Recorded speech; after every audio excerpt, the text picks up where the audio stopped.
Hello, hello, hello, everybody. I thank you guys for the ones that are getting ready to come on and join me. Um, don't plan on being up here before you guys long tonight. I just have something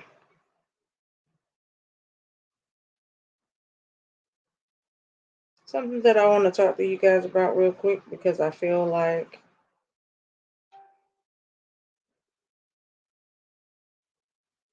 it needs to be discussed because I think it's one of the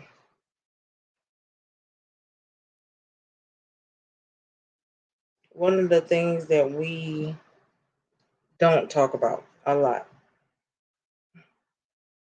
But we do, just not in the sense that it needs to be talked about, if you know what I mean.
You know, Liberty Mutual customizes your car insurance. You only pay for what you need. Like how I customized this scarf. Check. Hold on, y'all. Trying to get something to play on my phone.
So I'm trying to get something to play on my phone, y'all.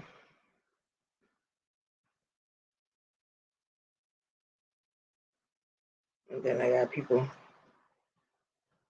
messaging me in the process.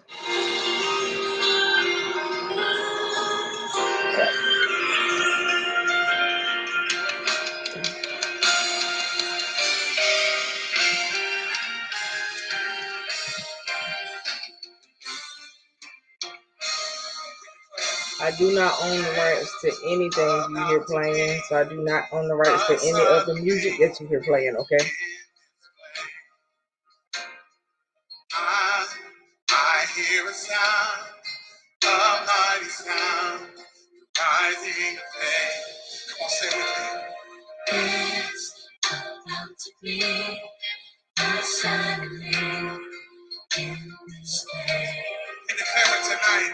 I hear a sound, a mighty sound, rising of faith. Come on, say it again, say that. It's about to be. Shake your faith over your life tonight.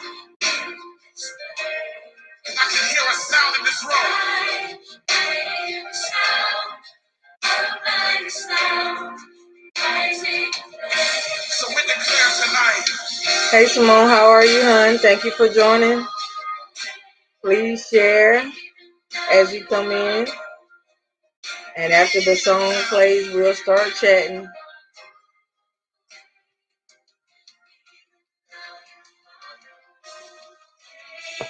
There's about to be a miracle in this place. Yeah, your promise to me, I'm gonna see. Yes, I believe. Good. I'm glad that you are well. I hope you've had a good day and an awesome week so far.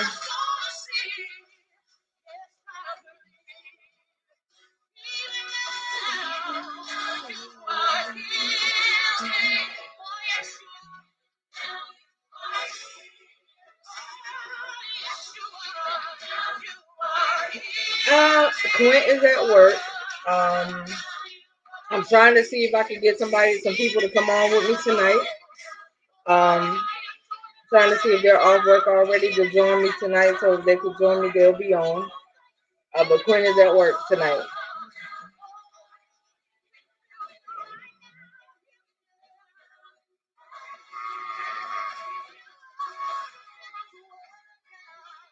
Keep her in prayer as she gets ready to get on the road tomorrow.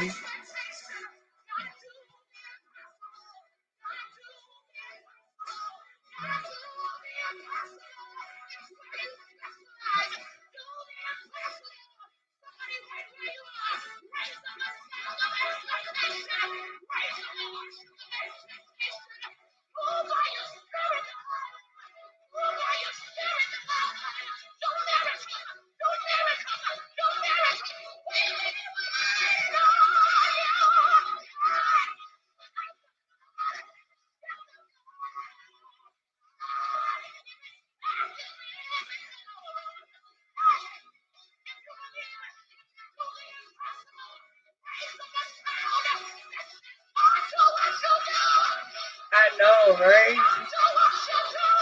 It's been different since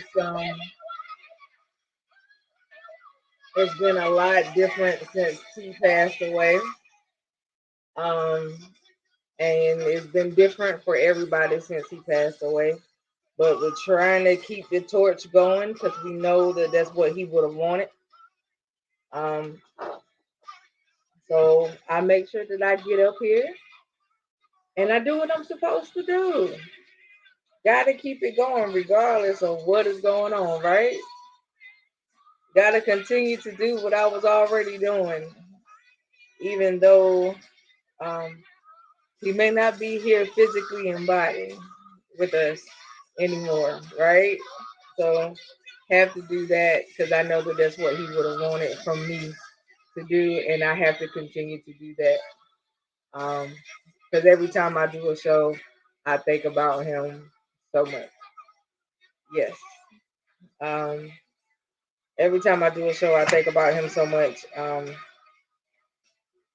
think about him a lot, often, really.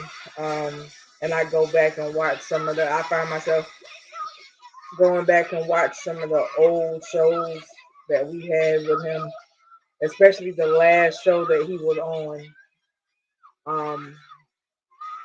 That was such a a powerful night. And that's actually the theme of the prophetic conference. The topic of the show that night. Um, so I find myself going back and watching that particular show a lot because that was the final show that he was on. And he spoke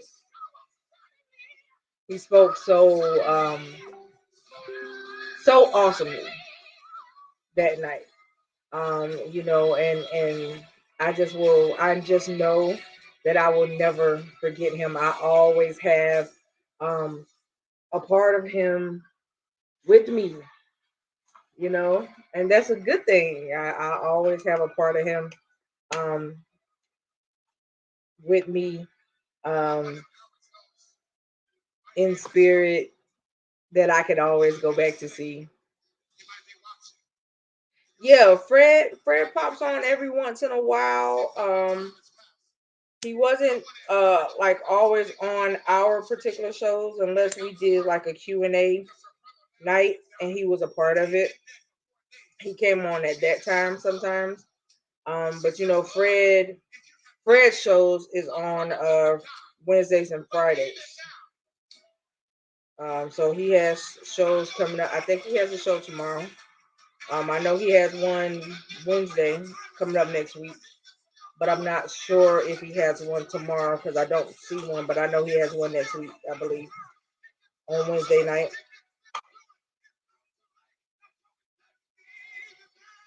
And he's been having some really good guests right here lately.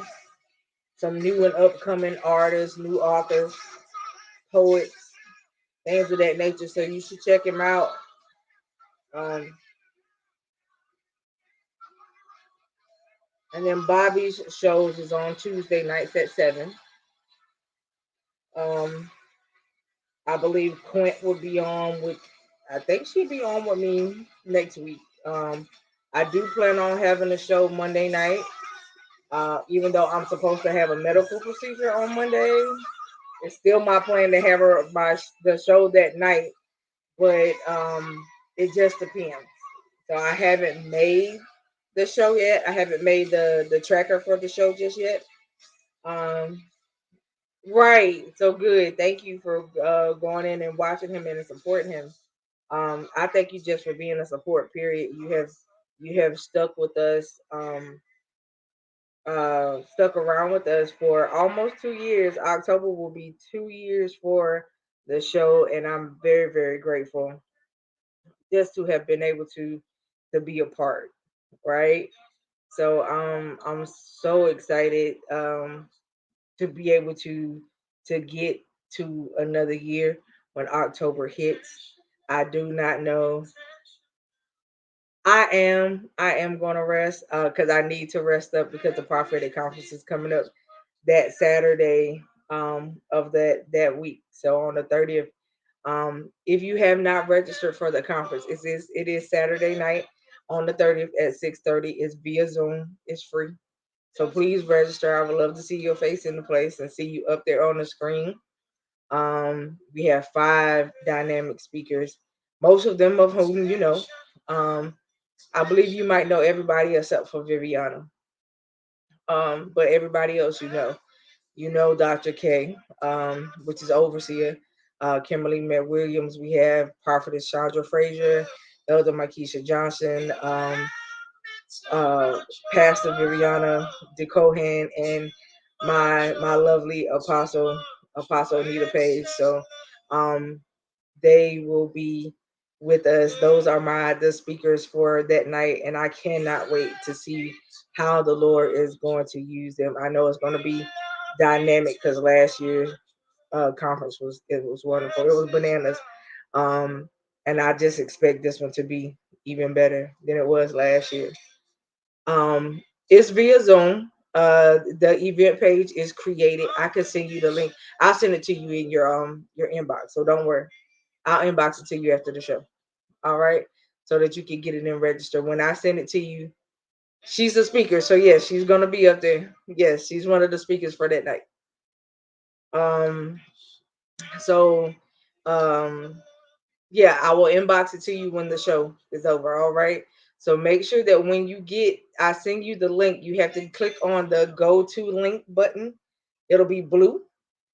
Click on that. It'll send you to the Zoom page to register, and then it'll send the link to your email, and that'll be the link that you use the night of the conference. All right. So make sure you do that for me, and then inbox me your address because I want to send something special out to you. Okay. All right. So inbox me your name and your address. All right. I appreciate you so much. All right. Um, but thank you for being with me tonight. And I know that there are some other people coming in, and thank everybody who is already up here watching. Please like, share, and comment. If I do not see your name and you are saying anything, please, you know, um, just let me know who you are and everything like that. Want to, I want to get up here, share what the Lord has given, and then go, and let you guys enjoy the rest of your night. I got people inboxing me. I don't, so I try to do everything at once.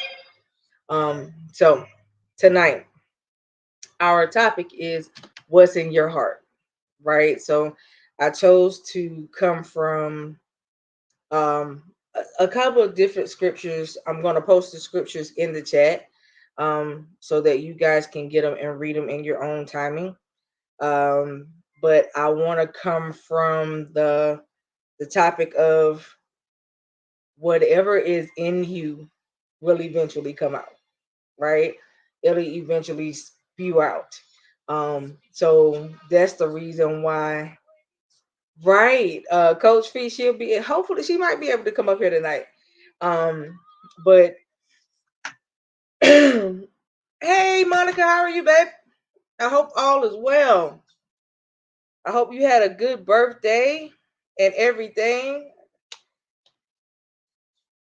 Um, but tonight we're talking about what's in your heart.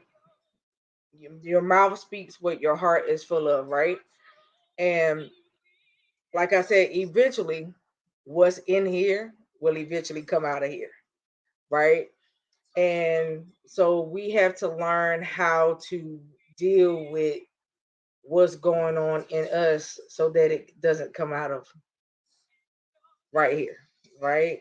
Because once you say what you say, once you speak your words, you can't get them back because you done already said it. You can try to apologize, you can try to say you're sorry. You already said it, because if you didn't mean to say it, you would have never said it, right? And so a lot of times we make a lot of excuses for people when they say certain things or they do certain things, and we say no, they're good people, or they didn't mean to, or this, that, and the third. But if they didn't mean to say it, they would have never said it, right? So we just have to learn how to be truthful with ourselves and them as individuals. You know, in a way, when you do that, you're kind of condoning and also being a people pleaser at the same time, right? So that's just like, and Simone, I'm gonna use you for example, if you don't mind, baby. So I'm gonna use Simone for example. Every time she comes on, she always speaks to me. She's always very nice and polite to me. So for me, having not have met her in person, right?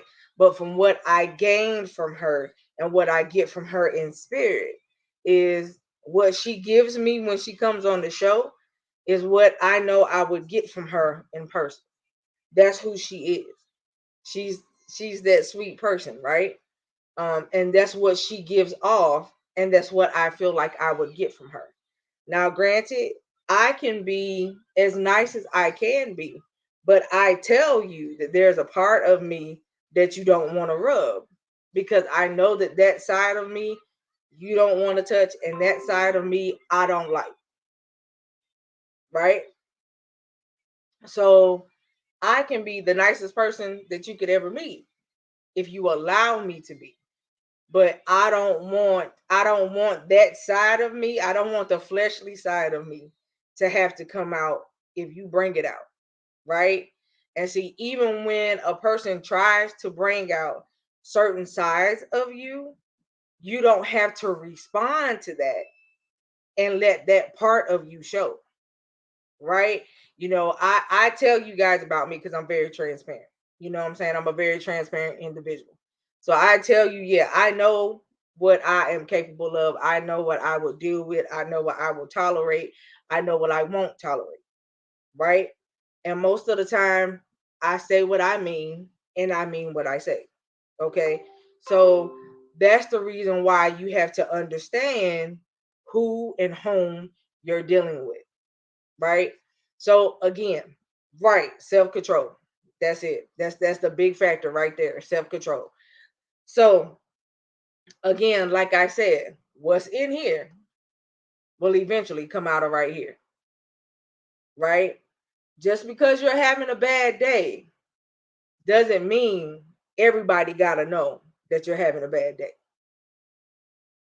Just because you're mad and upset doesn't mean that everybody has to know that you're mad and upset, right?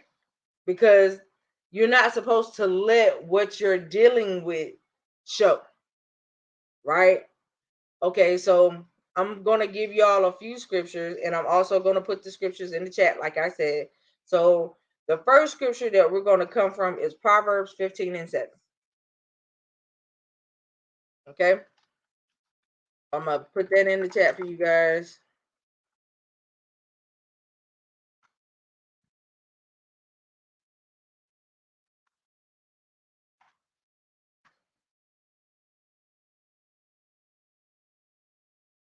All right, so Proverbs 15:7. It says, the lips of the wise spread knowledge, but the hearts of fools are not upright.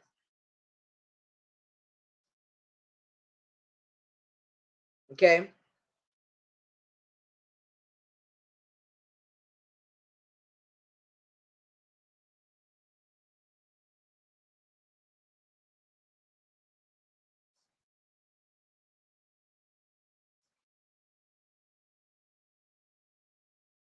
All right.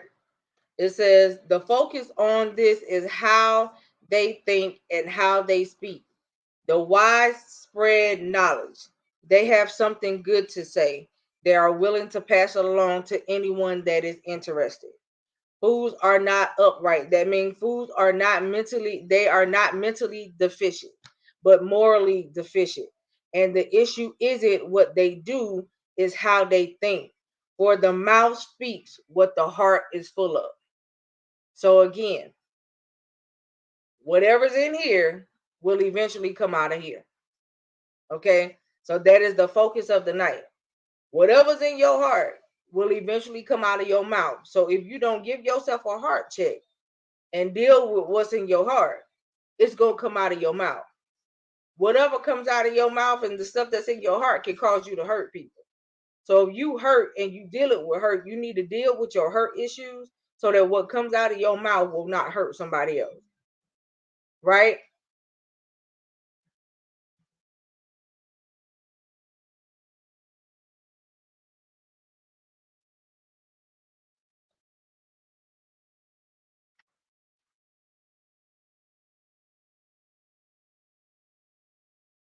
Right. Proverbs 15:7. Simone, thank you.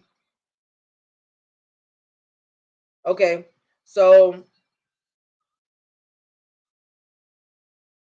that's the reason why the Bible tells us that we should ask God to renew in us a clean heart and a right spirit daily, right?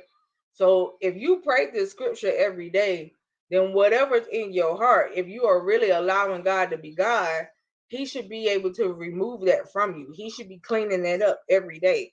There shouldn't be nothing that you should be harboring. You shouldn't be feeling no kind of way against nobody, about nobody. But if you feel some kind of way concerning the person, the Bible also says that if you have an ought against your brethren, that you are supposed to take it to that person. If you walking around with an ought against your brethren and they don't know, then you are the problem. It's not your brethren or your sister. It's you. Because where your brother and your sister may not know that you have an issue with them, you're the one walking around with a heart problem. So now who got to check themselves? You, right? The other individual going on about their life, going on with their day. They don't even know that you feel some kind of way towards them. Or you feeling some kind of way, and they are supposed to be the butt end or the front end of why you're feeling the way you feeling. So herein is why you have to check yourself on a day-to-day basis, right? And I said it on the last show, I do believe, where I said that we as people make trying to live right hard, because it's not that hard.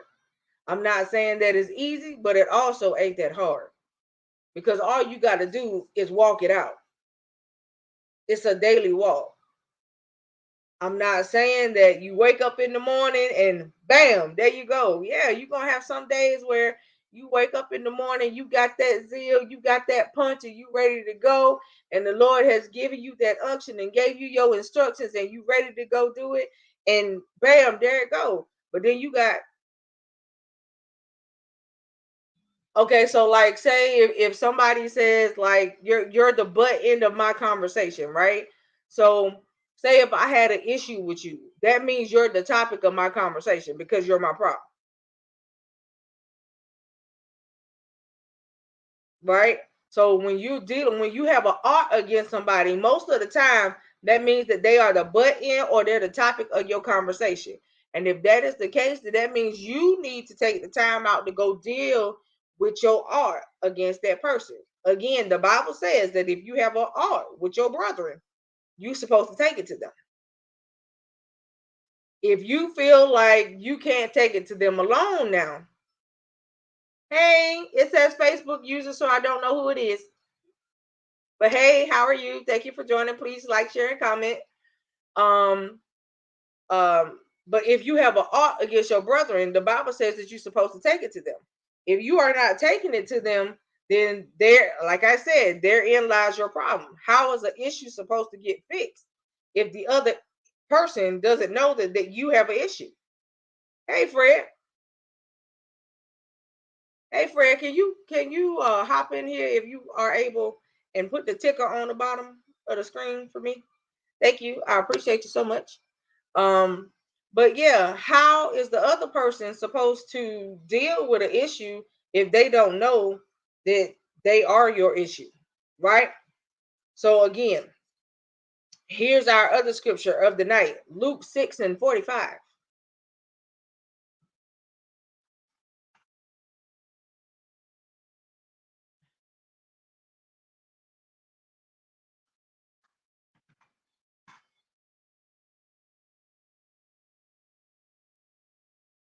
All right, and that'll be Luke 6:45. Okay. So Luke 6 says, Jesus tells us how we can judge a person's character. No good tree bears bad fruit, nor does a bad tree bear good fruit. Example, each tree is recognized by its own fruit. Thank you, Fred, because I got music playing in the background. If you can put the little ticket with the disclaimer saying that I don't own the rights, I would appreciate you. Okay. Now it says, Jesus tells us how we can judge a person's character. No good tree bear bad fruit, nor does a bad tree bear good fruit. Each tree is recognized by its own fruit. People do not pick figs from thorn bushes or grapes from briars. Luke 6:43 through 44. If you want to know what kind of tree or plant you have to look at its fruit. Okay? Right, Simone. Luke 6:45. So if you want to know what kind of tree you have to look at its fruit. Now that speaks so many volumes, or so much volume, as I should say, that it's not even funny. Okay, so for me, That to me talks about more than just what's in your heart. It also talks about um, what you're producing, your productivity, what's coming out of you on so many levels, not just what's in here, just what are you producing, period, right? It shows your character as a total being. So if you are just unproductive, period, or you produce nothing, you're stagnant, you have not produced anything in a long time, then it's not somebody else, it is you. Okay, nobody can help you produce anything but you. Nobody can tell you to get up in the morning, wipe your face, take a shower, put clothes on, and start your day. This is something you have to get up and tell yourself. Nobody should have to come to your house to tell you that, right? Nobody should have to come and tell you that. So at the end of the day, it goes back to saying, do you really know who you are? Do you know what you're capable of? Do you know what's really inside of you? And if you do, what are you doing with it? And what are you not doing with it for some people on some level? A lot of us have many gifts, but do you utilize all of your gifts? Do you put all of your gifts to work?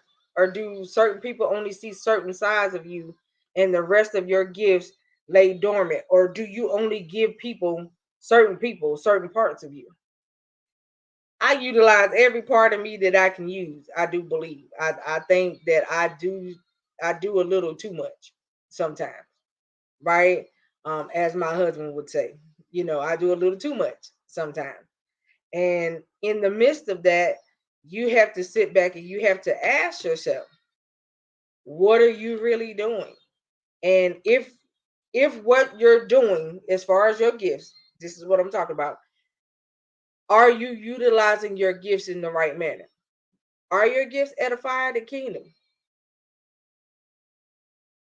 Are your gifts doing anything for your household? Because if your gifts ain't break, I'm gonna be honest, if your gifts are not profitable to you, then how are you using it? If your gifts are making profit for other people, but not bringing a profit to you, then there's a problem. Because now it means like somebody that you know is using you for what they know you can do, and it's like you being prostituted. I don't like that notion, right? I can't stand for a person to prostitute my gifts or just utilize certain parts of me because you know what I'm capable of in this area, but that's the only reason why you contact me. That's the only use you have for me. Because then I feel like you prostituting my gift, and then I got a whole problem with you, right? So things like that is what I'm referring to. So tonight, I need you to search yourself and ask yourself what's really in your heart, right? And ask yourself, how are you utilizing who and what you are?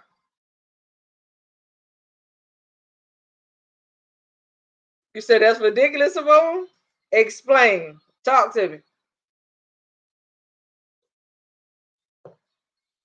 I'm listening. Talk to me.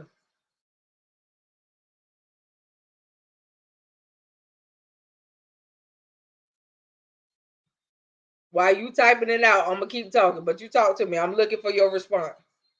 Okay.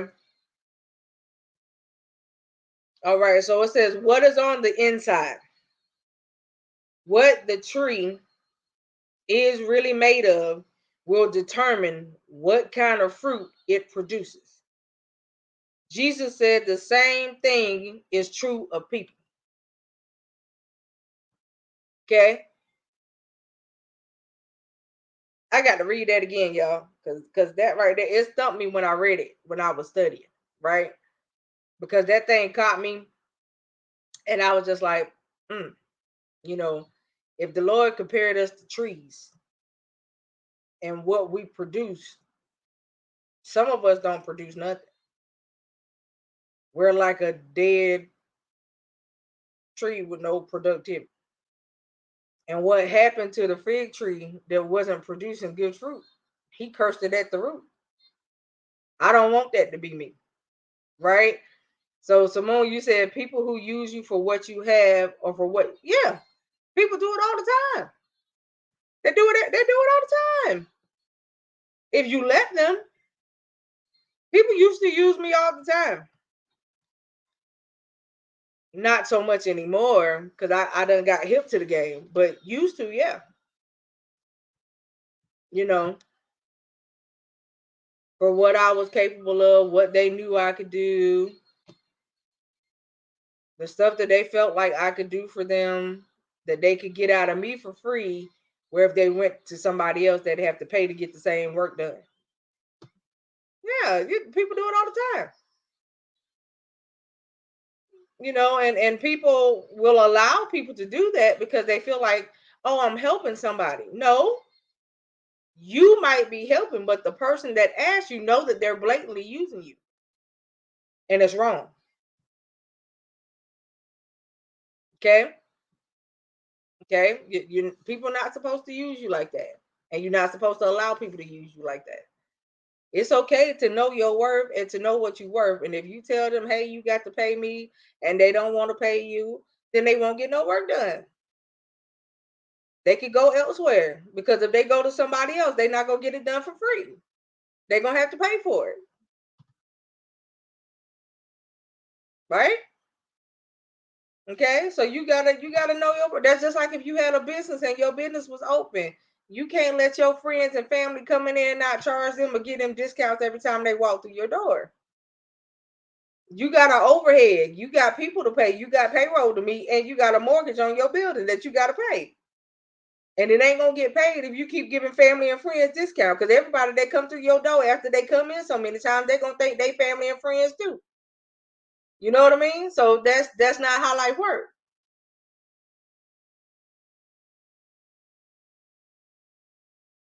Okay. All right. So yes, people will do that to you, if you allow them to. But this is what I got to read that statement again. It says, "What is on the inside, what the tree really is really made of, will determine what kind of fruit it produces." Jesus says the same thing is true of people. Okay. If you want to know what is on the inside of a person, you simply watch his or her actions, listen to what comes out of his or her mouth on a regular basis, and you'll know. Right?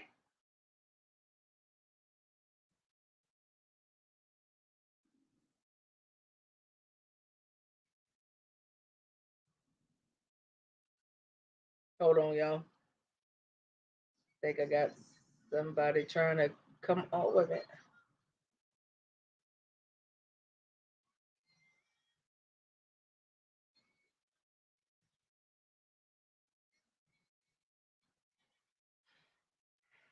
Okay. Now I'm gonna read that again. It says, if you want to know what is on the inside of a person, you simply watch his or her actions, listen to what comes out of his or her mouth on a regular basis, and you will know. Right. That is right. You have to see who a person really is. So, for me, it says this isn't being judgmental, it's called being realistic. Right? It says if a person is rude, immoral on a regular basis, you can be assured that that is what he or she is like on the inside. Do you agree? Right? If the person that you deal with is always rude, never nice, never has nothing nice or positive to say, that's what you're dealing with all the time. Do you agree? Okay. Now it says if a person is consistently kind, encouraging, then you can be sure that that is what they are like on the inside. Okay, so you agree, right? So that's what I'm saying. If you know that what you deal with, if what you get from a person is consistent, it says not seeing a person who they really are is a foolhardy assumption. That right, that's it, that's it. Because people can put on facades now. People can do that. We call it facades. Okay, people can come off one way and be something totally different. Okay, it can happen. It's a good little food product. It's a good little chameleon type of deal. It can be done because eventually you can't pretend but just so long. Who you really are will eventually show. Right? Whatever it takes to make it show, it's gonna show. But it will eventually show. Okay. I don't know anybody that can pretend their whole life. And I read a book and they even had a movie about it. I don't know if y'all remember it. For some of the movie buffs or book readers, there was a book and a movie called The Great Pretender. Right? Right. You have to look past the veneer. And there was a movie and a book called The Great Pretender. Okay. You get an opportunity to read it, go read it. If you get an opportunity to watch the movie, watch the movie. It'll show you exactly what I'm talking about. The dude was a great pretender, could pretend to be anybody. He took on different personas, as they call them. He took on different personas of different people to be who he wanted to be and did that most of his whole entire life until he got to the point where he met one person that made him want to show who he really was and made him stop wanting to pretend. You go your whole life pretending to be somebody else until you meet one person that make you want to stop and show who you really are. How ironic is that? It took one individual to do that. But it's called The Great Pretender. Either find the book or watch the movie. I promise you, it'll enlighten your life. Right? So, and y'all know I told y'all when I read stuff and I watch stuff, I get different meanings. I don't get the meaning of what you see. I get different meanings, when I watch stuff because I watch it with my natural eye and then I go back and watch it again with my spiritual eyes on and I get a whole nother meaning than what you looking at on the screen. Right? So yes, Simone, please go watch it. Okay. If you can't find it on your Netflix and stuff like that, let me know. And you might be able to find it on YouTube though. Okay. It might have ads in it, but I'm sure it's up there. Or on Tubi or Crackle for free. All right. Um, it says the mouth speaks out of the abundance, the overflow of the heart. Right? It says, when we see evil consistently coming out of a person in word or deed, we should not deceive ourselves by saying, I think that they are really good people. They just have some bad habits, or just simply making excuses for them. How many people have gotten married thinking that an individual will change? You're welcome. How many people have gotten married thinking that an individual will change? Woo! Ain't that the question of the hour? How many parents deceive themselves regarding the well being of their children, both spiritually and naturally? Okay.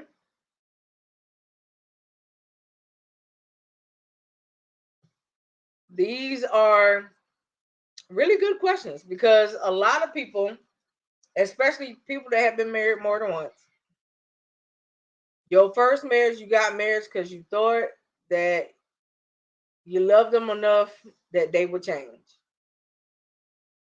And your love and their love for you wasn't the same.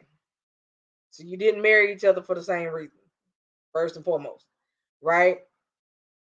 And some people do marry people because they think that they can change them.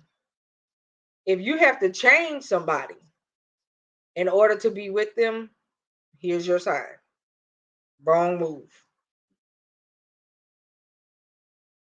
Okay? Here's your sign, sweetheart. Wrong move. That's not your job, first and foremost. Your job ain't to change nobody. Because they have to want to change themselves. All right? So that's not your job. Okay? As a parent, it says, train up a child in the way that they should go, and they shall not depart from it. That's what the Bible says, right?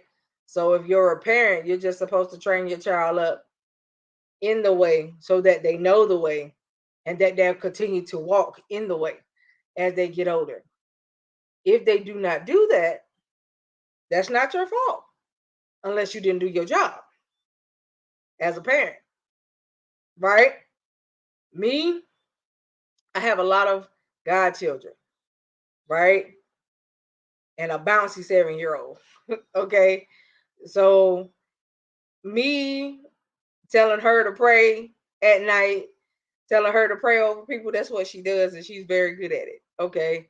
Because people look at her and be like, she pray like she a grown person, like an old person. And now I'm just excited for her, because the Lord uses her in such a mighty way at a young age. And I'm glad to see what he does through her. And I'm just waiting to see what he's going to do through her as she gets older, right? But your job as the parent is to train them up in the way, teach them the way, show them the way, so they'll continue to be in the way or walk in the way. It is not your job after that, what they do after that. That's not your job, right? Now all you can do is continue to pray as the parent that they continue to live right. They continue to do what the Lord called them to do. That's all you can do. But it's not your job to try to walk out your child's walk as a parent. That's not your job. You can't. Because you can only walk out your walk. You can only walk out your own soul salvation. That's it. You can't walk out the person next to you. I can't live for Simone. Simone can't live for me. I can't live for Fred. Fred can't live for me. I can't live for Quint. Quint can't live for me. You get it? So no, I can't. None of us can live for the other person. We came into this world alone. We gonna leave this world alone. Okay? My walk ain't your walk.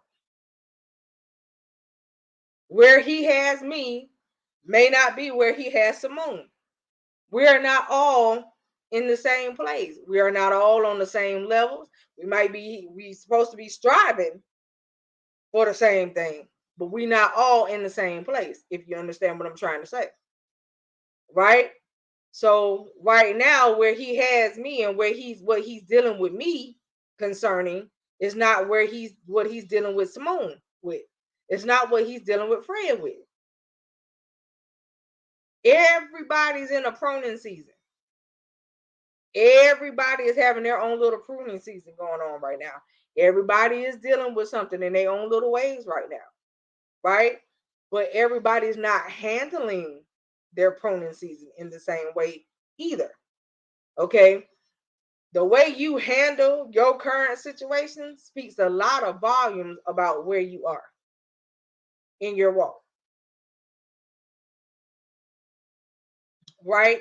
So that's the reason why I say all the time, every time I get up here, and I've said it 1,000 times, I do believe that you have to constantly check your status with the Lord. Continue to check your status with him because you need to know where you stand. That's right. You press towards the mark of the high for the prize. That's right, the high calling. And that's where we're all supposed to be striving to make it that way, right? But everybody ain't striving. Some people have lost the strive. Some people they just have lost the zeal. They have lost the, you know, the you said the one thing that I want to interject is that some, not all church folks are capable of true, very true. Everybody ain't capable. Well, hold on. Let's say everybody is capable of checking themselves. It's just some people won't. right? Everybody is capable of checking themselves. Just some people won't. And the reason why they won't is because they know once they check themselves, they ain't gonna like what they get. They not gonna like what they see. Okay.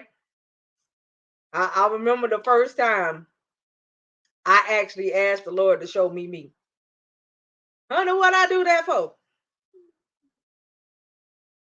Okay. I remember the first time I did that. What I do that for? Baby, when he sat me down and showed me me, where I was and what I was doing and the stuff that I was doing that I thought was okay and that I thought was right. And it so was not. Woo! It was like a gut check from somewhere that I can't even. Whew, come on here. It was like a gut check from nobody's mother. I promise you it was. When I asked him to do that, I was like, oh, why you had to do me like that? But I asked for this though. You know what I'm saying? I did. I asked for it. But I will honestly say I don't regret doing it though. Because if he wouldn't have shown me, I would have never fixed it. Right? From the time That's that true. he showed me that part of myself, I fixed it. I never went back to that part of me. So I asked him to show me regularly. Because I always know that there's some part of me that I can fix. Yeah. Hi, Hey friend. there. What's up, Simone? How are you? Yes. And I mean that's my thing. Simone, check your status.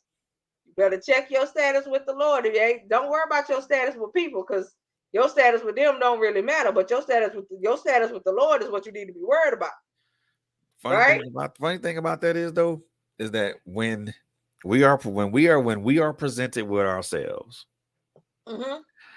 and all our dirty laundry is aired out there. We don't like that. Uh-huh. We don't like that at all.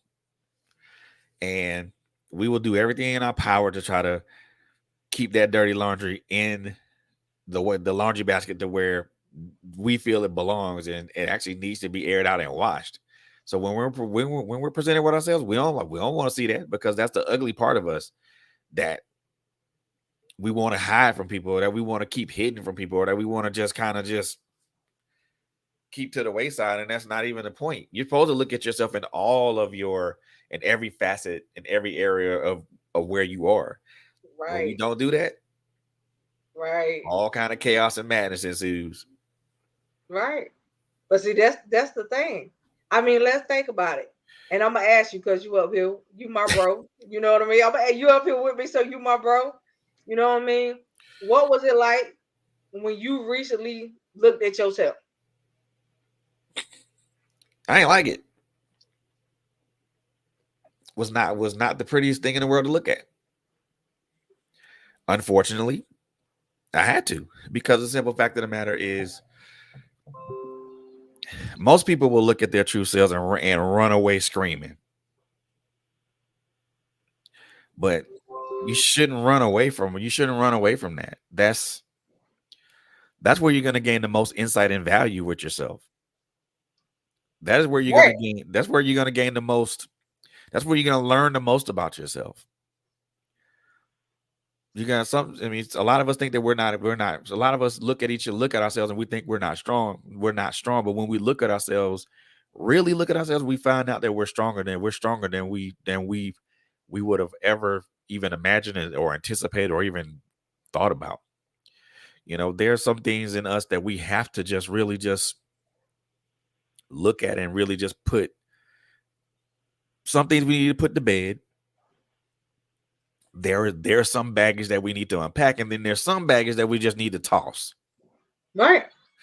I had to learn that from Jump Street, because there's some baggage I'm looking at this whole thing, this whole mess of who I am, and then there's baggage here and then there's baggage there, and I'm like, geez, I don't want to be lugging all this baggage around, because it's gonna weigh me down. So some of it, you figure out what you wish to keep and what you want to toss.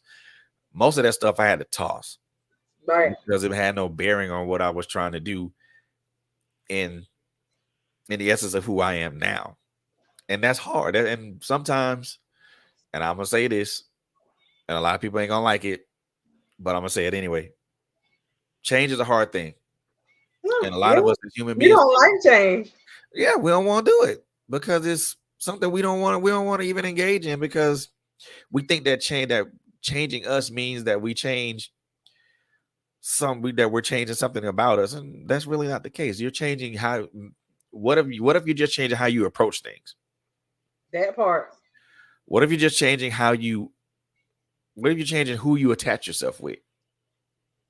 Or who you allow to attach yourself, who you allow to attach to you. What if you're changing that? What if you're just changing how you think or how you think about things? What if you're changing um how you feel about things? These are those are though those are minor changes, they're major in the long run. So, are you working to fix or are you working to change those parts of yourself that you don't like? Have to. Have to. It's not it's not a it's not something that it's not something that I'm it's not an option for me not to because there are things about me that I don't like. There are things about me that I truly and totally despise. There are things about me that I just detest about myself. And this comes from the experiences Right. that we all go through, that we all experience. We look, guys, I mean, and I don't want to like hog the whole spotlight, Kogo, because I know you asked me a question, but I want to make Oh, sure go I want to make sure that I say that I answer this as um implicitly as I possibly can. The thing of it is that look, we change is not good, and unfortunately, we have to do it. If you don't want if you are not resistant to change, if you are resistant to change, then you're fooling yourself. If you are resistant to improvement, you're fooling yourself. If you are resistant to open-mindedness with yourself, then you're fooling yourself. These are hard lessons that I had to learn, and I'm still learning because again, once you unpack all that baggage and unpack all this baggage and you peel away all those layers like you peel away an onion, you're gonna find that there's a person that there was a person that's there, you know. And I've said this before. There is a scared and there's a scared and hurt little boy or little girl that's there. That's there. And for me, the first thing that I thought was to protect this person. No, you don't have to protect that person because that person has already been through the experiences that you've been through, that you've experienced. There's no need to protect that person. They already have the experience. Now it's just time to align the lessons align the lessons in the experience. You have to you extract well, I'll take that. I won't even say align. Is you have to extrapolate the lessons from the experience. Because if we don't you the one thing that a lot of us don't like to do when we change is learn. Right. Learning is a part of our growth process. If you're not learning something new every day, then you're stagnant. Right. But when it comes to us, you know, when it comes to us internally and externally, and I'm talking more internally first. When we learn the lessons that we've gone through in our lives, when we learn, when we apply the lessons that we've learned in our lives through our experiences, through our relationships, through our ebbs and our flows and our hills and our valleys and our highs and our lows and our ups and our downs, our rainy days, our sunny days, our snowy days, our cold days, our warm days, our uncertain days. When we apply those lessons to our experience we apply those lessons from our experiences, we find ourselves being better people.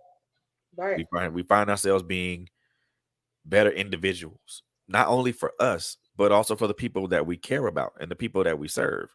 You know, the lessons are hard for me, but at the end of all of it, it's a I'm gonna be a better person for the people that I care about and the people that I serve.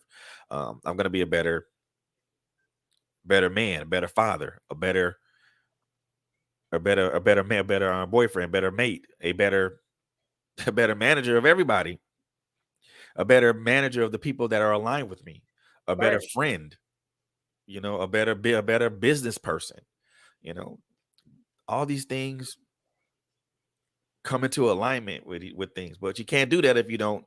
First of all, if you don't change, and you have to, and it starts with you learning, you realizing that you have to change.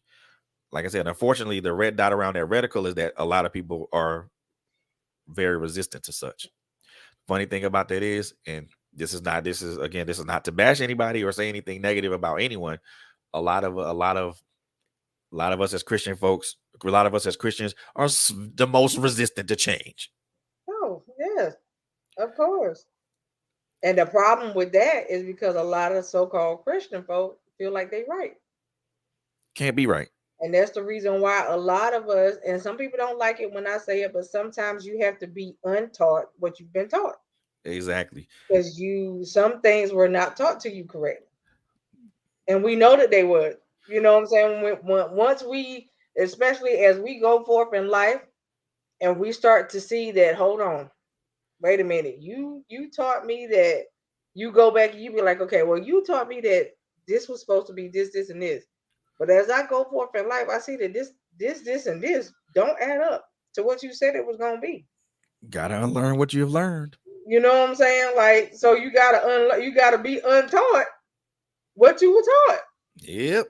And I have to say that I am glad, to be honest, I'm so glad that um God was my teacher in a lot of stuff that I dealt with. He Oh was my yeah. teacher. You know what I'm saying? Not people. He was my teacher. And I'm so glad of that because he put me in positions where I was around people where he allowed me to see what to do and what not to do. A man. And I'm so glad of that because he allowed me to sit back and watch different types of leadership. I mean, I watched leadership that was up here crumble. I watched leadership Man. that that people thought nothing of go from here to up here.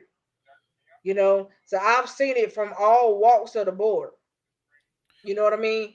And I have seen like all so many different aspects of stuff happen in front of my face concerning church that I always said, Lord, if you telling me that this is gonna be me one day, I don't want to be nothing like that right there. And that was, Man, what I'm saying? look. And that was always my thing. If you telling me that that's the position you trying to put me in one day, I don't want to be nothing like that right there. Okay. Exactly. Exactly. So and that's the thing that I'm so glad that he was my teacher and he allowed me to see a lot of what to do and what not to do. We bless him. Okay. So I'm glad about that. I've had some really great leaders, and I've had leaders that I've sat and I was like, okay, you messed up, and everybody got to grow. Yep. Everybody got to grow. I, Yep. I don't expect you just because you in a leadership position. I don't expect you to know everything, especially as my leader. If you ain't nothing but a couple years older than me, I really don't expect you to know everything. Mm-mm. You know what I'm saying? I had leaders that really was not that old, too much older than me. And I'm Yep. just sitting here looking at you like, okay, well, you learning like I'm learning. You know what I'm saying? And that was my thought pattern. Like, okay, if everybody else expecting you to have it together already. I don't. And the funny thing about that is, and you bring, it's a good point that you brought up, and I want to kind of expound on that just a tad bit. You Mhm. know, what we, the one thing I think that we kind of miss or we don't realize is that, you know, there is there is fun in learning. Mm-hmm. There is, and you have to not. And the funny thing about it is, a lot of us take, I'd say we take ourselves way too serious sometimes, Right. and we don't. And the funny thing is, we don't we're so embattled in trying to get from one place to the other, or trying to learn one lesson to the other, that we really don't pick up the crux of the message that the lesson that we learned prior. And I think that's a lot of us are and again, I'm gonna put myself in that bucket too, because so sometimes I look at something, and I think a lot of us see pad don't even see pad we don't even see we don't we how can I put this? I'm trying to find the best way to put this, that sometimes we don't see past the lesson, Okay. because and we focus so much on, like, what we're being taught, that we really don't see the lesson that's there. And sometimes we don't even sometimes and I think, and for me, it doesn't take like a month or two to learn a lesson. Sometimes it takes like 5 minutes. Yeah, for some, but and now and see, I'm glad you said that because you just brought up a pivotal point. For some people, anybody that tells you that the lesson took them 3 years, something wrong. Something is very wrong. There's something wrong with that for me, and I'm gonna be honest because I don't know what lesson took you 3 years to figure it out. You know what I'm saying? Even though I mean your life lesson is gonna be a life lesson. It's gonna be lifelong. But you're talking about a lesson from the Lord. It shouldn't have been like a college course. No. Oh You know no. what I'm saying? It shouldn't have been like a college course. He's showing you, okay, this is the problem. This is where the problem came in. This is what went wrong. This is how it can be fixed. The lesson in all of it is this. And it's bam, like right there. When he tells you what went wrong, this is the solution, but this was the lesson. He gives you all of it wrapped up. Yep. You know what I'm Yep. saying? And some people don't get that. When he gives you the problem, he gives you the solution and the lesson. Yep. Funny part about that is, a lot of us are always looking at the lesson in black and white, and it's not always in black and white. You have to look, and when I say black and white, I mean like letters on white paper, black letters on white paper. A lot of us look at it as it's supposed to be black and white. It's not always black and white. Hear me when I say this. Every lesson isn't in black and white. Sometimes it's in color, meaning it's the colors of the rainbow, meaning other colors beside the rainbow. And then sometimes that lesson could be also in a shade of gray.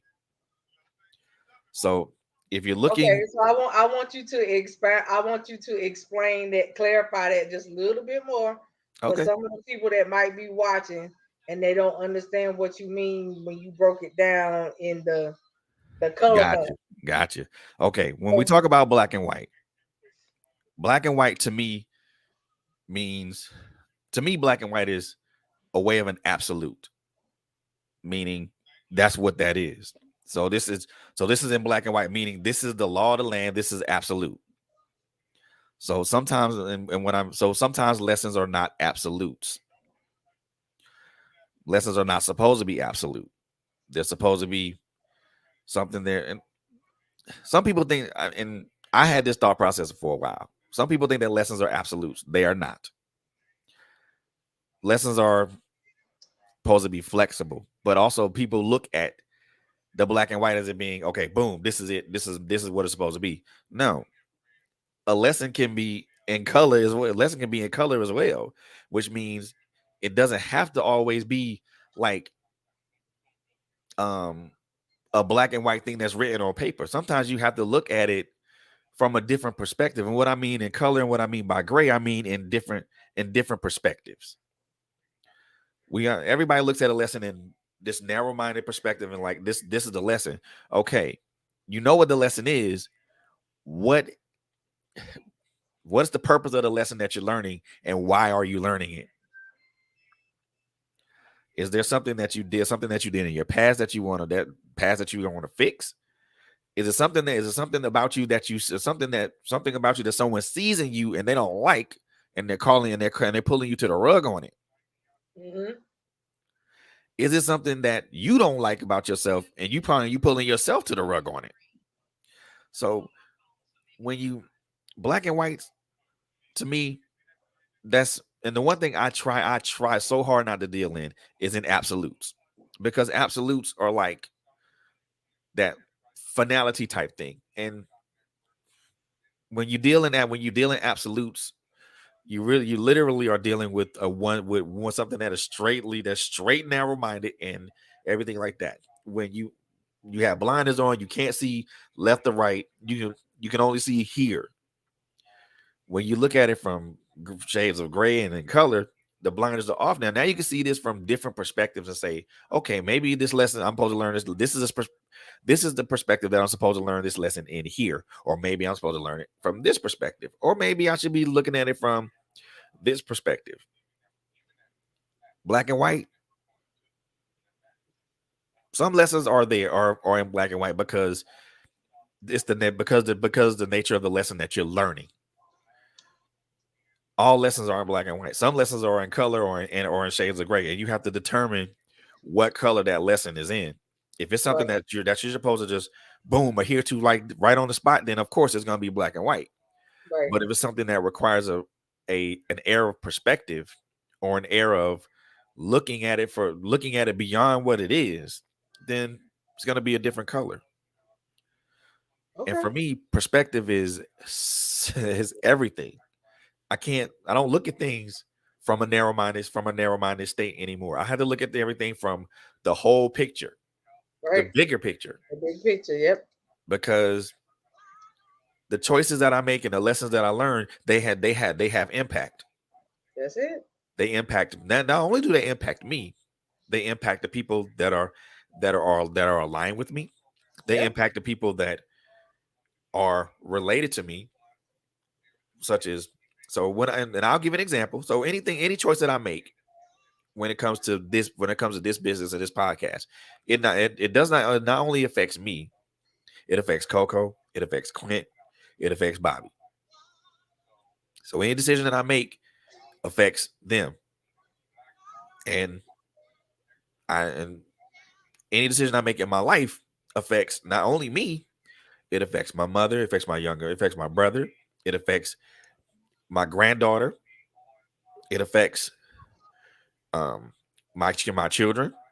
Right. So those decisions have long lasting consequences. I can't look at everything from a narrow minded state, because when Right. you and unfortunately, people, when you look at things, or when you learn lessons from a narrow minded set, it forces you to make decisions in a vacuum. Do you have your hand up, Simone? If you have a question, just type it. Oh yeah, most definitely type it. So But yeah, I mean, any decisions you make affect your now and your future. oh yes, It's not just your now; it's the now and the in the future. future.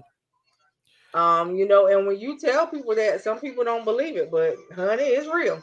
Oh, indeed it is. It's Man, real. woof. Okay, Let me it's tell it's you. real now. All Let right, me I'm tell telling you, you. it's real. All right. So the stuff that we do does affect now and the future. It's not just now. If I go and I make a career move, but it's the wrong career move, it not only affects my now, but it's definitely going to affect my future because Exactly. it's going to affect my pocket. Yep. Okay. So that's what I'm telling y'all. You know what I'm saying? Like you gotta think about like the decisions that you make. They might sound good, but you gotta read the fine print on their contract, Oh, well, okay? Before you yes. sign it. Read the fine print before you get stuck in something that Understand could what you're getting cost into. you, right, that could cost you everything you got because you didn't bother to read what you were signing. You know what I'm And saying? It's a lot behind when you go to make moves in life. Some things are what they are, and then some things not so much. You gotta read the fine print. And choices even and with consequences. right, even with some people, you gotta read the fine print. Okay. I mean, some people wear labels and y'all don't see it. You know, y'all to catch that at another time. All right. You know what I'm saying? And they wear labels and you don't see it. But you even got to read the fine print on them sometimes. Like what? Oh, okay. So yeah, I missed that part. You know, you don't want to miss that part. You want to catch it while you can catch it. So you know what Mm-hmm. you're dealing with, right? Mm-hmm. So I mean at the end of the day, the biggest takeaway, right? Gotta read the fine print. The biggest takeaway is that again, you gotta check yourself to know yourself, right? Because again, we can all sit back and act like we don't know what we're capable of, but we know. We know, you know, it might be Mm-hmm. parts of you that you don't want to deal with no more. You know what I'm saying? But you still know that that side of you is real capable of coming back out. You just don't want Mm-hmm. that side to come out, Yep. right? We know for people who used to be in the street, you know, we call it the hood side, however y'all want to word it. We know that you very capable of going back in the street, but you ain't trying to go there, right? Exactly. You trying to live life a different way. I'm Yep. not trying to be street no more. I'm trying to live life straight and narrow. I'm trying to be legit, as people would say. You know Yep. what I'm saying? But I'm it trying to be legit now, and I'm trying to do it the straight and narrow way. But straight and narrow seem hard. It seemed easy if I just go back to the street. that's true. And the funny thing about that is, I won't say funny, but the thing of it is it's so hard to suppress those or that type of urge, especially when especially when we're talking about talking about what's in your heart. Yeah, It's so it's so hard to suppress those things, especially when when you're walking a certain path, or and I think it's even more difficult for those people who have been groomed in a certain in a specific way. yeah, yeah, yeah. You know, I you know I I, look at a I lot find of that part to be really sad when you got to yep, groom somebody to make them, you know, do what you want them to do, and they yeah, don't realize until later on in life that that's what it was called. yeah, Yeah, and it's so hard to suppress all that. You know, especially if I put like if you if and I'm gonna use this example is if you was a street if you were a street kid turned church boy, you know, sometimes it's hard to suppress that street kid nature, yeah, and also vice versa, and yeah, also vice versa. So those natures are hard to suppress, and unfortunately, we are put in situations to where those ugly natures of ours or those ugly yeah. natures of ours show their ugly heads. They be coming, boy. I tell you, you Yeah, sit back, especially when you get in a funk, and like, okay, let's just take finances. We gonna throw that out there because that's of one of the course. biggest things, right? When you was in the street, it was easy to get your hand on a dollar. Yep. But now that you ain't in the street no more and you trying to do things the other way, it's harder because you gotta rely on this thing to get that dollar. Well, when you was in the street, it was a hustle game. You Temptation's a hustle, mother, right? you hustle, got this and got it. You could get it in a 20 minutes. Now you Now gotta wait 2 weeks. right, they're right. You know what I'm saying? And it's a whole other ball game. And some people feel like, like what did I just do to myself? Yep. You know what I'm saying? Did I make the right move? You know what I'm saying? And then, like I tell people all the time, look, honey, trying to live what we call a living right life ain't easy. Nope. Ain't nobody. If somebody Mm-mm. tell you it's easy, they lie. Okay, all right. Easy. They done told you a lie from the whole pit. Because that's a lie. The truth ain't nowhere about the statement. Easy. It ain't easy. Who said that? Okay. But at the end of the day, I don't expect you to come in from the street and expect you to just be just straightforward. Like, you know what I'm saying? Like that. I don't expect that out of you. You know what I'm saying? I expect the street to still be in you at some point. You know what I'm saying? And even as you grow, I still don't expect all of the street to go away. The reason why I say that is because if he pulls you from the street, some part of that is still gonna be there, but he gonna use that part of you to go pull somebody else. Yeah, You see what exactly. I'm saying? Because you one of them people that could go out there and win somebody else in the street, where somebody that done been in the church all day like can't. Exactly. You know what Exactly. I'm saying? So you one of Exactly. those people that could go meet somebody right where they at. You could have that. Exactly. You could have that conversation that somebody in the church can't have because you ain't never lived no street life. Exactly. You know what Exactly. I'm saying? So you wouldn't be able to have that conversation with me, Yep. right? So if I was in the street, how you gonna draw me in the church? Exactly. You know what I'm saying? Girl, let me tell you, it's and the funny part about it, and the thing that you mentioned, and I want to just throw this out here because when it comes to the question of what's in your heart, is everything that we're talking about, all the things that we're mentioning, learning lessons and everything, it's part of a greater process. Right, It's part of a greater process, and you have to you have to be able to trust the process. You can complain about the process, you can bitch and moan about the process, you can say whatever you want about the process, but as long as you are following the process and trusting the process, you're fine. So of course it's not going to look like what you want it to be. Of course it's going to be bumps along the road while you going along this journey of this process. you know you know yeah.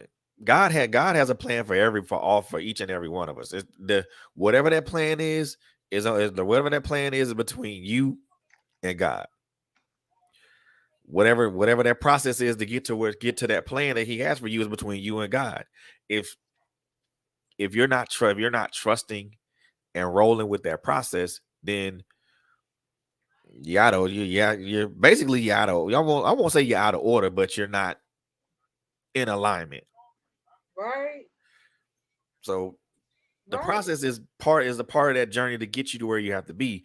Unfortunately, within this process and this journey, there are bumps in the road. There are hills and valleys you got to climb. There are gonna be places where it's gonna be 20, where it's gonna be 10 feet of snow. It's gonna be places where it's gonna be hot as the Sahara Desert. It's gonna be places to where you have to walk where you have to walk in chest high water. right, And then it's gonna be places to where it's gonna be a dense jungle. The right, question is, are you willing to go through that to get to whatever expected end God has for you? right. Are And you willing to go through that? you really gotta launch yourself into the deep because of Yeah. um Nothing venture, nothing gained. right. And Because again, that's one of the biggest things right there is when you launch yourself into the deep, you don't know you first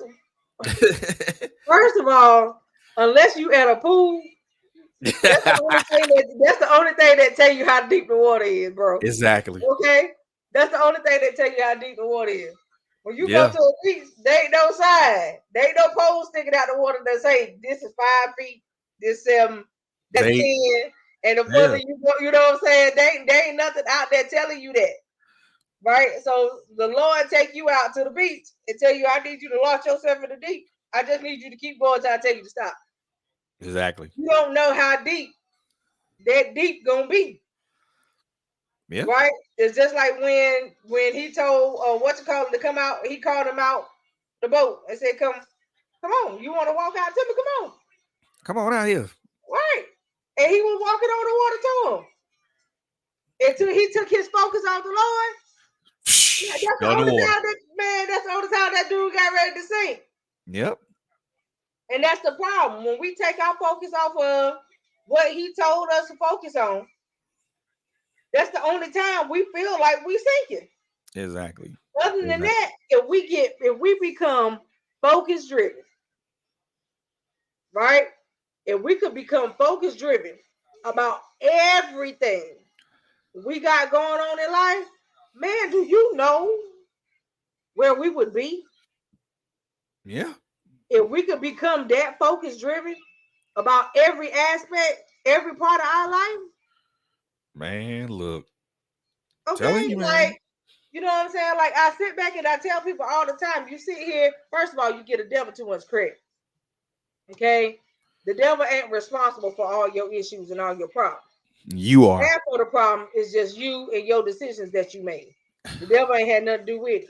You gave him the credit, People don't understand choices and consequences. right? You know what I'm saying? You just gave that slewfoot the credit. But he Yeah. like, okay, you want to give it, I'll take it, but I ain't got nothing to do with it. Exactly. That's you. That is you. That is your choice. That is It your was consequence. That all is you. that's you. That Right, is your dysfunctionality that caused all that. That caused that. Why you gonna blame something that off a choice that you made? right. You what you get? So You also it's like at the end of the day, do you really understand some of the decisions that you made and the consequences they got? Okay, put it this way. You such as okay, I'm gonna just use you for example.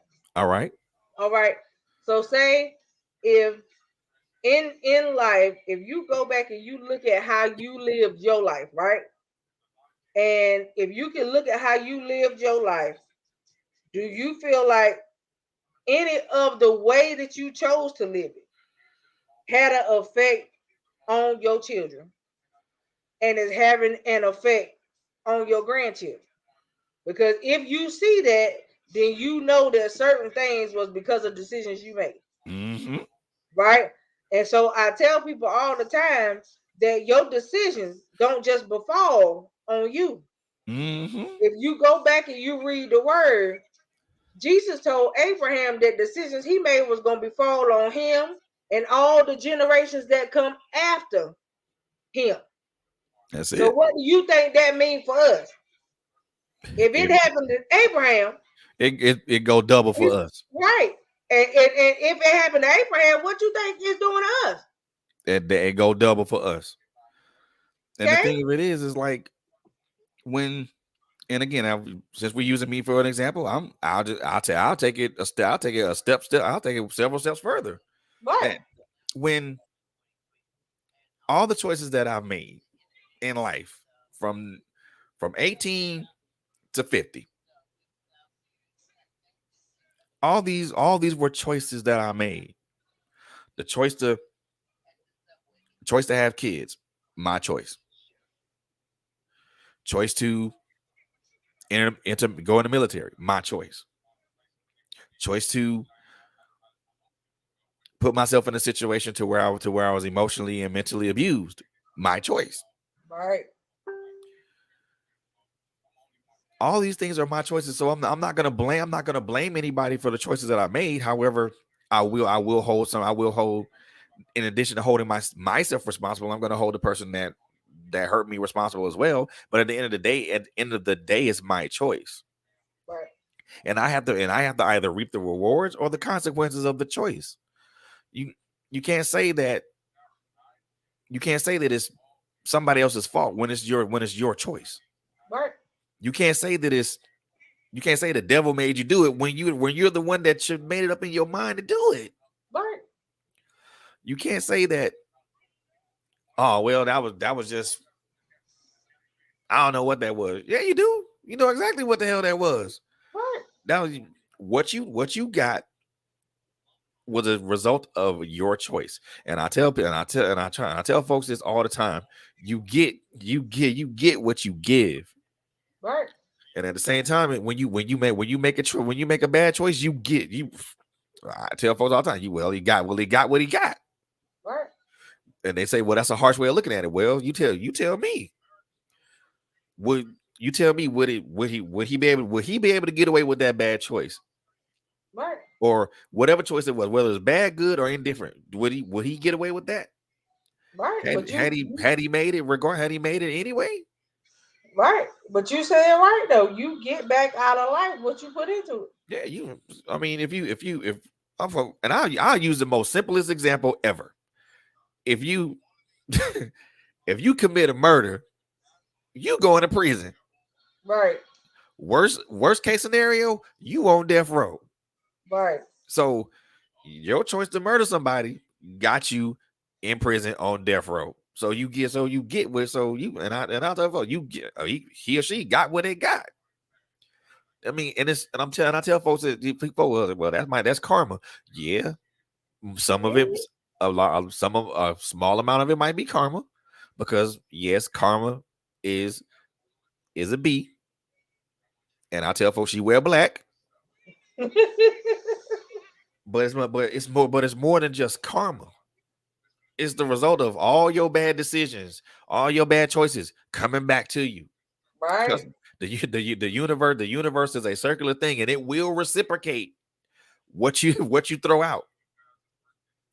You throw out bad energy, you throw out bad juju, you treat people incorrectly, or you treat people wrong. Trust and believe it's coming back to you. It's coming back to you. Then I mean, and that's not a religious thing. That's not a church thing. That is that first of all, that's a fact. Right. And I can say that because I'm not gonna say I was a victim of that, but there's some of my decisions, whatever some of the things that happened to me was a result of that. Right. Made a bad decision 2 or 3 years ago. Oh well, it's coming back around it's coming back around to bite me in the ass. Well, damn, I didn't know that was coming back. I didn't know it was coming back that quick. Right. And boom, and now here I am stuck. Now here I am stuck with a bad decision. Well, stuck with the result of a bad decision, and now trying to figure out what the hell I need to do to get up out of the situation that I'm in. That's simple. Make better choices. That part. Think about what you do before you do it. Put yourself in the mindset of thinking 3 or 4 steps ahead. A lot of people say, I'm playing chess while you playing checkers." To me, it ain't about that. It's about thinking 3 or 4 steps ahead. If I make this decision, what's going to happen down the line? Who is it going to affect? Who is it going to impact? Is that an impact going to be negative, or is it going to be positive? Unfortunately, those are things that we can't. Unfortunately, we're human beings and we're not clairvoyant, so we can't always see things. We can't always see the impacts of our choices down the line. We only see the impacts of our choices when it comes back around to us. But we have kind of at least try to think ahead. Right. If I choose this, who's going to be impacted by it? If I choose this, what is it? What is the cost? What is the cost to me? That's another thing that we don't think about. What is the cost? What is it going to cost us Right. if we make this choice? And the other thing I think too, Fred, that some people don't think about either is if you find yourself second guessing the choice you made, you know Don't you make it. made the wrong choice. Don't make it. Now, if you find yourself second guessing it as you're making the choice, it's not the right choice. Exactly. If you feel the hairs on the back of your neck standing up the minute you make that choice, it's a bad choice. It's already a bad choice. Don't do it. Don't do it. But I think the one Right. thing we Lord have mercy, and thank you God for dropping this in my heart right now. One thing I think we as human beings, and it doesn't matter your religious denomination, and this is universal for everybody. I think it applies a lot. I think it applies more to Christians than it does to anybody else. However, it applies to everybody. We don't count the cost of our choices. No, we Our don't. choices have a price tag attached to them, not a monetary price tag. Re- Let me repeat that: not a monetary price tag. They have a they have a heart price tag. They have a soul price tag. That was good, bro.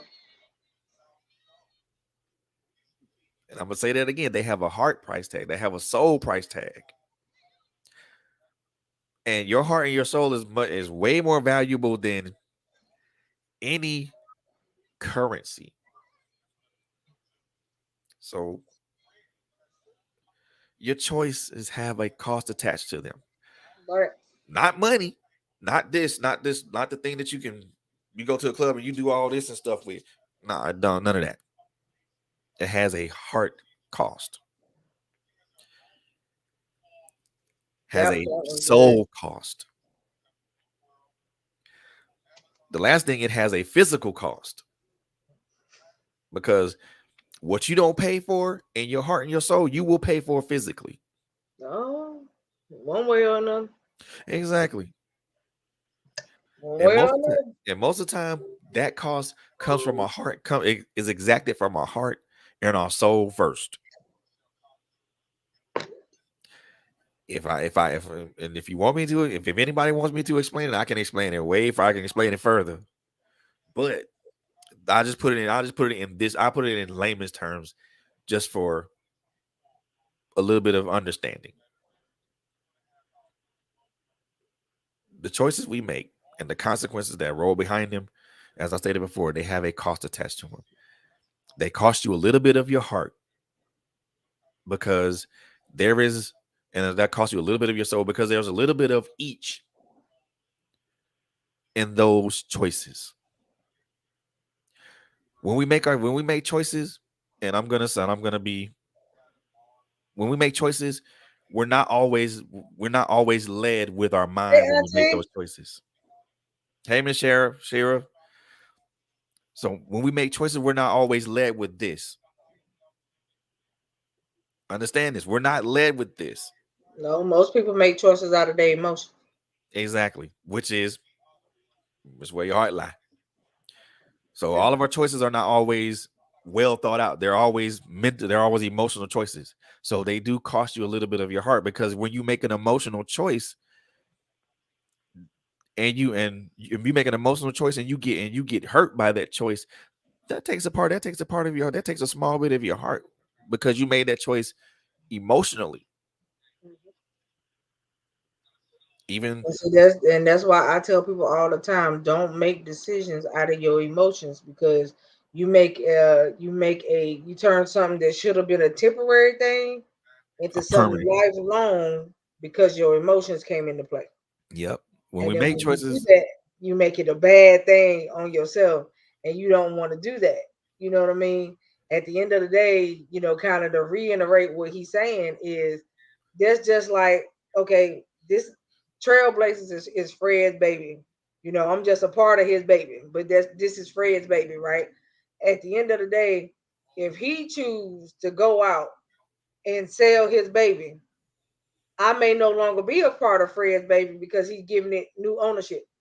yep, If he do that without talking to all the hosts that are involved, it might be bad deals for us because they may not keep our show. You see exactly. what I'm saying?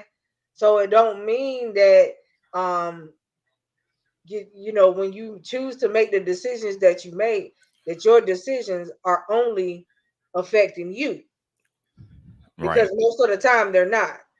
Your decisions are affecting more than just you.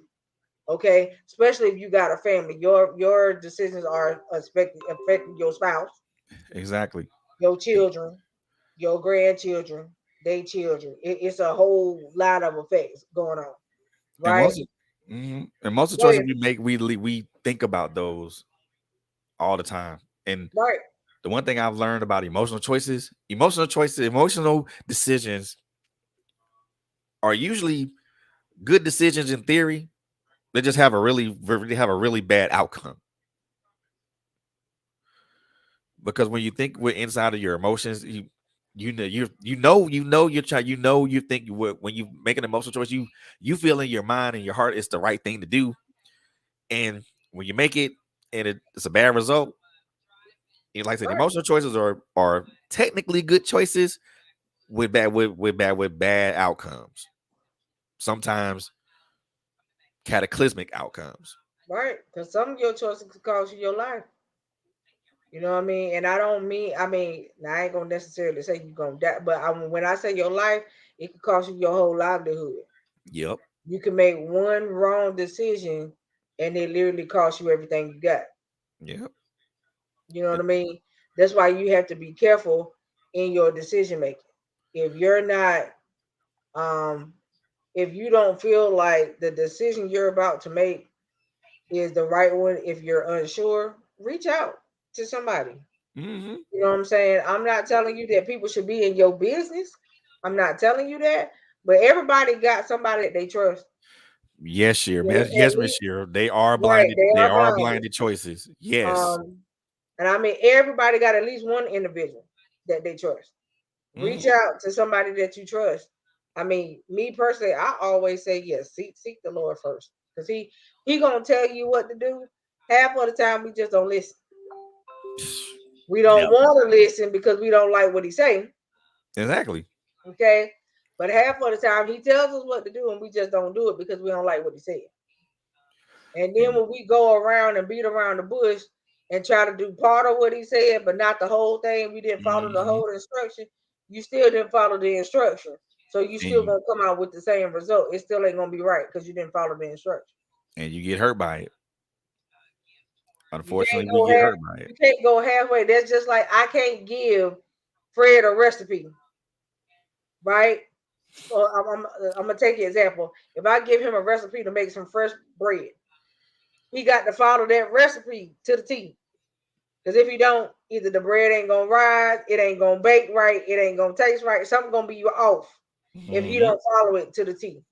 Now, once he learned how to bake it and he baked it a few times and he got it, if he want to tweak it, that's fine. If he want Exactly. to add some more flavors to it or add something to it to make it better than what it already was, yes. But in order to make the bread, he first has to follow that actual recipe to Yep. make the bread first, Yep. right? If he don't follow that recipe, something gonna be off. Mm-hmm. And that's what the Lord gives us. He gives us a recipe. Yeah. And then Simplified. yep. It don't be And hard. It be simplified. way simplified. It don't be like the square root of pi. That ain't what he be doing. Nope. He be like, look, I just need you to go knock, like he told what to call it when he told him to walk around the wall of Jericho. I just need you to walk 7 times. The most obvious stuff. Okay. I mean, to other people it was off the wall. But he gave him simple instructions. Yep. I need you to go walk around the wall 7 times. And on the seventh time, I just need you to praise me. That's it. That's it. You know? And once you do that, the wall gonna crumble. I bet you everybody else was looking at him like he was straight retarded. It, What you like, walking around this wall for? He took off and he walked around that wall. like, dude, what's wrong with you? Why you walking Right. around? Why you walking around this thing like a whole bunch of times? You, You know what I'm saying? But he took off and he walked around that wall 7 times. On the yep. seventh time, he did exactly what the Lord told him to do. And you know what happened? The wall fell. Yep. Okay? And yeah. Oh my goodness. It and came down. So just like Noah, he said, I need you to build an ark. Noah said, why? Because I'm gonna cause a flood. If you build an ark, you and your family, and I need you to take 2 of each animal. that's it. I need you to do what I said so you and your family can live. And 2 of each animal. Can you do that for me? But I Funny need thing, you to build it. I need you to build it according to this size. specifications. This is specifications. I mean, he gave him specifications. Okay. Now, back in the day, Bible days, you tell me what ruler and metrics they had to measure anything, but however they did it, he did it. Okay? All right? He did it and he made it happen, Cap. All Man, right? exactly. I think So when I'm it telling you, you oof, got to follow the instructions. It might yeah, seem odd to somebody else, but it's not. but It ain't. It shouldn't be odd to you, especially if you're the right? one receiving the instructions. It's a lot of people he gave odd instructions to. Unfortunately, we take those instructions and we twist them and we tweak them to fit our own means and our Exactly. own ends. And unfortunately, that's when it blows up in your face. Man, look, you think about how Moses felt. I'm talking to you through a burning bush. Yo, their voice coming out the Exactly, bush. exactly, Now Simone. you know us. You That know was us. probably what they were thinking when they said when they asked him, like, dude, really? Right. You know us as black folk. You know we don't. You know how we are. We Exactly. y'all know we ain't right sometimes. Us Mm-mm. as black folk, we would have turned and looked at somebody if there was anybody. Dude, there a whole voice coming out this bush. Ain't nobody in here. There ain't nobody else over here. But there are boys coming out the bush. And What's every going time on the over boy here, speak, man? look, every time the boy speak, the fire get hotter. Like, hold on. But the fire, but the bush ain't actually burning though. But it's on fire. Like you know, you sit there looking at the flame, but it ain't actually consuming the bush. Exactly. And there a whole voice coming out the bush. You gonna think that you have lost your mind. That's what you gonna think, right? But that's Exactly. how the Lord works. That's the type of encounters He give people. He give you encounters that other people would think is crazy. But that encounter is for who? You. You and you only. To change who life? Yours. Yours. Everybody He gave an encounter to, it changed the dynamics of their life. But again, we take those exact plans and we twist them and we bend them and we do all things, and then all of a sudden, and then we get mad when it blow up in our face. It blew up in your face because you didn't follow the instructions. Right. What you mean? It blew up. If you follow the instructions to the letter, to the exact letter, then it wouldn't blow up in your face. But if Right. you decide you want to add a little bit to this and add a little bit to that, and then Look, I could go on and on. Let's talk about Daniels in the lion den. You it's, done threw me in a den of lions. But when you open the den back up, I'm asleep on top of them. Like, what's wrong with him? I'm chilling. Me and the lions chilling together. He supposed They my bed. They pillows for me. he's Like, supposed to be food. you know what I'm saying? Like, what? You thought that something that was going to consume me, it did not do what you wanted it to do. Yep, And and you had to send somebody in here to get me out. yep, and I think I think there is a story about three of like those three Hebrew boys that was thrown in the pit. Exactly. You put them in the fiery furnace and you kept turning the fire up even higher and even Exactly. harder now. They Okay. and they And walked out of there. you sent somebody to come and look in the furnace like a dummy. And by the time they could get to look at the furnace, they just got burned up from the heat and they didn't even touch it. Exactly. Okay. But here we are standing in it, and the Lord standing in here with us, and you turn around and look and say, hold on, I thought there were three, but they four. Exactly. Right? Now, my whole thing is you gotta sit here. It's right, Simone. You sit here, you gotta understand how he worked. Look at all the parables that he used to tell you about other people. And how again it goes back to the specific encounter just Yep. for you. Look at what he did with Job. Why I got to kill all your children though? You That understand? ain't necessary. It They ain't they necessary for me to do all that, but they got together to have a feast. They was having a celebration to have a good time as siblings. And boom, the house collapsed.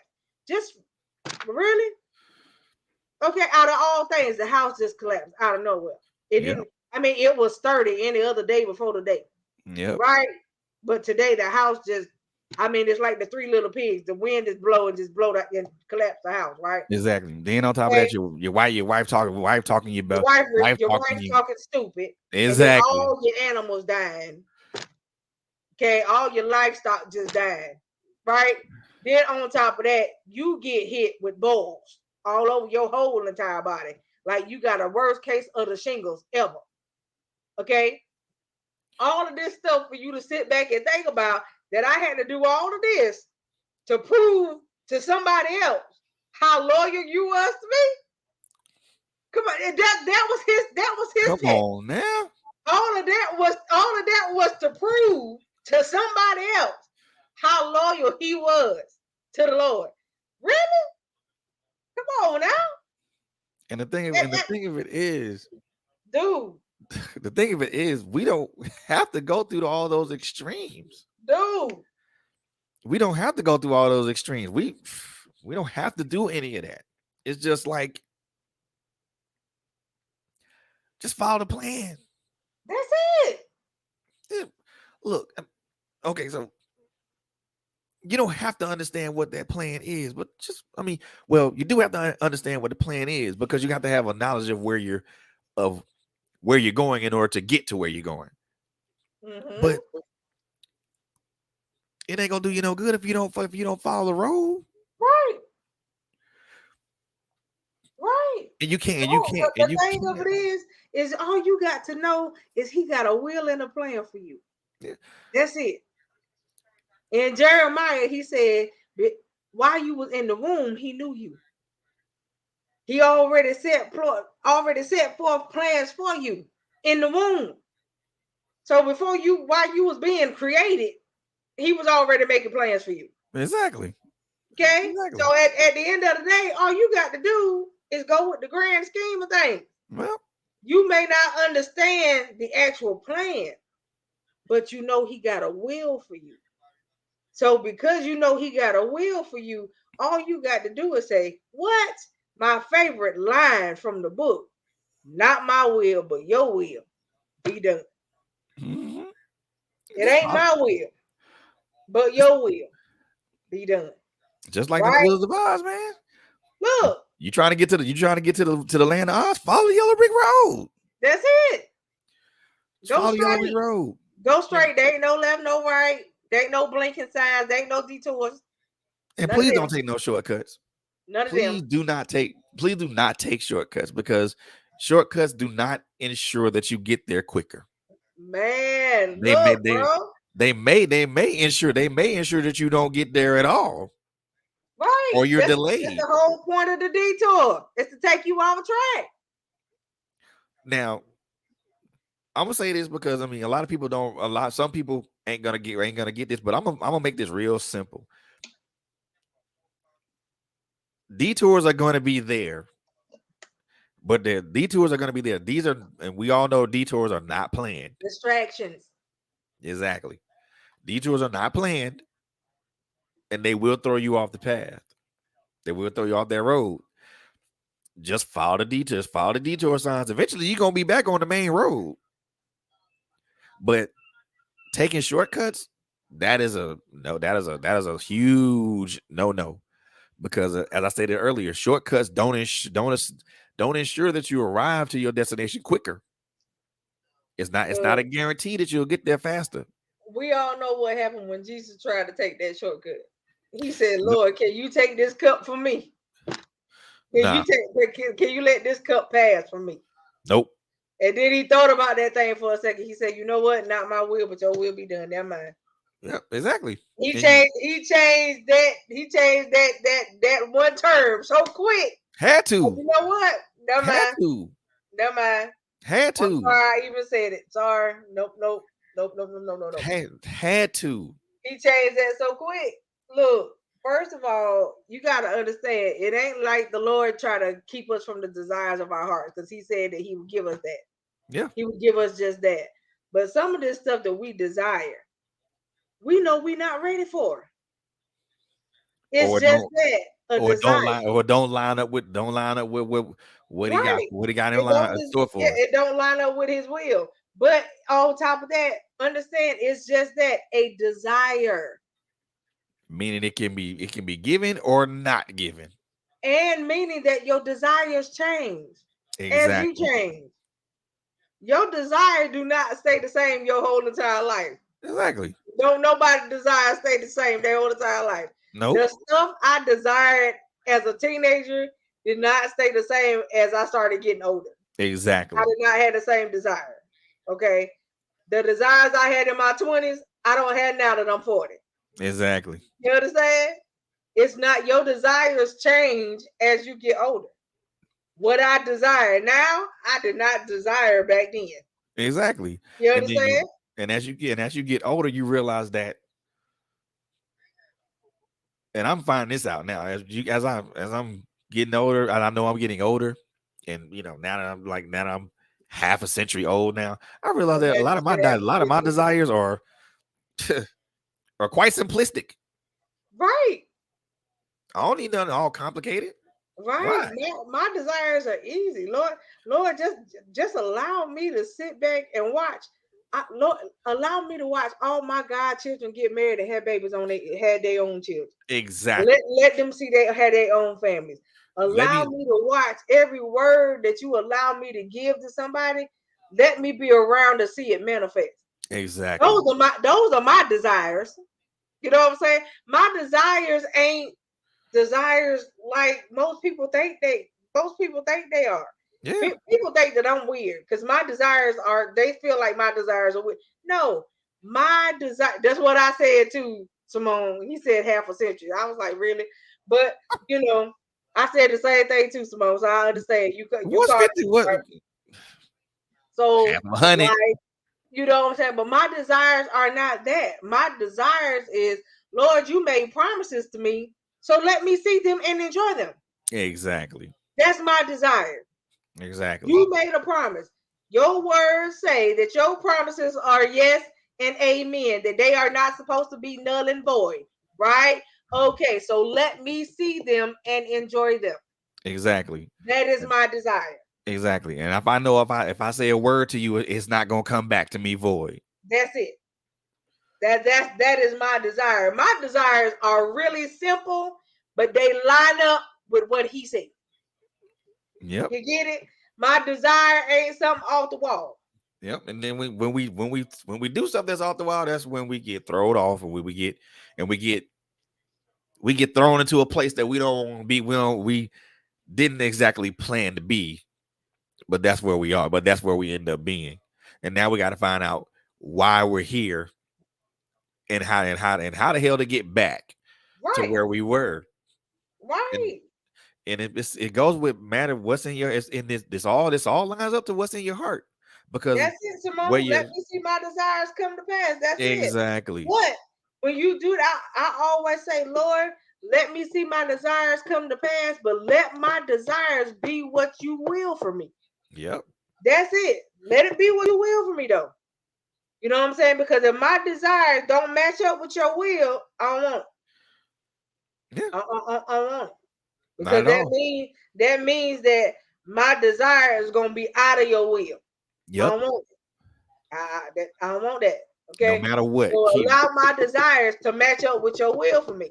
no matter Okay. what, keep My me like in I said, order. that's it. My desires are the promises that you made for me. I want to see them come to fruition and I want to enjoy them. Exactly. That is my desire. You know what I'm saying? And when you give him his word back, he gotta act on what? His word. What you yep, because it cannot come back to it won't come it cannot come back to you void. He gotta act on his word. You know Yep. what I'm saying? And that's one of the biggest things, and that's the whole point of what we were taught, what the whole night is about. The whole thing is what's in your heart. What's in your heart will come out your mouth eventually. You understand? And you have to be a consistent human being. Okay? You can't be wishy-washy. Consistency works all the way Exactly. around the board. You gotta be a consistent human being. Period. At the end of the day, at the end of the night, is what I get from you consistent? Yes, because you're gonna get the Lord from me at all costs. You're Exactly. gonna get me pushing you at all costs, Exactly. right? You're gonna get me encouraging you at all costs, even when you don't want it, right? You're gonna get me praying for you, telling me that I'm gonna speak life into you at all costs, Yep. right? That's right. That's right, Simone. He swore it by himself and he can't lie. That's it. And that's one of the biggest takeaways that I want anybody to take away from tonight is That's if it. you give him back his word, give him back the word he said about you. Yep. What he say about you? That he knew who you was, right? He Yep. said he formed you in the womb. He knew what the plans was. Okay, so Lord, you said yeah, in the womb you formed me. You knew my plan. This is Exactly. what you said. So now I need you to move on my behalf. Yep. Okay, They're I they're need you to move on my behalf. If there's something in my life that's out of place, I need you to put it in place. If it ain't supposed to be there, move it. Move it. Okay, and we have to be strong enough. That's There are right. promises that And we've been we got to given. be strong enough to ask him to remove stuff that we're not strong enough to remove on our own. Nope. It's Cannot. okay. Can't.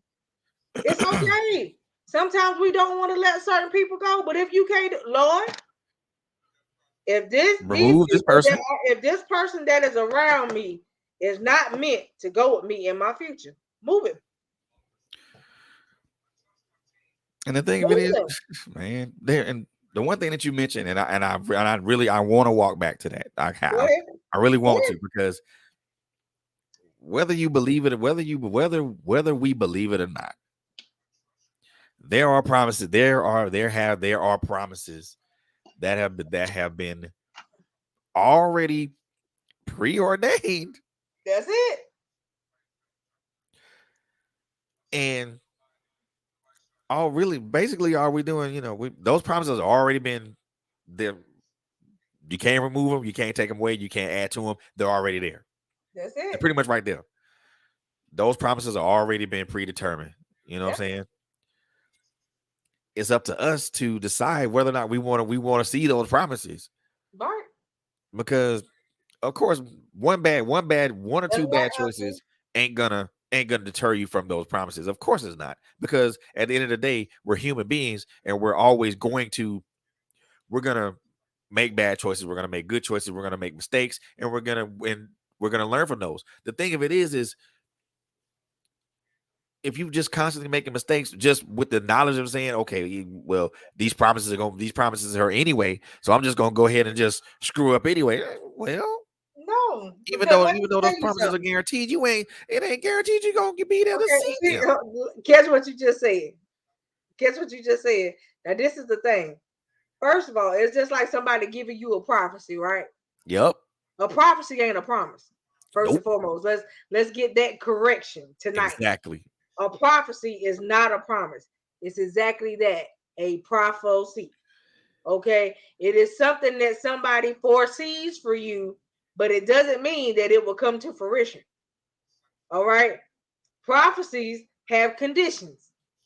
That's right, because Simone, Yep. prophecies come with conditions. All right. This is what some people don't bother to tell you, but I'll tell you tonight. All right. So prophecies come with conditions. What can happen is if you do not fall under those conditions and you don't follow the conditions, that prophecy will never happen. Exactly. Okay. And you will continue to delay it. I don't care what nobody tell you. Something can be spoken over your life and it can take years before it comes to fruition because you did not follow the conditions to meet it. Yep. Right? Now, his promises for you is different. Those are This is not a conditions. promise. He guaranteed it because he said it. If this is what he said, he has to make it happen. Yep. Yep. There's a Because difference between the two. He yep. don't have to make the prophecy happen because if you ain't do what was supposed to be conducive for that, it's not happening. That's right, Simone. That a prophecy is not a promise, and I, I hate it when people think that it is, Nope. and they be like, "Oh, well, you a false prophet." No, No, ma'am. you on in right position to receive it when it was spoken to you. And I think the more people that understand that is a conditional thing, Yes, they'll understand. They'll be like, okay, so this is conditional. So I have to meet this criteria, this conditions. And the other, but in the other, but to the but exactly to the opposite, God's promises are yes, absolute. and amen. That's what His word say. If he said this is the promise that I made that I've made to you, he got he got to fulfill it. Look, the one promise He made that other people don't see as a promise, and He said it because it's in the word. He said that I came that you might have Life life and have it more more abundantly. abundantly. Or in other terms, it says to the full. So that means in overflow or in access. That's what it say. That's a promise. That's a guarantee, as they say in Yep. Louisiana. Okay. All right. So that right there is a guarantee. But we as people don't see that as a promise Nah, because you just think it's part of the scripture. But baby, that's a promise. And that's a promise that he keeps if you do what you're supposed to do and follow the instruction. that's it. That is it.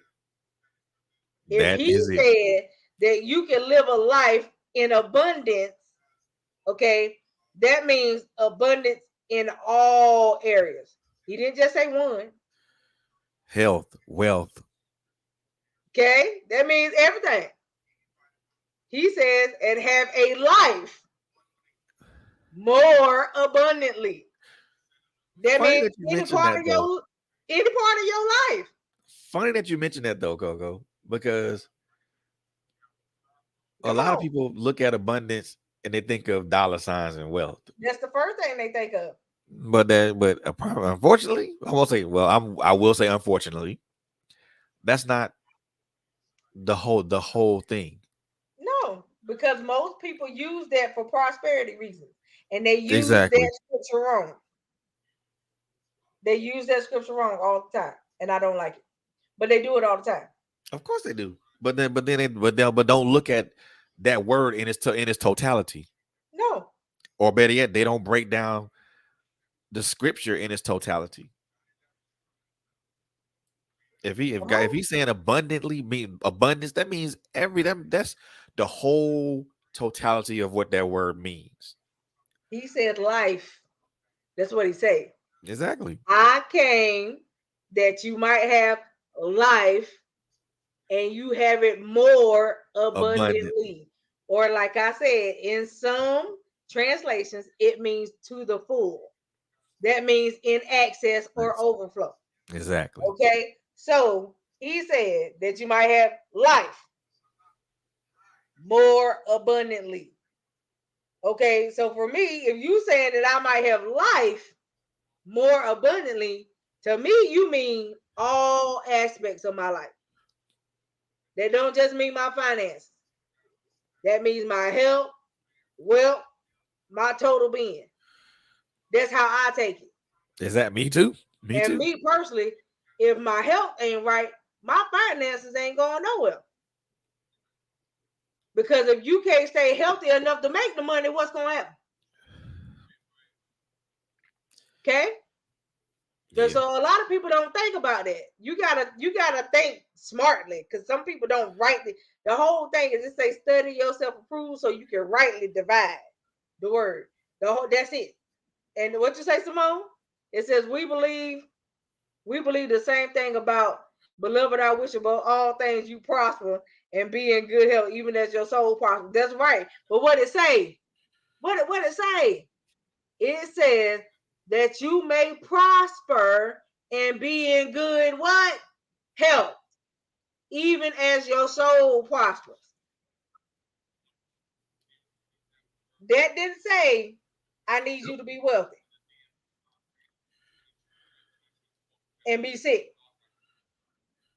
It Yep. didn't give you the opposite of the scripture. That ain't what it said. And it's also the way that people break these scriptures down and try to teach these scriptures to people. That's why you have to, that's why you got to pick up the word and read it for yourself.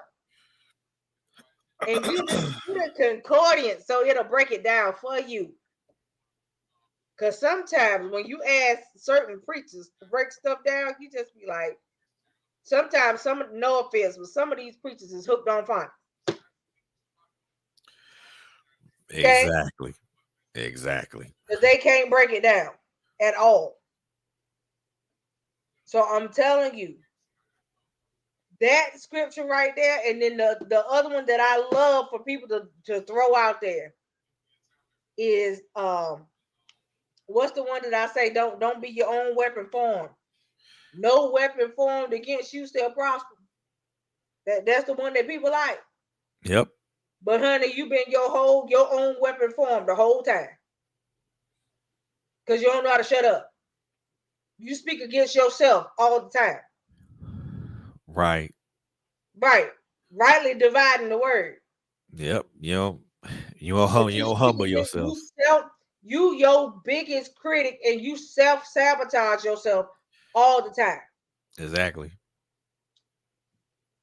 And you talk about no weapon formed against you shall prosper. Boy, baby, you your weapon. Your It own doesn't worst prosper. enemy.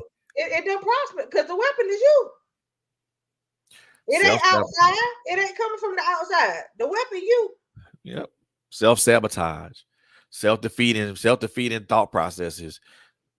Not Right. not not showing humility. Right. And that's the whole thing about how you break this word down and how you divide it. And at the end of the day, that's where the problem come in. It's how you see the word. When I first really got into church and I really wanted to read the word and I wanted to learn it, the first thing I did was I bought me a Bible and I bought a strong concordance so I could break it down. That's the first thing I did. Then after that, after I went to theology school, I got the Bible, a strong concordance, and a Bible dictionary. And then I got all three. So every time I study, I got all 5 books laid out on the table in front of me. Got to. Because you gotta know what you're reading. And you have to Right. understand that. You good, Simone. I know what you meant, baby. You So you you, gotta know you what ain't you're gotta looking at. apologize. I knew what you meant. So yeah, it's talking about rightly dividing the word. But if you don't read the word, how you gonna rightly divide something? You don't even read it. You don't even pick it up. So that means anything that somebody behind these wonderful things called pulpits say to you, you take it and run 1,000 miles a minute with it. You don't even know if what they said to you was the actual word and actual scripture or not. Because some people paraphrase. And you can't go with it what everybody say. You gotta study to show yourself approved. That's it. That's what the word tell you. That's right. I got a concordance, I got a Bible dictionary, and I also have a chronological Bible. Because the Bible that you read now is actually not in order, you guys. Okay? Just so you know, it's out of order. But a chronological Bible goes in event order. Exactly. But that's for another day.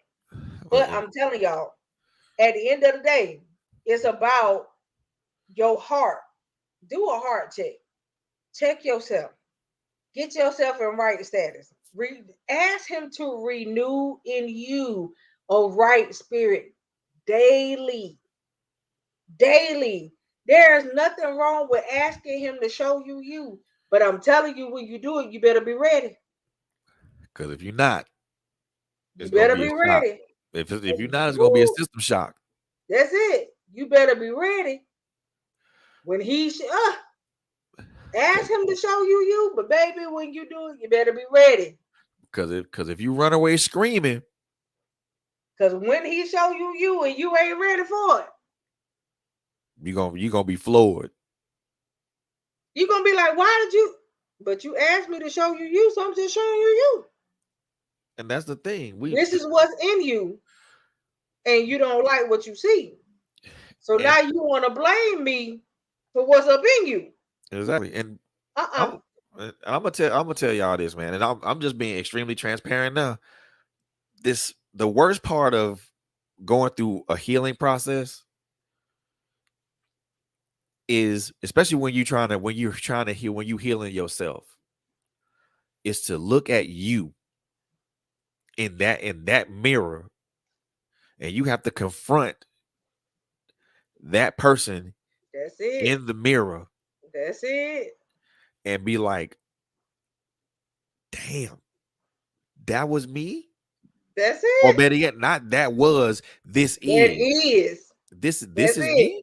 Ain't no was because it's still there until you fix it. This is the person that's underneath all that bluster and all this Yes. bravado and everything like that. Yes, that is. That is and I say this all the time, the hardest part about healing yourself is looking at yourself in the mirror. Because when you do that, now all them, you ain't got to worry about peeling away layers, because when you look in the mirror, all those layers have already been peeled away. and you look at yourself and you see all those scars and all those wounds, and I'm getting a little bit emotional because that's how I saw. That's the person that I saw in the mirror. Right. A little boy with scars and wounds all over his body, whelps, you know, everything. Some of those wounds were fresh. Some of those wounds were in different stages of healing, and then there were scars. Right. Your first instinct is to want to protect that individual. That should not be your first instinct, Come on. because if you protect that person, you will never ever change. Free Because the yourself minute you more. wrap I your arms understand. around that person, that individual, you should yeah now our instinct as human beings and as and it's more of a parental instinct than anything, but as human beings, you want to protect. Don't do that, because That's it. the reason that you're being showed this is because this is who you are. This is your interior. This is your inner you, not the exterior you, because the exterior you is the one that's been shielding you from shielding your inner you from all the other stuff. The outer you is is that hard shell that's been built up from years of trauma, um, rejection, dejection, um, hurt, abuse. That's the outer shell. You break away that inner, you break away all that, you get to the inner, you get to the soft inner parts of who you are. There's gonna be so many wounds and scars on you. And the funny part about it is the funny part about it is with me,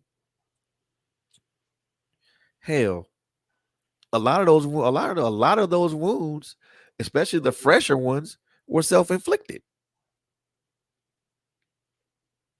The ones that had there were scars were wounds of things that were wounds of experiences, things that I had already went through, things that I'd already kind of moved myself on and to some point or another healed myself from. That's where the scars were. But all the fresher wounds were self-inflicted. And when we talk about what's in your heart, unfortunately, we are our own worst enemy. Hmm. We are our own worst enemy. When you peel away all those layers and you see that wounded boy or girl, don't don't your first instinct is to want to protect them. Don't,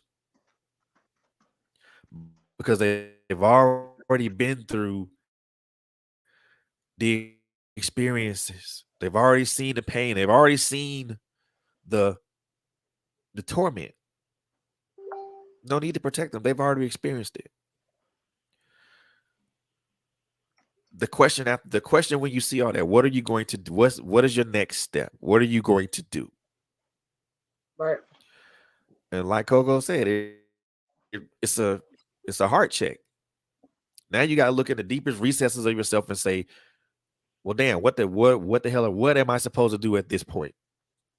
Right. That's well, for some people that's easy. That's an easy answer. For some people, it's not so easy. The easy answer is to accept what is, forgive yourself, That's it. And that's one of the hardest things for us to do. heal yourself, and move forward. That's I won't say that's the yeah. And for a lot of people say that, well, that's the easy part. No, it ain't. How is that easy? First of all, it's not easy confronting yourself in the mirror and looking at the ugliness of you. That's one of the Second hardest of things all, to do. it, it is it is more difficult to change who you are from the inside out. So if you think change is easy, you are sorely mistaken. And for a lot of people, the easy route is to simply ignore it. Yeah. But you can't go your whole life ignoring it. Please look. Please believe warning comes before destruction. That part, you better say it. So if you choose to ignore that, then you pretty much written your own. You really pretty much orchestrated your own demise. And I'm not saying a physical demise. I mean a Let me tell y'all something because I'm gonna let him finish. But what he would just get ready to say, a spiritual death is worse than a physical one. Let me just tell you that. Okay? A spiritual death is horrible. When you feel like your soul is gone, but your body's still around, but your soul ain't right, it's the worst feeling ever. Okay? and I don't think anybody wants to die a spiritual death. Who in their right mind wants to be empty and devoid? Not me. And I'm pretty certain not anybody that's listening or watching us. But spiritual death is the worst death that you could The have worst thing ever. ever. To die that death is to for me, and this is the only way I can I'll describe it. To die a spiritual death is to me is to die a thousand physical deaths. And those physical deaths aren't really that horrible. In some Right? ways, some physical deaths are just painful, but a spiritual death A holds spiritual so death much is more horrible. pain Yeah. because now you're bereft of anything. A You spiritual have death is horrible. nothing. And I tell you, it's not something that you want to feel. Right, Simone? However, with we are worried more about the physical death than the spiritual death. However, with this here, all this, Right. all this is a shell. That's it. You This better is a worry about girl. You better worry about where your soul going. this is I this ain't is worried about the body is so that okay. The body gonna die regardless. But honey, I'm worried about where my soul headed. At the end of the day, hell is hot. I don't even like heat now. You talking about an eternal flame that where the heat don't never let up, and whatever you die doing is what you continue doing. yep. No, no, no, no, no, no, no, no, no, ma'am. That's the worst thing ever. And Okay? a lot of people say that, and I've heard a couple people say, "Well, you know, you die spiritual death, you're only half dead." No, you're No, you dead dead. completely. No, You are dead with a capital D. yeah, yeah, that ain't no That's half. that's not a half death. That's a look to to be devoid of anything spiritually Yeah, is a that's, complete that's like a person that walks around with permanent depression exactly. That's and basically no and absolutely no feelings. that's like living in a permanent blackout. Right. That's like literally that's like a person walking around permanently depressed and has absolutely no feelings whatsoever. Devoid of emotion, sympathy, empathy, Hey, any of that. coach, you Who hit the wrong link. You supposed to be up here on the screen, ma'am. who Don't play. baby, who wants to do that? Who even want matter of fact, who even wants to endure that? Not I, because that's like that's like living in the deep like living in the deepest, darkest area of your heart and never finding a way back. There's a way back from it, but you from a spiritual death, however, it requires a lot. Ooh, honey, you talking about counting the cost? Honey, that's a cost for real. But I wouldn't even. a I mean, spiritual death is the there's no need for you to have to go through that and try to figure your way back. That's like That's like the Lord going in the hell with the keys to try to get you out. Yeah, I mean that's pretty much like it was when he went into hell with the keys and got Exactly. the. That's why does he have to do that when all you had to do was listen to instructions first time? I don't understand. That's a lot of work for nothing. Right back to the question: what's in your heart? Pig comes right back around to the question: what's in your heart? Simple thing. Right. Just get it right.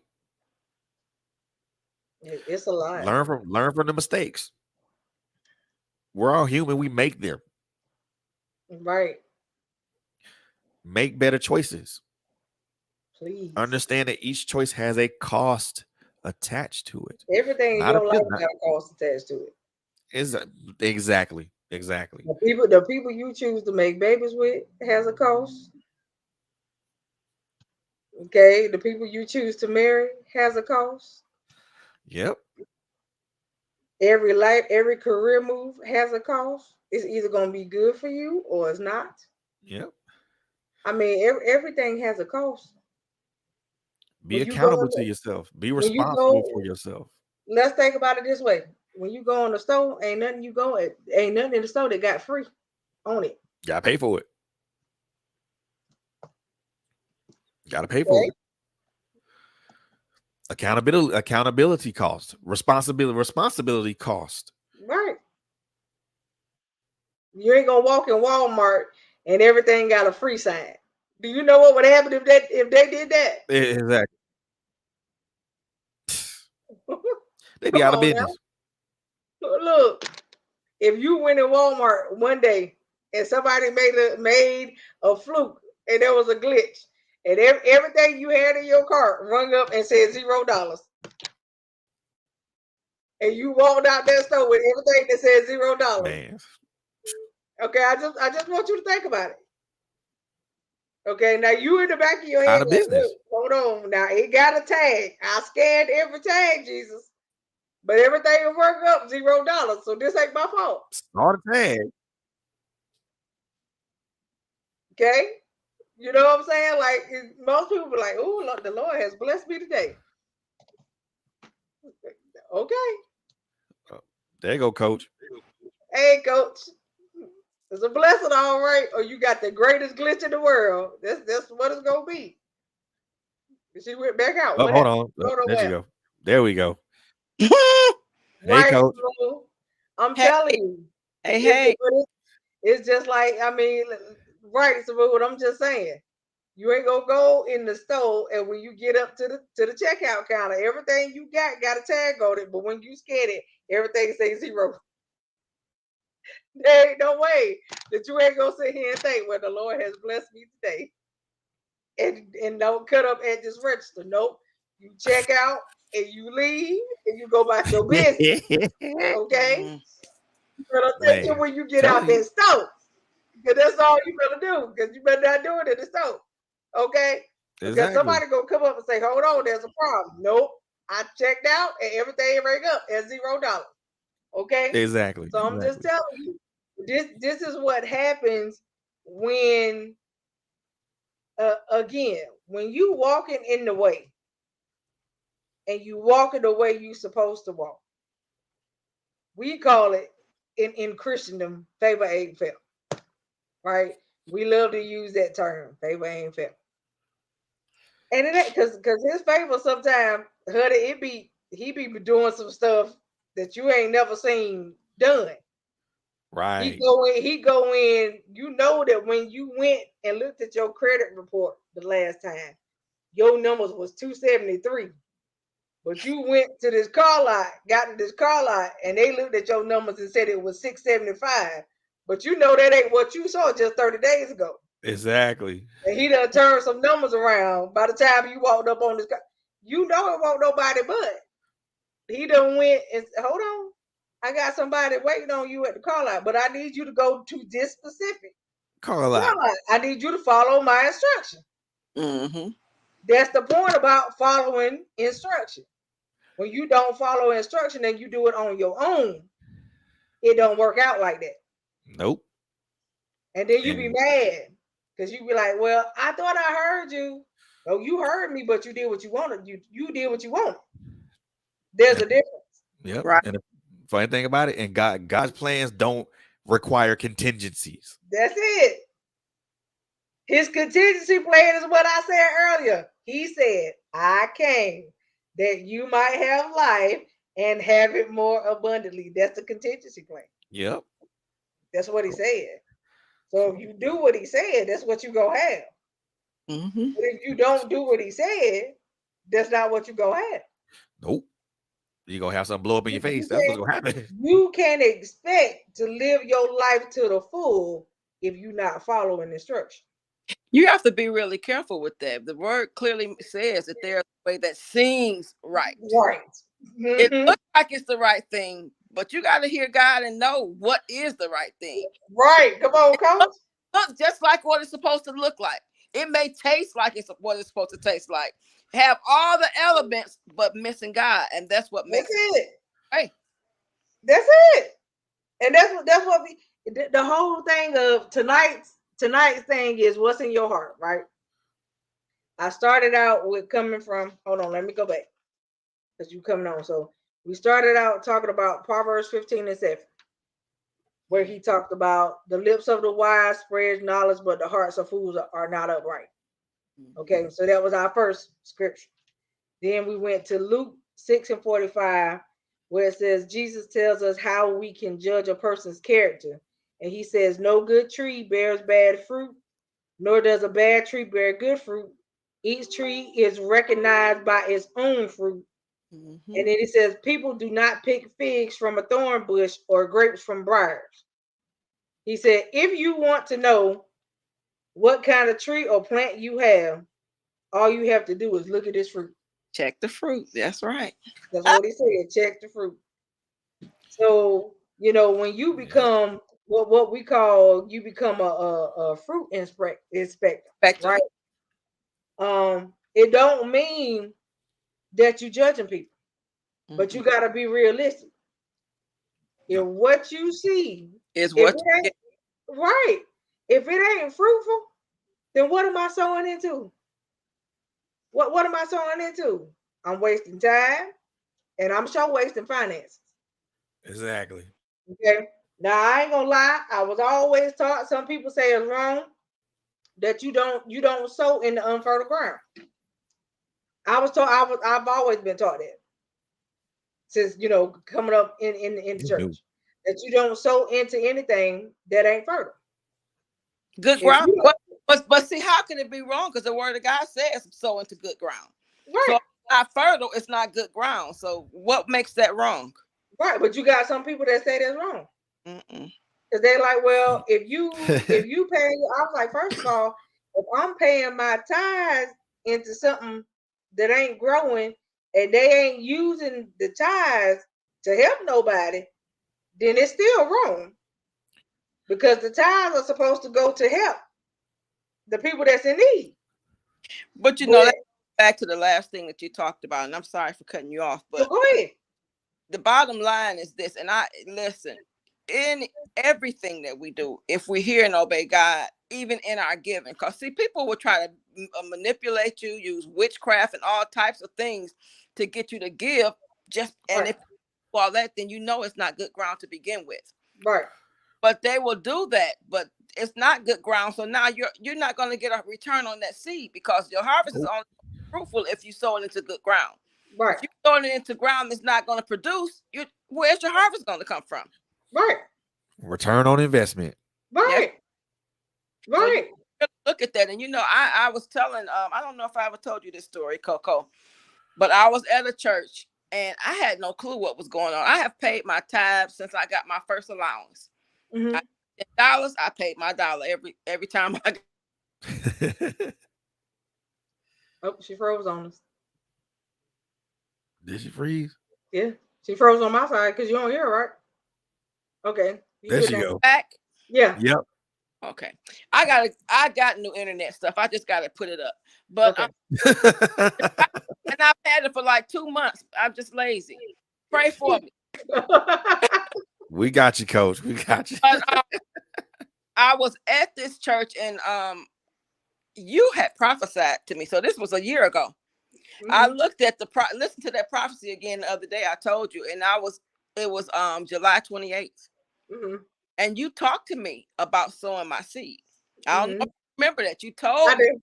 that God told me to stop sowing my seed in bad ground. And Uh-huh. if I told you at that time, the church that I was at, I was sowing seed, and then I just got to the place where I felt like I couldn't. Like it was a stop there, like a yield, and I could not move past it. Uh-huh. Talking to BB, I said, I don't know what's wrong with me. I have paid my tithe since I was a teenager and started getting allowance. If I braided somebody's hair, I paid a tithe off of it. If I babysat, I paid tithes off of it. Why can't I pay my tithes now? And that Right. church closed within probably less than a month. Wow. So why am I still sowing to a place that's not fruitful? Because it's dead. Right. So like we really like the bottom line in everything that we do is to hear and obey God and know what his word says, and don't lean to our own understanding, but acknowledge his word Yeah. and allow his word to teach us and to lead the Holy Spirit to lead and guide us in all areas of our lives. See, we miss it because we want to give him one part of our life, but we don't want to give him all of it. We got to Right. give everything, including our finances. When you look at your checkbook, you're a single parent, and all of your checks got the church name on it. There's something wrong with that. That part. I'm sorry. And I did, and I'm talking from experience. It was me. When the church closed that, and this is the second time church closed. And that church closed, and I looked at my checkbook and I'm like, 5 checks, light bill, 2 checks, maybe a water bill. I mean, my checkbook was loaded. And that's not the intention. And then this is the other thing though. The other thing is this, and it's sad, but the church is supposed to be the welfare system. Yeah. And if you go to a church, you're not a member, or you're a member and you haven't paid your tithes and you're in need, they're not gonna help you. And Right. not all churches, but a lot of them will not help you. And that's what the church was for. Right. You know, there was no FIA or whatever they calling it now. There was none of that back in biblical days. When a Right. person was hungry, that church is the one that was responsible for making sure that they ate. Widows, taking care of the widows and the motherless and the fatherless, children. So at the end of the day, when we know we're doing good ground when we see some products or some productivity coming from our seed. Are you doing some outreach? Do you have a food program? What are you doing to help the community? Right. Because really, it ain't just about helping the people that come in the building. It's about helping the people in the community that your church is in. Right. So Right. And it's a lot. I mean, we were just talking about being spiritually dead versus a spiritual physical death before you came on. mm, Right. Um, and we was explaining how some people think Simone had said, well, some people are more afraid of the physical death than they are spiritual death. And I said, well, they got it twisted because the spiritual death is worse than the physical. If your soul ain't right and you don't even know where your soul is headed, baby, that's worse than your body decaying, whatever. That's nothing what does it compared to that.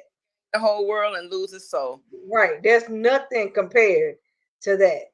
And I was like, it's just like if you was to die today, the physical man gone, but if you don't know where your soul going, baby, mm-mm, Listen, mm-mm, I, mm-mm. I just got off the phone with it. Just really, it kind of pricked my heart because we have to be really cognizant of the call. We are Yeah, once we accept Jesus as our Lord and Savior, and we give God our give the preacher our hand, as they say, and God our heart, we are responsible for all those people that are in our reach. And so the very first people is our own family. And if we are around here saving the world and our own family dying to go into hell, there's something wrong with that. We have to be real cognizant about reaching out to those who are in our very near circle. You know, this says what's in your heart. What's in your heart should be the love of people, all people, regardless to their race, their color, their creed, their sexuality, what they, what they feel, what they're doing. We got to love all people because God loves all people. He don't hate people. It's a sin that God hates. So we have to love the people like God loved the people. So Right. yeah, and that's a big thing. We don't love people like God love people, and that's No, it. And if we say we love God but can't love the people that's in our very face, the Bible said we are lying. The truth ain't in us. I ain't say it. It's the word of God. So bottom line is we have to love. That's what should be in our heart. And then we have to hear and obey God. And if we love and that love is exhibited to people around us, they'll look at us and see God. I don't want people to look at me and see me. that's I it. look at me and see him. That's Or if it. there's anything in me, purge me with hyssop. Wash me, make me pure. Because I want people to see you, not me. That's it. Because That is true. my whole thing is, if you always look at me and see me, then I'm not doing it. I'm not doing something right. Mm-hmm. Am I walking the way I'm supposed to be walking if that's all you see is me? Right? And that's not how you want it to be. Like when people saw Jesus, they knew his name was Jesus, but when they saw him, that's not what they saw. Right. You see what I'm saying? They called him what? The Messiah. Mm-hmm. 'Cause that's what they saw him as. Like that. I know they call you Jesus, but that ain't what I see. Mm-hmm. You the one they prophesied about. That's who I see Mm-hmm. walking around on 2 feet in front of me. Right. I mean, even John was like, when he was out there baptizing people, he was like, "I'm not worthy of the shoes that I'm." You, To unlatch your if shoe. you want me to baptize you, it should be you baptizing me. And he was like, "No, I need you to baptize me." And as soon as he did it, there go the dove, Mm-hmm. and everybody got an opportunity to see it. It's just how things took place. And it's so much of him. I mean, it even goes back to what we talked about the last time you was on the show, Coach, when we talked about the woman with the issue of blood. Oh my God, yes. When we talked about when all she heard is that he was on the way. He was in the crowd. She crawled through the crowd. Mm-hmm. And all she did was touch the hem to get to him. That's it. That's right. Absolutely. You're gonna preach that one day or write it. Yes, yes, I am. That's I mean, I'm telling you, man, that right there, that's all she did. And I'm telling you, but it's just the fact of, if you stop and you think about her story and what it meant if she touched people, if she was out about and around people because of her condition. She She risked was considered to be unclean. yeah, she risked her life to get life. Yes, But that's what we gotta do too. that's it. We gotta risk our life to get life because the natural life is not the life that we should be seeking. It should be the spiritual life. Right, right. And that's not what we seeking. We seeking after this materialistic crap that we can't take nowhere when we go. That's right. All we can do is pass it down. That's right. And half of the time when you pass it down, they don't keep it anyway. They abuse it. I was just thinking that when you said that. So I mean, we can leave legacy all day, but I want the legacy of me is that, like Paul, the Right, area of all time. I want that type of thing. Like that I sacrificed and that people saw God in me. I remember one time, and I didn't know that you could see it, but this was like what I said when I was in the traditional Baptist church, and they didn't teach us this type of stuff. Like I had to go to school and go seek out this. I had a yearning to know God more, and what I was getting was not enough. What was burning on the inside of me. right, I remember one day I had went to church, left my church, went to another church, left that church, went to another church. Like we were in church all day. Young people. We would right, jump in our choir director's car, and we would go to the holiness church at night when the Baptist church was closed. And so one day I went to work, and when I walked in, and one of the girls was like, "What's going on with you? It's a light radiating from you." I, you know, that we are supposed to be the light. Right. That's what I want people to see is that light. Right. And so I die like die daily, die every second, always before God, seeking him to make sure that what is in my heart is pure. That's it. A That's true. pure heart and clean hands. You know what I'm That's saying? it. Yeah, that's the whole point, Coach. The Yes. whole point of what we were talking about today. I kept saying, I said, what's in here? Eventually gonna come out of this right here. Oh yeah. You For sure. understand? I don't care what you say, how you really feel, eventually gonna come out your face. Mhm. Yep. And I think the one thing that to kind of speak back on what what Coach was saying is that, you always want people to see the God in you or see the light in you. Now there's kind of sort of I won't say kind of sort of, there's a grim reality in that. And the only reason I say grim reality because unfortunately the world we live in is like based upon incorrect connotations of what a Christian should be, because Mhm. it's based upon all the other things that's been thrust in front of us. Right. Like, well, this is what a Christian is. This was hold on, wait a minute. Whatever happened to what what the good books say a Christian should be? Right. Nah, it ain't about It ain't about this man. televangelism stuff like that. It ain't about.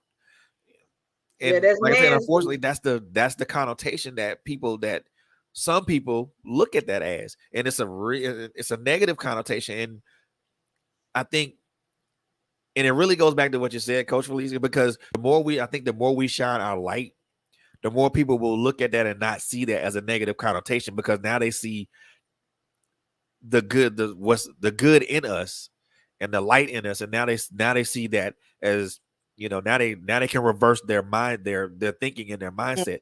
We unfortunately, and again, this is I'll say this because I know you guys will say it, but also, and I'll back you, and I most definitely will back you guys up on it too. It's based upon false teaching, Yeah. and I was just gonna say, just spit it Yeah. Right. it's But we say it all the all time. yeah. We said it Those earlier, Fred, that you are- gotta be sometimes you gotta be untaught what you've been taught. it's a learning unlearn. and it absolutely has to be unlearned. Anything that you learn, Yeah. and we talk about this often in our accountability group. Okay, Yeah. and so I had a conversation with a pastor, and he was saying, well, the word of God has been tampered with, and this, that, and the other. And I told him, I said, listen, I don't care about none of that. I don't care about y'all. Them saying that the white man changed the Bible to hold us enslaved. I don't care about none of that. What I do is I believe God. At the end of the day, yes, I subscribe to the Bible. I believe God, and I believe that when I read his word, because I have the Holy Spirit in me, that he's going to reveal to me his original intent of his word. Mm-hmm. And that I'm walking in what he said. Listen, I was a kid experiencing this stuff. I'm not crazy. I thought Right. I was then, but I know now that I'm not. I'm not Right. crazy. God will speak to you if you're listening. Right. And he will lead you and he will guide you if you're. Right. And some of the things that he has shown me, I'm like, God, for real? Like, wow, like you said, favor ain't fair. I'm like, oh my God, seriously? Right. The things that Right. my brain injury that they told me I would never be able to That's it.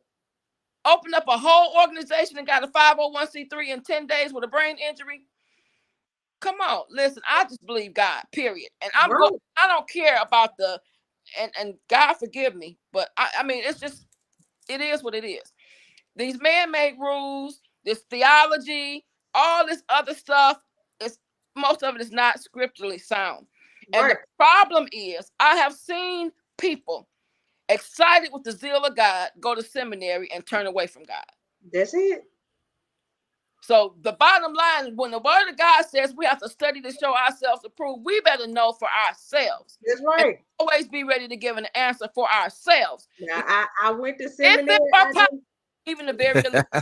look. I went to seminary. I didn't turn away. I went to seminary to learn, but I'm mad I had to spend $100,000 to do it.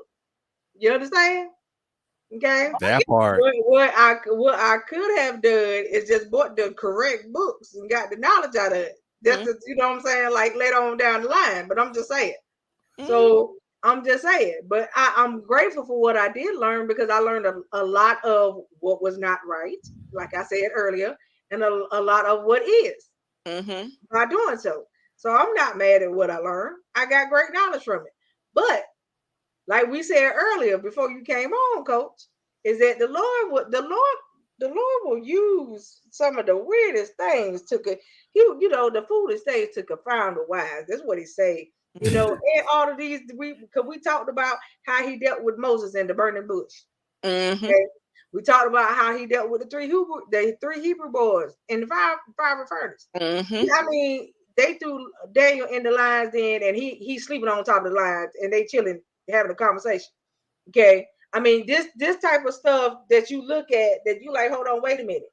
He told to walk around the walls of Jericho, and then they were gonna come falling down. I just need you to walk 7 times, do what I said. Mm-hmm. You know what I'm saying? So all of the stuff that he would tell somebody else that might sound foolish to everybody else, he told you to go do. But if you do what he said and follow the instruction, it's Exactly. gonna work out in your favor. Mm-hmm. It's about following the instruction. Mm-hmm. That the whole rule Oh, of I just need you to follow be obedient. instruction. That's right. Yep. And, And, then the problem with us is we don't like to follow the instruction to the T because we want to take out parts. We want to add do this parts, part today, not do this part tomorrow. And we want to take away, and add. That's not what he said. I need you to impatient. follow the instruction the exact way I gave it.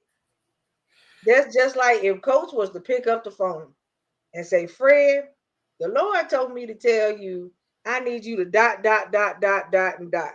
She just gave you 7 bullet points.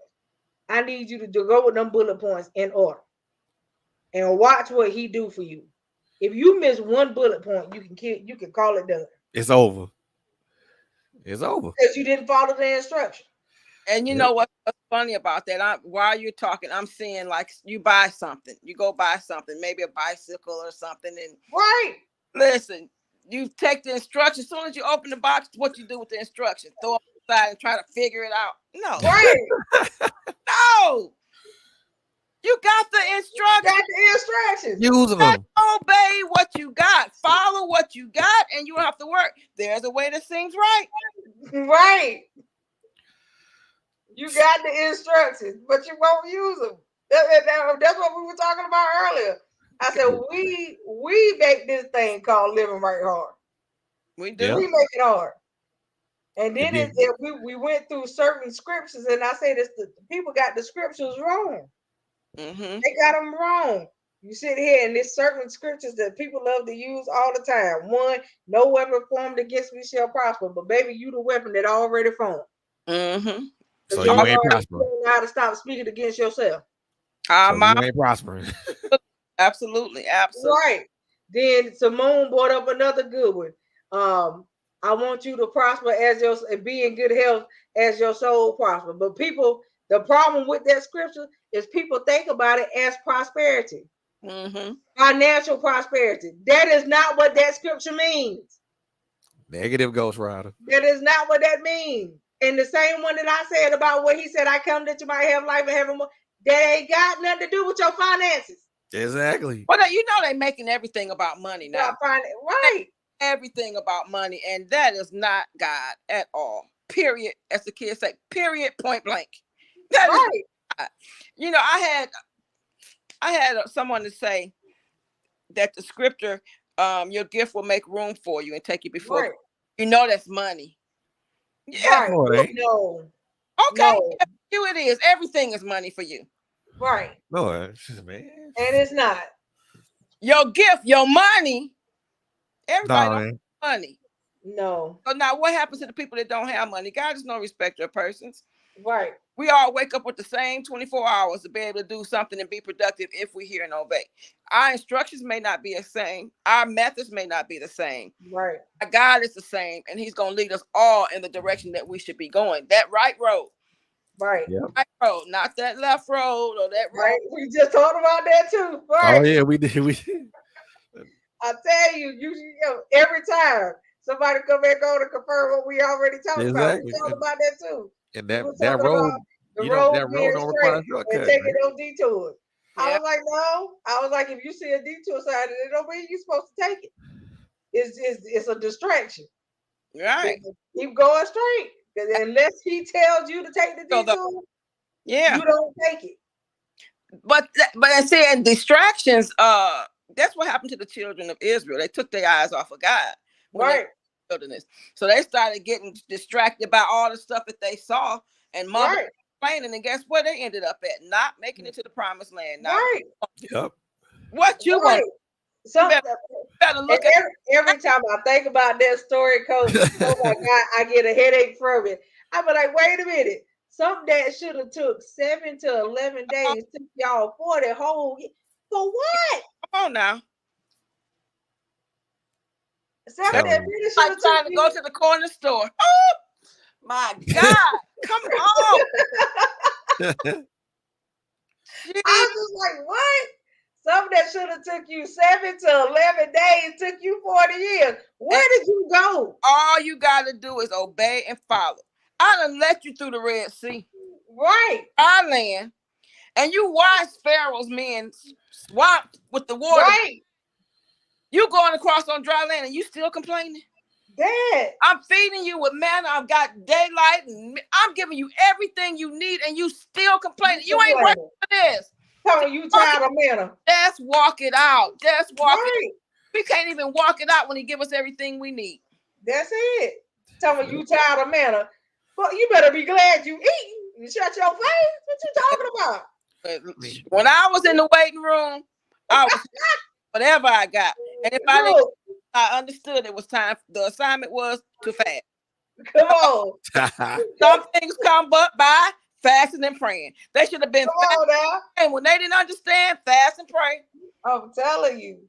Come Yeah, on. I And mean, that's funny you mentioned that because you've been, and it's like some of us sometimes we've been supplied everything. However, we gonna sit there and we complain about it. What you complaining about? You got everything you want and need. So what's the problem? Yeah. Why are you sitting because here acting like acting a fool? it goes back to what we was talking about again, Fred. Your desire. Your desire is just that, a desire. It could It's be not a need, and it probably ain't a part of his will. nope. Okay, it's just that, a desire. And again, your desires change as you change. Yep. Well, the prodigal son desired some things too, but you see where he ended up in the pig. That's it. That's it. Oh, he Yep. got it. Right. So that's what I'm saying. Like, I think that people really don't understand that your desires change as you change. Mm-hmm. When you change, your desires don't stay the same. You get Nope. older, your desires change. Like what you desire when, like I told Fred, what I desired when I was 20, I don't desire in my 40s. Nope. Not at all. I'm And then and on no. top of that, as you get older, your desires become more what you want and what you desire becomes so much more simplistic. Mm-hmm. Absolutely.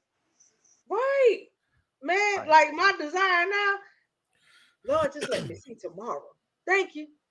Bless you. That's not That's told my you. desire. I do this still now today. My accident been 4 years now, and every time I open my eyes, I'm like, "Thank you, Jesus. I'm alive." That's it. My Come desire. on. Just let me see tomorrow. Thank I you. think about Bless it you.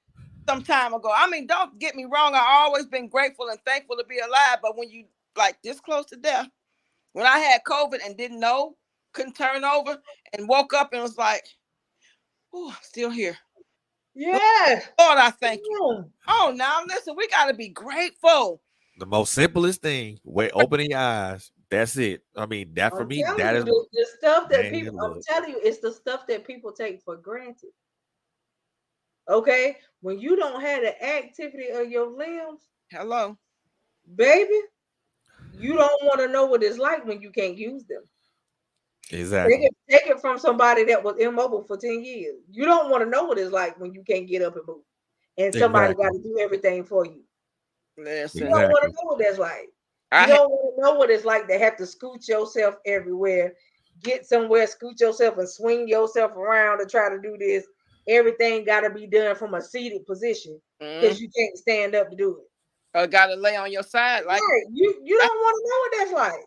Mm-hmm. But when people take your everyday of getting up and being able to just walk from your bed to the next room for granted, baby, I'm telling you, it's the little stuff that folks take for granted that get me. Mm-hmm. Like we can talk. I know people that had strokes that can't talk no more. I had 3 strokes back to back, and I thank God I can move my mouth, talk, and everything else. Exactly. But I The know simple people is it. that had strokes that can't do that. I do too. The simple. I, The I know simple people thing. that have strokes that gotta drag their limbs. I Mm-hmm. thank God that that's not my case. Contracted. You Same see what I'm saying? brain injury. Yep. So some people get brain injuries and they really can't never do things again. Right. My Right. doctor, and I remember this. I cried like a baby. I kind of like I don't know where I was because I was so shaken and frazzled from how the accident happened. And so I go. They sent me home from the hospital, 24-hour care for a month. All type of people coming in the house and things of that nature. I couldn't be by myself, and the doctor was like, "You're never going to be able to be a nurse again. You're never going to be able to walk again. You're never going to like you're never going to be able to not walk. Like the pain I have in my back. Um, Mm-hmm. I don't use my walkers and cane no more. Never tell me never. But I cried. I said, Doc, so when can I go back? Oh, you're never going to be able to be a nurse. Ooh. Never go. I'm like, oh, like when they told me in the emergency room, the reason why you having all these problems, you have COPD. That's I said, I rebuke that in the name of Jesus. Doctor Right. like the doctor was like, Right. he said, ma'am, you have COPD. I said, no, I do not. I'm not claiming that. I'm not accepting that. I reject that. And I was like, oh, I went.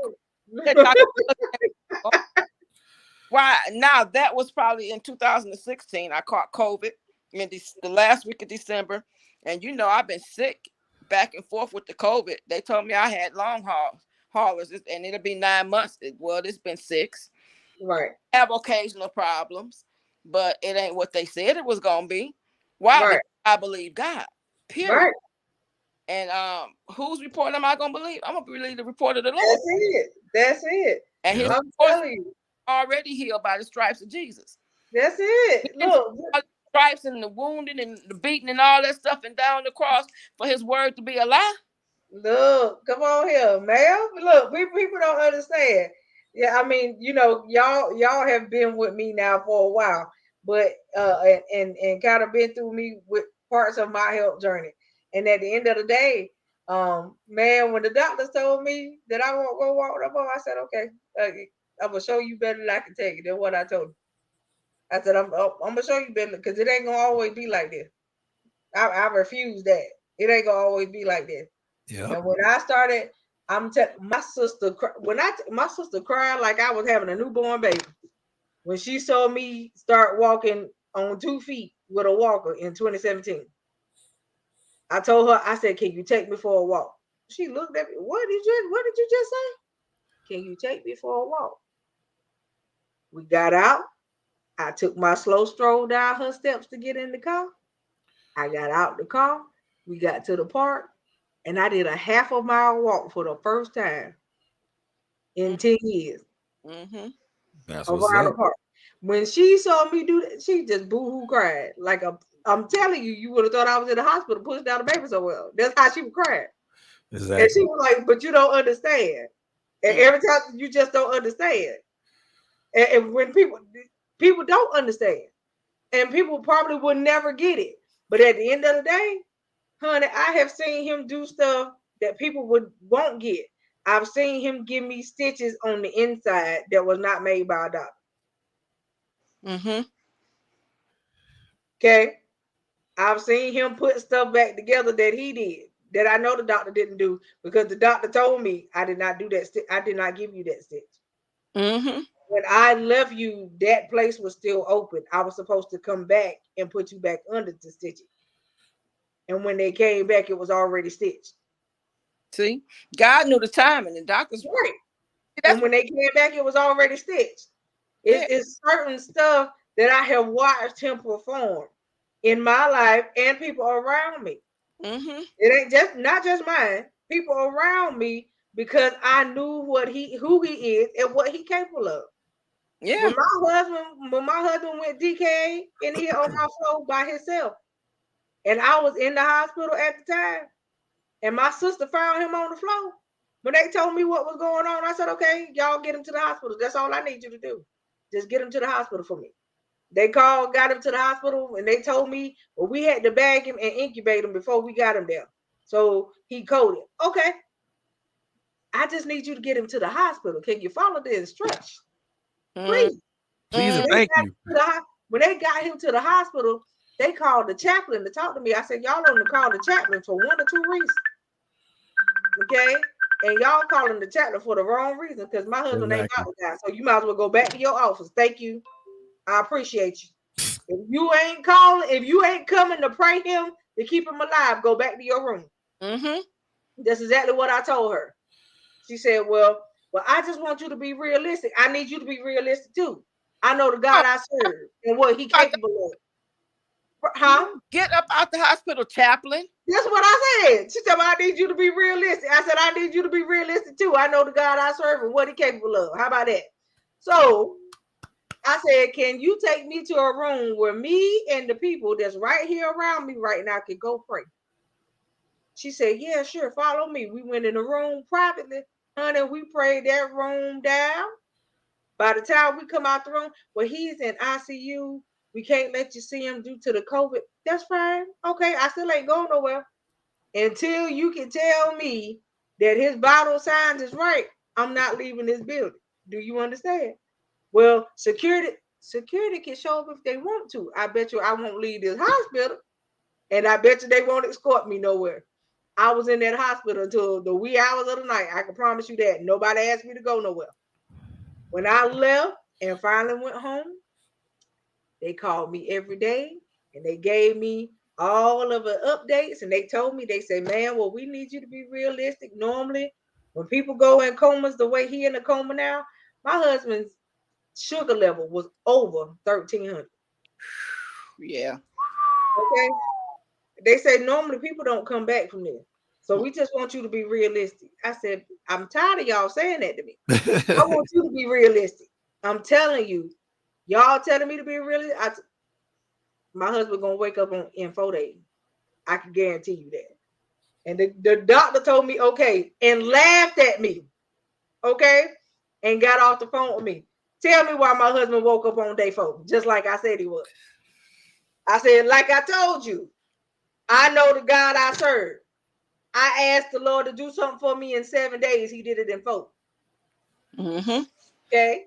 Just I don't said know. now. I said now, like I told you, don't be pulling no wolves now. Because I'm gonna tell you what he capable of, and he can show you better than I can. Exactly. Okay, when they wanted to cut his feet off while he was still in there, because his feet had turned black, I said, you better leave him with all his toes and feet when he come home. His feet will return to the normal color. They did just that, just like I said they would. Mm-hmm. And the Wow. doctor said, well, his A1C is going to remain blah, blah, blah, blah, blah. I said, baby, when he come back to you for his 3-month check, he will no longer be a diabetic and you go take him off all his medication. He did just that. Everything that I said that was going to is exactly what took place. She said, I don't know what you've been doing. We've been doing Jesus. You should try him. Well, That's faith is what I told her. it's the faith thing, though. You know, faith Right, is substance. Faith is like putting your gas in your car. If you don't have right. faith, you Yep. ain't going nowhere. You got to have faith. And if we don't, I was teaching a class, and when I taught that class, I said, I'm teaching this class on faith because we don't need to teach you nothing else if you don't have faith.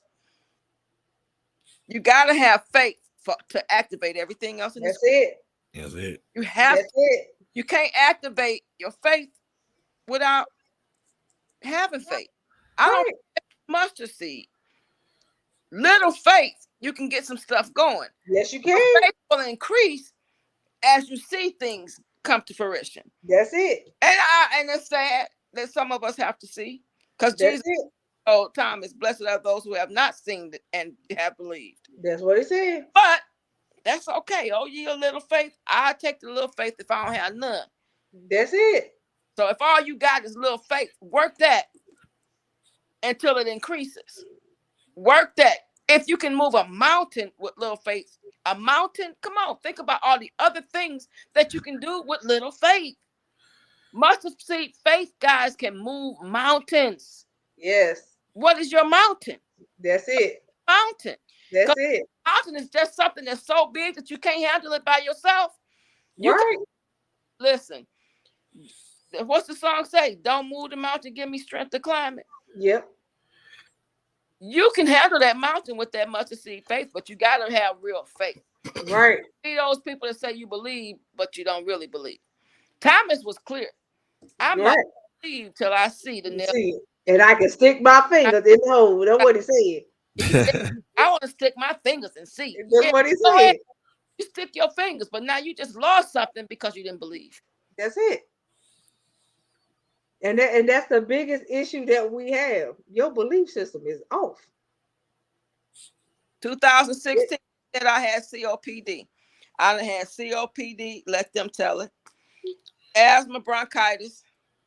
I get to the lung specialist after COVID, and the lung specialist say, there's no damage to your lungs. right. Will recover fine. And I don't know where they get the COPD from. I don't see it. And my doctor told me, she said, I'm sending you to the top lung specialist. And he didn't see nothing. He didn't even, and this was the funny thing. My first x-ray that he saw when I first got diagnosed with COVID, my left lung was completely covered with pneumonia. And my right lung was partially covered with COVID. And when I went back the second time, he didn't see nothing. Nothing. That's the kind of God we serve. Right. And see, I was like that. I was like that when I came home after having my surgeries. When I came home with all them IVs, I came home with double pneumonia. Mm-hmm. Hey.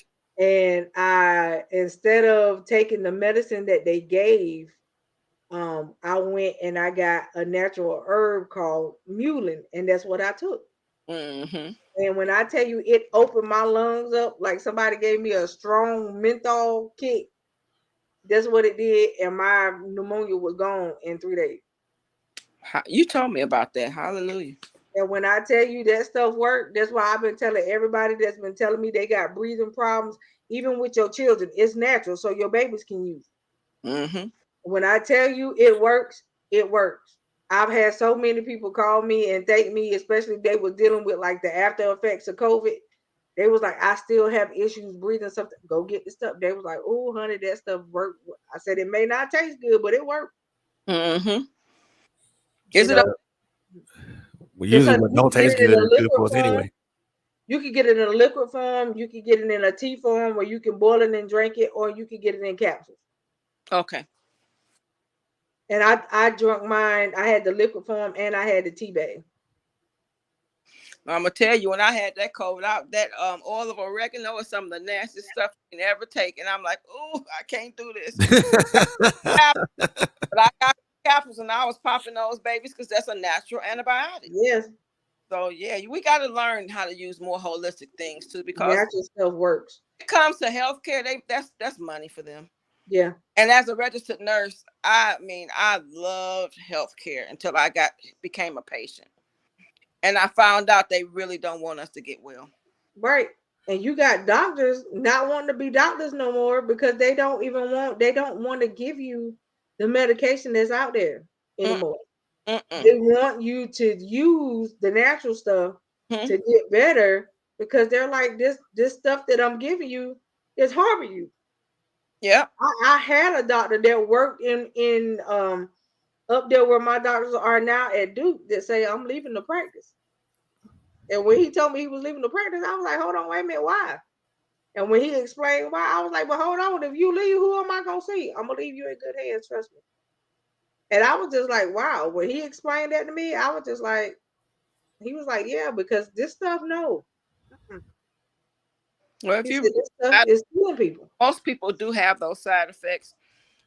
You just got to learn. We got to learn to be good stewards over our bodies and Yeah, use what God, again, back to what God has given us, natural things. He natural given stuff. us giving us all of that. And he gave them the wisdom to create it, but then here comes the money thing again. The Yeah. filthy you know, they gotta make money off of it, and they don't care who it harms. Yeah. Right. All you got, and that's why I'm telling people a lot of this stuff, if you look it up, you can buy it and plant it and harvest it yourself. You can. Because I'm telling you, it's gonna come a time where you're gonna wish that you would have started a garden. Absolutely. Because it's that time is coming. If you can see what's happening with the supply and demand right now, if you're not paying attention and looking at what's going on, no, you need to start doing your own herbs, your own veggies, all of that stuff. And All you gotta do is build you a little planter box yeah, and go make back it. to that. Go back to what my grandparents they canned, you Yeah, know, foods, and it's just the same thing as our canned foods, except for it don't have all those preservatives and things in it yeah, that last long. But it lasts long because they do it naturally. They don't put all those fillers and things in it that can kill you, the red dyes and the things of right. that. So yeah, we need to get back to what was originally done. Our people Yeah. survived because of the things that they did naturally. I grew up on it. I got all my mama's recipes. My mama used to can everything: peaches, pears, apples, the whole nine. Worked every I summer. mean, yeah, I mean, she used the cucumbers. She used to can them all. Mm-hmm. I mean, she used to even make homemade a certain type of homemade wine that she used to give us when we were sick. Mm-hmm. Honey, you talking about that stuff knocking something out? Ooh. All we had to do, she would heat it up and put it in the cup, baby. You can best believe whatever we had was gone in a couple days. Mm-hmm. That's exactly how it was. That them old school remedies. I can remember before we had this Vicks vapor rub. My mama used to get this stuff Staff. some fat back, Mm-hmm. some onions, some garlic. She used to put it in a pan, honey, let it cook down. And when it started getting cold, she would rub it on you while it was still piping hot out the pan. Ooh. Okay? But you talking about something that would open you up like Vicks Vapor Rub do, and it's natural. Mm-hmm. That's all she would do. I mean, honey, we would look like greased chickens, but we would feel better. You know what I'm telling you now. You talk about somebody being sick with a cold, she would cut an onion and put it in a sock, tape it to your foot. That onion the next day will be black as all could get out because it just removed all the impurities out your body. Mm-hmm. I'm Man. trying to tell you this old back in the day stuff. People don't do it no more. Right, but it goes back to what you're saying, because now what's in your heart is pride.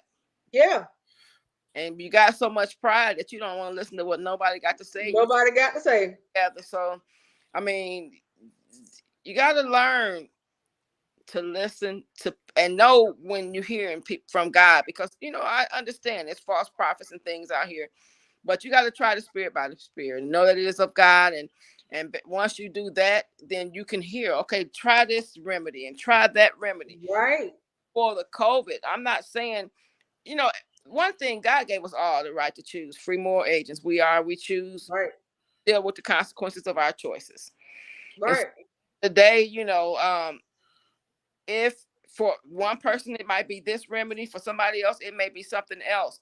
But that's why hearing God and right, obeying instructions, following the blueprint, however we want to label it, is right, and we can't have so much pride in our hearts that when somebody gives us these remedies, because I mean, we're not off topic, we still on topic, because right, if you got too much pride, that somebody tell you don't do this, don't eat that, because that's what's causing you to be sick. No more milk products, no more, right, whatever they tell you don't want to receive it because your heart, you got pride, or right, and you don't want to receive from nobody. You think you got it all together already. No, we can't do that. Uh, right, the Bible talks about this, and we've talked about this in depth as well in our group, that two is better than one. right. And you think And about it. I mean, it's a lot of stuff the that difference like in the uh time being single than when I was married. I had my husband to keep warm. I listen. The Bible talks about the if it's two of you in the bed, you can keep the other person warm. There's a difference. right. I got the heated mattress pad now. Don't try. I'm just saying, real analogy, like you don't want to do this by yourself, and you shouldn't have to. That's what Right. the Bible says, forsake not the assembling yourself together. You can't have so much pride that you don't even want to ask for help. That was me.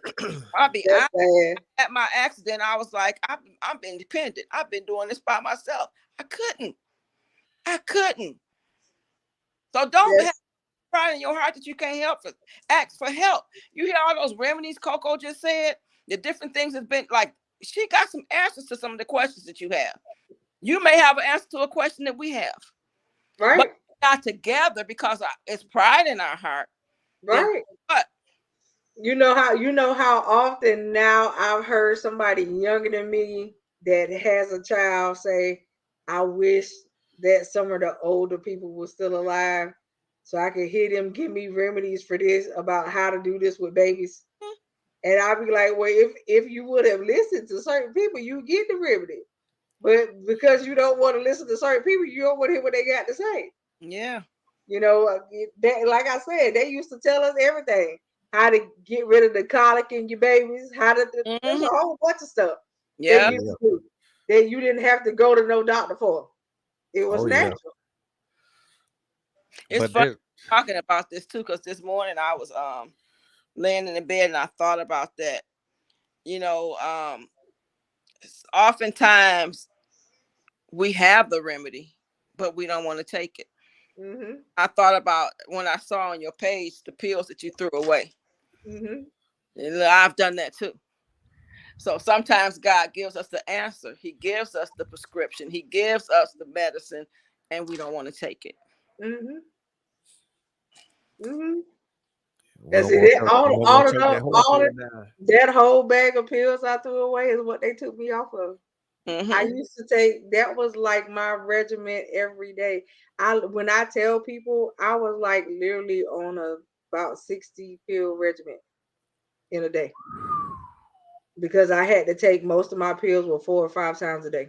Mm-hmm. Good gosh. And I was on at least 15, 20 different medications. So And imagine how you? times that times 4 or 5 times a day. How many you on now? Oh, three. Mm.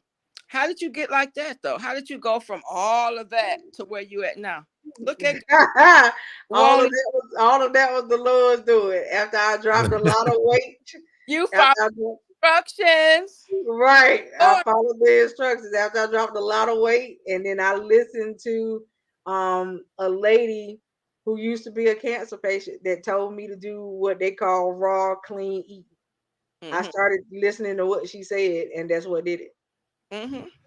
Yep. So I mean, that's why I tell people that a lot of stuff that you do now, you don't have to do, and you don't have to sacrifice eating good to be healthy. You Mm-hmm. Yep. can still eat good and be healthy Mm-hmm. all at the same time. But a Also lot of goes people to don't listening want to to do your that. body Like too. I'm not a straight vegan, so I eat meat and the protein from I'm protein and veggies. I Mm-hmm. don't take in a lot of carbs anymore. Mm-hmm. But most people, a lot of people that have had the same surgeries I have had, they have went strictly vegan. I can't do that though because I have to have the protein. Mm-hmm. So I can't go strictly vegan, and that would be bad for my bones and all that too. So I can't do that. But for the ones that have, I don't knock it. But at the end of the day, um, I just I wouldn't dare try it. That's not my instruction. See, You know what I mean? we So talked about that. Did we not say everybody? right, yeah, that's not my instruction. Don't My judge because instruction my instruction following yours. Right. Following the instruction took me from 620 something pounds to where I am today, which is at 288 right Look, now. So, and I'm doing my best to try to get to 200 even right now. If I could get to that, that's my goal weight. So, yeah, yeah. That's what's up, man. I mean, it also goes to just listening to what your body is telling you too. I mean, Yeah, and I do that very well. When I don't feel right, y'all already know. I'll tell you quickly. Today ain't one of them days. It ain't gonna be no show. I'm on my way to the ER. Blah blah blah blah blah. And I give you the whole rundown when I see y'all messages. You know what I mean? yeah. And that's what I do Like literally I haven't been up to par since like last Saturday, right? But even though I haven't been up to par, I haven't allowed it to stop me. I haven't Right. like been running full force, of course. I've been in the house. I haven't been going anywhere unless I had to go to the doctor. So, and then I'm preparing to have my procedure on Monday. Mm-hmm. So at the end of the day, I just been taking it easy because I know I got to take it easy, and I really got to take it easy for the next couple days after Monday. Um, so I just been trying to do that part to make sure that my body don't feel like it's in a stressful state before the procedure, Mm-hmm. because that's not good going into a medical procedure. So I Right. try to Exactly. be as stress free as possible. And then a lot of people don't understand that I do still have my port. So my PIC line is gone, but I do still have my port in my chest. Mm-hmm. Right. And right now my port is actually um access. So I had to give myself like an IV bag yesterday. Um and I probably have to go. I don't have any more to give myself tonight, so I'll probably have to go to the ER and get one tomorrow. But at the end of the day, it's just like, you follow the instructions and you do what they tell you to do so that you can be in proper care. Because what I look like not follow the instructions, I get there to get my medical procedure done Monday, and they admit me because I got something else going on because I didn't follow instructions. Mm-hmm. You know Exactly. what I'm saying? So you can make stuff worse when I don't like to make stuff worse. I got enough going on as it is. So Exactly. Exactly. no. And then, like I tell people still at the end of the day, if you have a way of being in better health and taking care of yourself, do it while you got an opportunity. Mm-hmm. Do not wait until there's something wrong with you to want to try to make something better. That's Exactly. that's If good. you already in good shape, stay in good shape. Mm-hmm. Yep. And there are ways to do that. You know what I mean? I tell people that I wish I would have known what I know about health now, Yeah. back then, because I didn't know. A lot of things that I did not know coming into with some of my conditions growing up. If I would have known and I would have been as proactive as I am now, back then I probably could have prevented some stuff from happening, but I wasn't. That's on me because I was not as proactive as a teenager as I am now. I'm very proactive about my health now. And I tell anybody, be proactive about your health, because if you not and you go in these hospitals and you don't know, you may not come out. For real. For You real. know what I'm saying? So you gotta be careful these days, especially these days and times when you don't know what you know and you just listen to everything they say and you don't ask for a second opinion, none of that type of stuff. You don't just take the first diagnosis that you get. Mm-mm. You know what I'm saying? And see, that's nothing that I do. You know what I'm saying? I always be like, okay, I heard what you said, but I want you to run it again. Mm-hmm. Exactly. And when they run Exactly. it the second time, it don't never come back like what the first. Okay, see, like I said, Exactly. and Exactly. that's how you know. So you have to be proactive in your life as well. That's just like I said. That's just like if coach was to call you, give you instruction. If you not if you not sure about her information that she giving you, you're not gonna tell me you're not gonna Google it or call somebody else. Mm-hmm.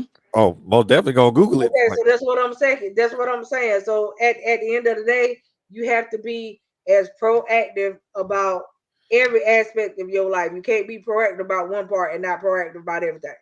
Right. You exactly. know what I'm saying? It don't add up. You know what I'm saying? I mean, your health is important because, like I said, you can't be unhealthy and trying to live a certain type of life. You can't be unhealthy in ministry. Mm-mm. It don't work because ministry you got to have some stamina, and I can't be fatigued all the time if I'm in ministry. You see Yeah. what I'm saying? So you got to have certain aspects of your life got to be up to par to do ministry because it takes a lot out of you. Mm-hmm. You Yeah. know what I mean? And just like with your regular health, you still got to be, if you're not healthy and you trying to have a career, if you're missing work because you always sick, you ain't gonna make no money. Nope. So it's the same thing. Your spiritual man and your natural man got to line up with each other. Yep. So if your one is off, you need to ask the other one what's going on. You Mm-hmm. understand? And some people find that odd when you say that, but I be for real about it.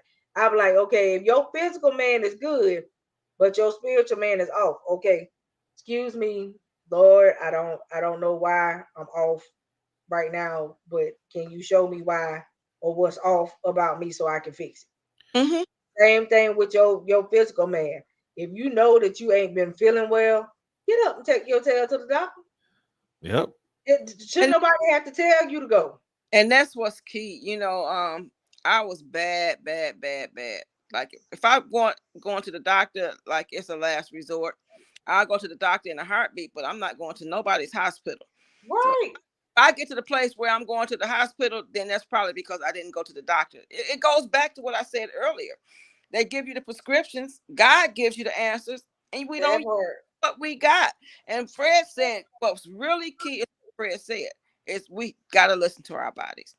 If something is going on in our bodies and it's not something that's normal that normally happens, then you gotta know it's something different. Right, Make an appointment before Yep. the place where now you bent over, you can't move, you got to call an ambulance or you got to go to the hospital and right, come take you because you can't even take yourself. No, when you first start having signs that something is wrong, especially pain is an indication. Pain, right, Exactly. pain is an indication. There's something going on. Let me right, make an appointment to see what's causing this. Don't Yep. drag things out. Even with, like people right now with the COVID, right. they'll sniffle a cough. Oh, I just got sinus. You don't know that. Nope. Exactly. Test Could be yourself. more. And It's now not with all these different variants, some yeah. of them don't even have those Test. symptoms. Is it gonna hurt you to take a test? I know it is irritating a little bit for Right, seconds, but if it can save your life or somebody else's life, take the stupid test. right, Exactly.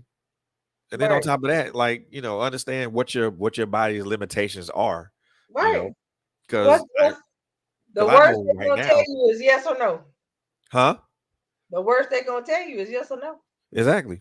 And I know what my body limitations right now. I mean, I know I haven't lifted any heavy weight since I was like 40, since I was 40 years old, because I know I'm not going to be doing that anymore. Now it's just push-ups, crunches, stretching and things of that nature. Walks, because I jog, but I don't run because that's less impact on my joint, because that's less impact on my joints. So Mm-hmm. now I know what my body's limitations are, so I don't try to go out there and do all this extreme stuff because I know I'm not gonna be doing that for a long time. Right. Mm-hmm. And But it's just like a person that they take from what we call normalcy and they place them on hospice care. Normally, when they put you on hospice care, they consider you to be terminal. Mm-hmm. yeah, And you got to leave up, you about to go up out of here. Most people that go on hospice care, one are not eating anymore, or they're not going to the bathroom. Something in the body ain't functioning something's off. anymore. Yeah, it's not functioning anymore, or they're choosing not to eat or something anymore. And when it gets like that, that's just like if coach tell me I literally haven't had an appetite for 2 weeks. I'm gonna look at her and say, "Hold on, so you've been home for 2 weeks and you ain't ate nothing and you ain't fasting? Get up and go to the doctor." Mm-hmm. Yep. You see what I'm saying? Like I would, if you physically know a person, I'm not gonna sit here and if she ain't told me she consecrating, ma'am, I need you to get up and go to the doctor. You just Yeah. told me that the other day about something. Right. You know what I'm saying? I need you to get up and go somewhere because that You need to that get that's not right. Who yeah. in their right mind just not gonna eat for 2 weeks just Mm-hmm. because they don't feel like don't nobody do that. You know Nope. what I'm saying? Unless there's something off and something wrong, Exactly. right? So like that's just not normal, right? So I mean, it's just like little stuff that you notice ain't right. Like when people are around me, people that know me and know me well, they're like, okay, you moving real slow. Or if they call me and I don't sound right when I talk, I don't like the way you sound. Mm-hmm. It's little stuff that people that know me well enough to know I don't like the way you look. It's just little stuff that be off, and they be like, "I need you to can you go to the doctor for me, please?" And I'll get Yep. up and I'll go to the ER because they asked me to go. Exactly. And it goes Right, right back to what's in our heart, what's in your heart. right, Accountability and responsibility for your fellow man. Mm-hmm. right. if you see something wrong with your good friend or with someone that you a brother or sister that you know in the spirit, if you know something's off and you say, hey, look, you don't look cool, you don't look right. Can I Right. give you a ride to the hospital or to the doctor's office, or what can I do to help you? And Right. It's just like Coach the other day, like in our accountability group. Normally, every morning she can count on me being in the group. When she did not see me respond, she was like, "Where's she at?" And then I got a message from her. I was like, "I'm here. I seen it. I was asleep." And I was like, "I was just asleep, but I seen it." And she was like, "Okay." And so, as long as she heard from me, it made the difference. But I can guarantee exactly. you, if I would have went all day and I wouldn't have said nothing, it wouldn't have been. It Oh, wouldn't it's have been. been a It would have whole been problem. A right, whole problem. right, because that's Right not what there. she's used to. Mm-hmm. You see what I'm saying? Yep. When people get used to you being one way and knowing you one way, when you do something outside of what they consider your normacy, Mm-hmm. okay, I need to find out what's going on with her because that's not normal. Quick Yep. call. The last time I was on the show and we hung up and she called, she say, I don't know what's going on with you. She said, but as soon as we got off the show, you popped in my spirit. I had to call you. What's wrong? It's 12 o'clock at night. We on the phone talking. And I'm pouring out like my friend just died and this and the other. And Right, daughter got COVID and I was just pouring out. She was like, I knew you was heavy. I said, thank you. And then she was like, okay, you quiet now. You must be getting go on and go to sleep, but I'll be up if you need me. If you don't go to sleep, call me back. Like, I mean, you need that. Like right, Fred said, you need accountability and you need camaraderie. You need support.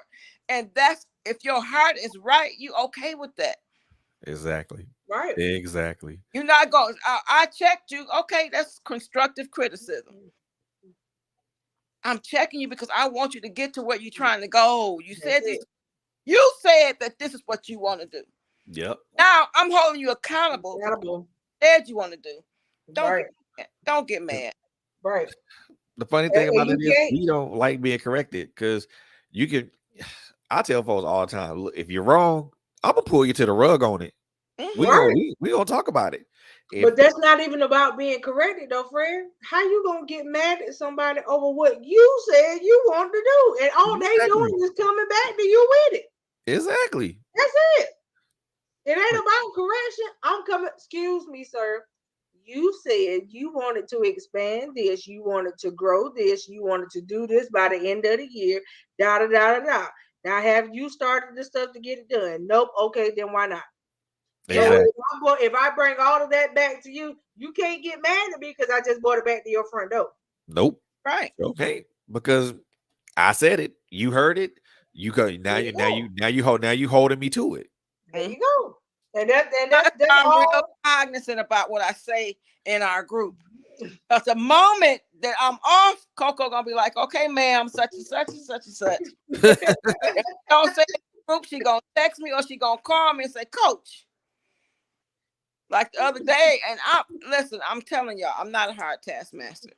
But if you tell me this is what you want, don't tell me you want something and you really don't want it. Right. Because how bad do you want it? Like, are you willing to give up some stuff and to die and sacrifice? Like and as people of God, to get where He's taken us, we're gonna have to give up some stuff. Yep. We're gonna have to lose some people even, and that's okay because where He's taken us, they can't go, Right. Nope. and you don't want to get somewhere and have that blemish. And they be like, oh, well, we were gonna take you, but you got such and such, and that's not a good fit. No, you can't let. Exactly. So you gotta be okay with letting things and letting people go. And I am, but I'm it's hard though. It's really It hard is. because I really don't want to leave nobody behind. But Right. Sometimes you have to. we have to handle people at their level.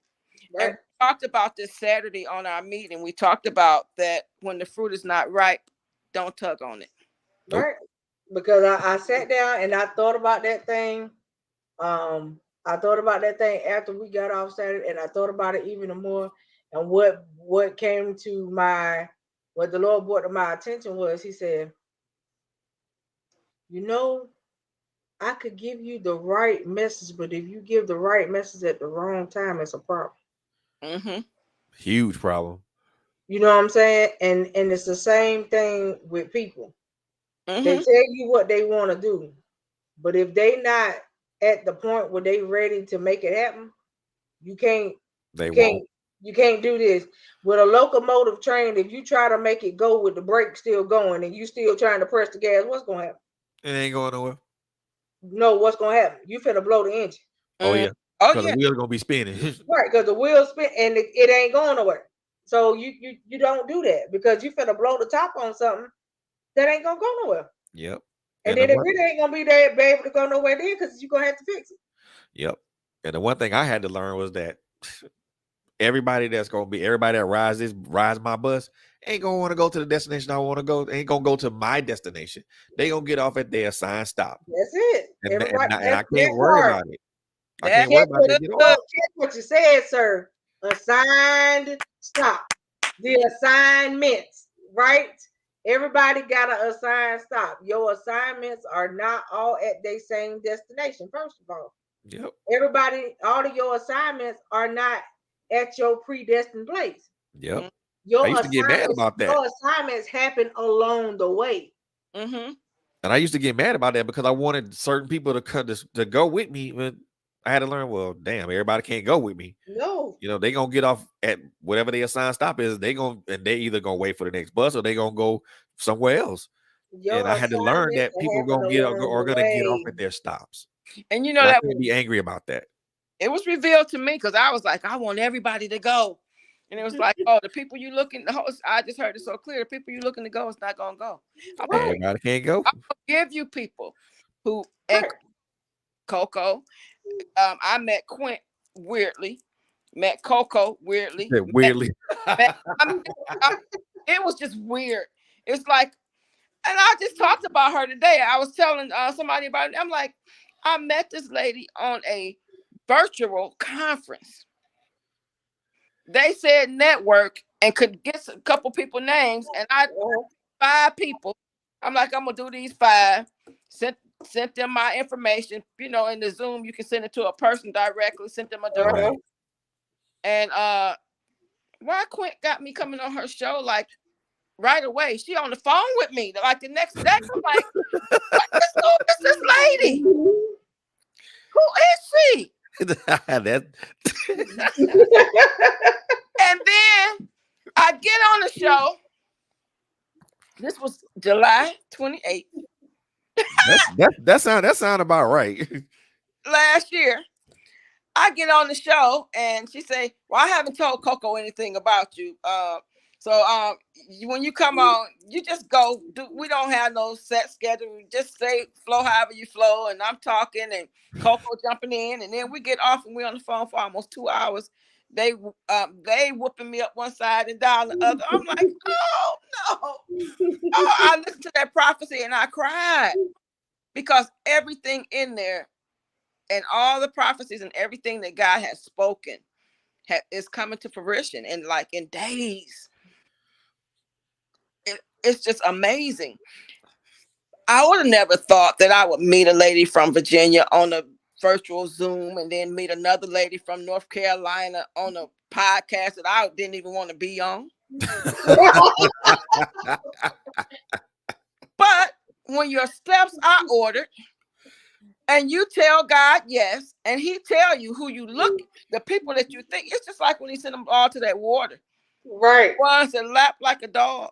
Like when He sent to a certain place, it's for things to fall into place. right. But if your heart ain't right, you're not going to accept anything that He puts in your face. At all. Exactly. And they would not let me. Mm-mm. I tried hard. So I said, I'm going to get on the show and I ain't going to talk. And she was like, okay, the floor is all yours. What you got to say? I'm like, You know what? That's how that sounds like both. That sounds like both of them for real. it That was. that I that's go their back tactic right there. to July 8th, 2021. And but I will say this, where I was trying not to be visible, and God telling me I'm gonna be international, how I'm gonna still be hidden. Right, right. I'm doing all my lives in a group, in a controlled environment. And God said, no, it's time for you to come. It's no more Martha. It's time to be Mary. Sit at my feet, get what you got to get, and get the move. Come on out. Exactly. And then Coco comes with all this waiting room stuff. And now she done came with this. What was the last thing we talked about? Oh no, we talked about so much. The covenants. Yeah, the covenant. Yeah. Listen, I was Fred. Listen, I'm talking to Fred. I'm not talking to you, Coco. I'm trying to backpedal. I'm like, oh, I'm not feeling. Y'all just pray for me. I'm not feeling. She's like, oh no, that day she has to show. She talking about covenant. I'm in the comments like, what is? Oh my God, I can break this covenant. I said yes. I gotta do this. Now listen to what Coco just said. Coach, I'm sending you the link. Cut that. That is Coco for sure. And then even today, I ended up getting a phone call after she told me to come on. I said, okay, I'll come on. My mom called me, so I ended up on the phone with my mom for a long time. And then when I get in the comments, ma'am, that's where you're not where you're supposed to be. Like nobody's gonna hold me accountable. Yes, Coco gonna put you out there. Coco gonna put you out there. Coco or Quint. So if I don't get where I'm supposed to go, my heart ain't right for real. Because if I don't get there and God has positioned me weirdly, I mean, like that's the foolish things that confound the wise that you guys were talking about earlier. Yeah. Like, how do you meet a person on a Zoom call with hundreds of people, and that's the person who keep pulling you on their show? Their show is a show that you keep going on, even though you try not to do your own stuff. Out of all the people you meet, yeah. And they teaching you and they training you and positioning you for where you got to go. That apostolic stuff, Coco. Yeah, that is them too for sure, man. Because they will. But you know what? That's how God works, though. They will put you out. They will put you directly out there. He do what we call them divine setups, boy. I promise you. He do it to you. He do it all. He do it all strategic. See, like some of y'all divine setups involve putting people out on the spot, though. But I can't say. But if my heart was in the right place, right? But true. But Coach, that's how I met Fred. Really? Yeah. Quint invited me to be a guest on the show. Mm-hmm. I was being interviewed by her and Fred. And after that night, the one night of being on the show, she's talking about, oh, well, maybe we should bring her on as a host.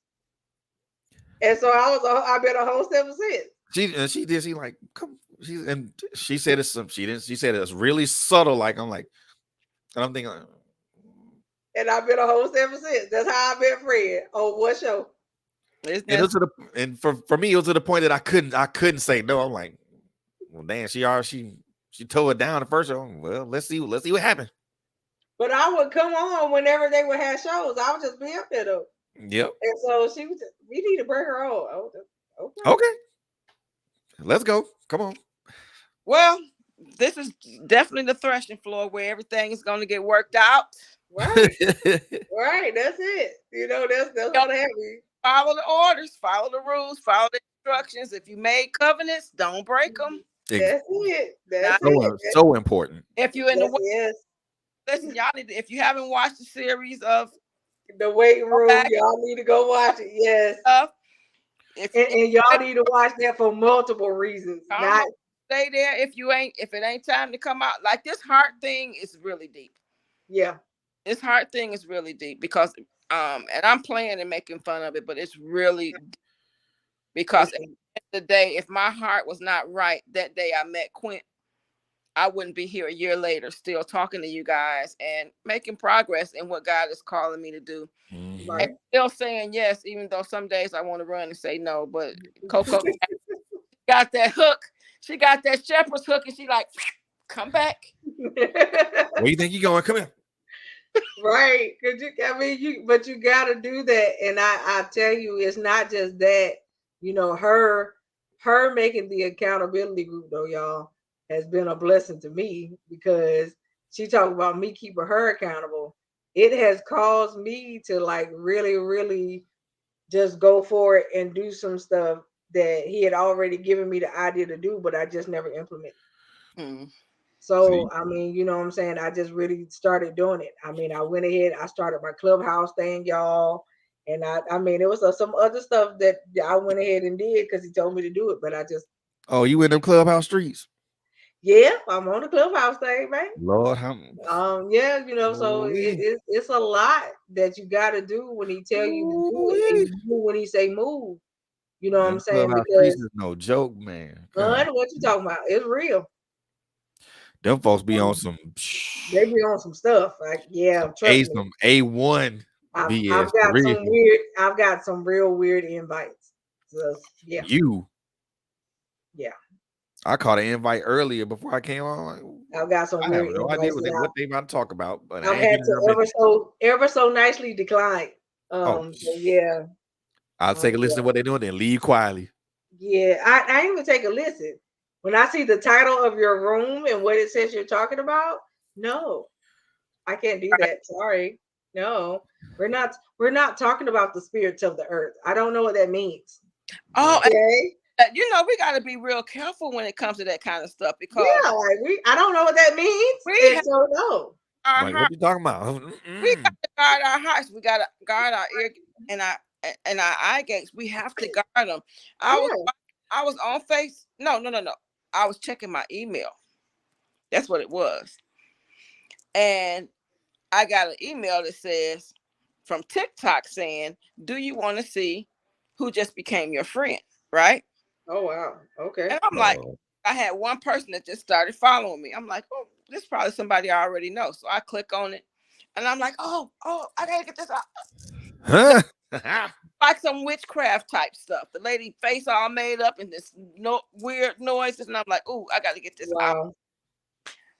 I Well, know, like we have to really be careful with what we're doing because again, our heart. We have to guard our hearts because the Bible said, "Out of them comes what the issues of life." So we got to guard them, but we also have to guard our ear gates and our eye gates. Everything Right. ain't cute.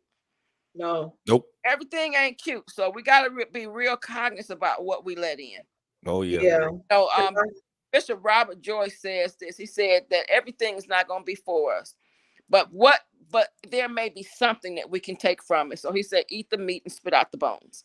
right. Part that's good, you take the part. The part that's not, Right. reject it, renounce it. Do not Yep. allow your space because then it'll be small foxes destroy the vine.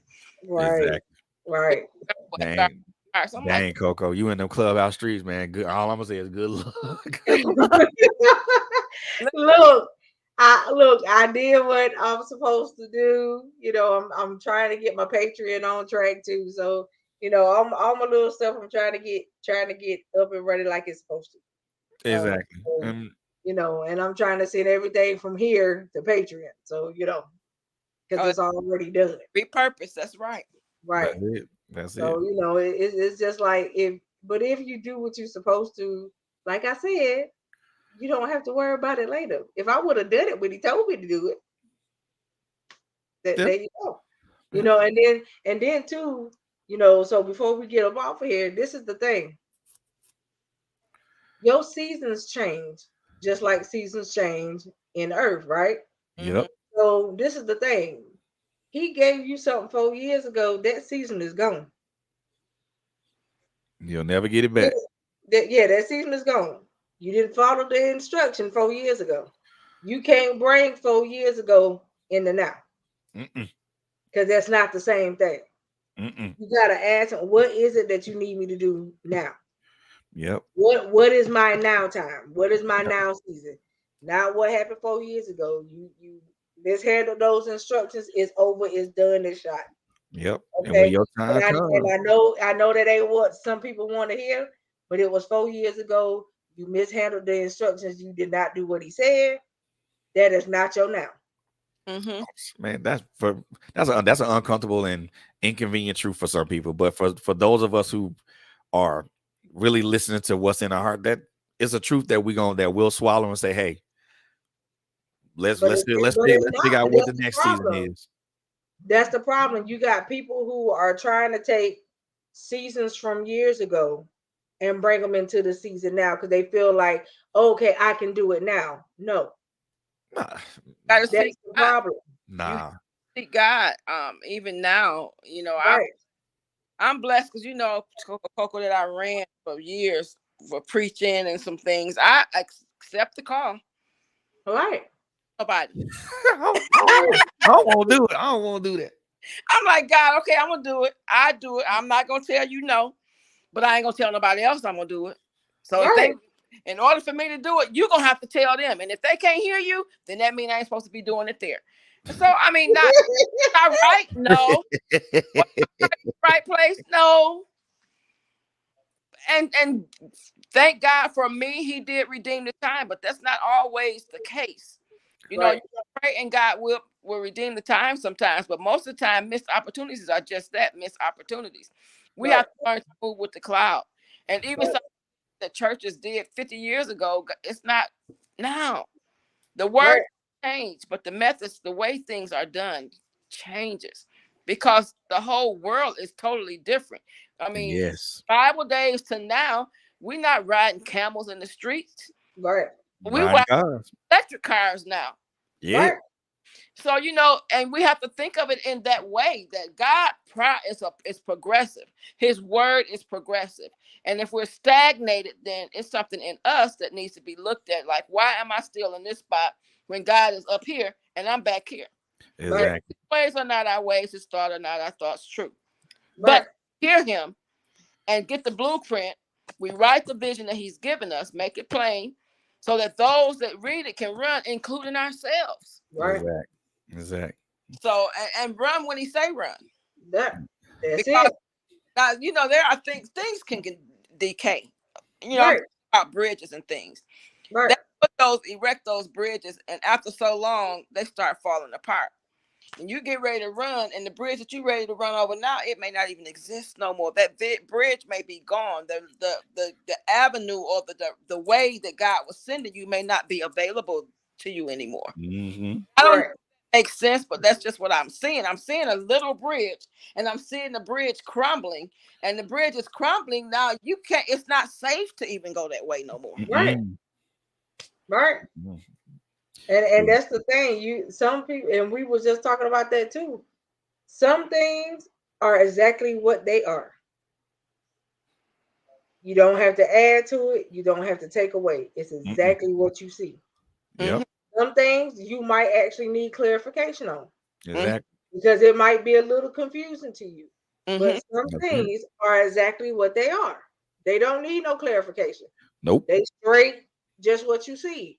And Straightforward. again, and again, it's just like it is with people. We don't have to make excuses for what we see when we see them. Mm-mm. We don't have to make excuses for how they are.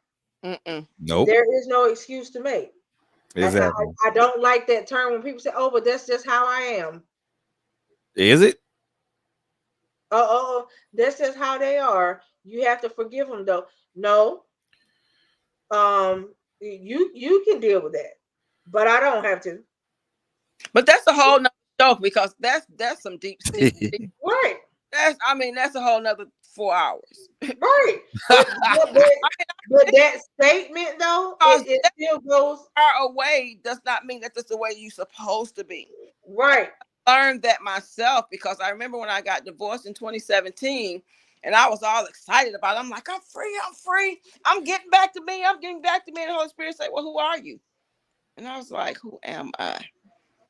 right, and that stopped the whole thing right there. Everything I had been through, all the things that I had seen, all the different experiences that I had formed me into who I wasn't even Right, myself anymore. right, Yep. How can you say you are who this is who I am? Do you really know who you are? that part. And Exactly. that's the first thing that we did when we started the book club. That first day is who are you? Where are you now? And people were like, oh, I'm a wife. No, who are you? Not what do you Right, do? Who are you? Once you realize and do a real deep self-examination of who you are, we do know for one, we are children of the Most High God. If we accepted That's Jesus, right. that's who we are. And then all the benefits that come with that, and the gifts and the callings that come with that, that's who we are. And but some of us have to become, Right. because all the things that we have experienced, and all, those things have changed us. Like, okay, I'm wearing my skirt here, but then somebody says, "Oh, why your skirt like that?" "Oh, let me change the skirt and wear it like that because they said this." "Oh, why you got your hair like that?" "Oh, let me change my hair." "Oh, why your hair?" Right. What?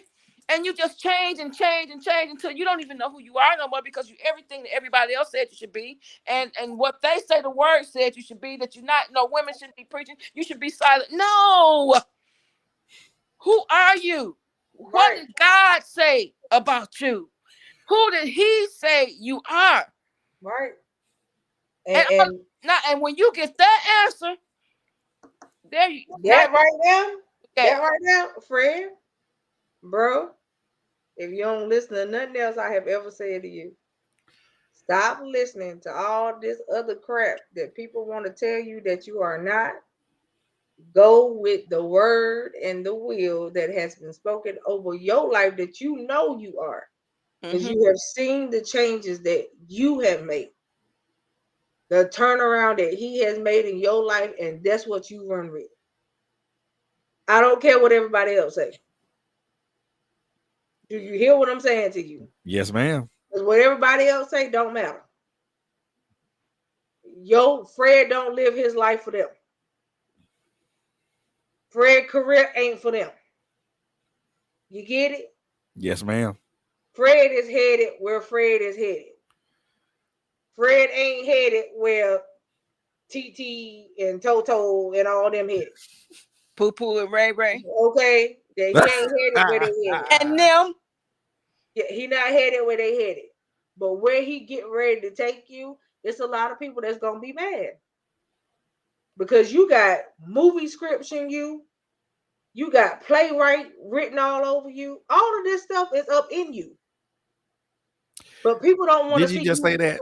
And I'm But sipping. people don't want to see you make it that far. You just said that, and I'm sipping right. I'm sipping right in the script right. Bam. So I'm telling you, but you got people that don't want to see you make it that far. Because they'd rather see you write it for them to have their name put on it. Ooh. But it's your time. We talked It's about your time. your shows. I don't remember if it was the last one, but we talked about how David was not received, Yeah. how Joseph was not received, and even Jesus came to his own, and they received him not. Yeah. But don't let that get you off where God is taking you. Your ear is sharp enough to hear God. You can hear Him for yourself. And cast down every imagination and every high thing that tries to exalt itself above the knowledge that you have, that what God has given you and where God is taking you.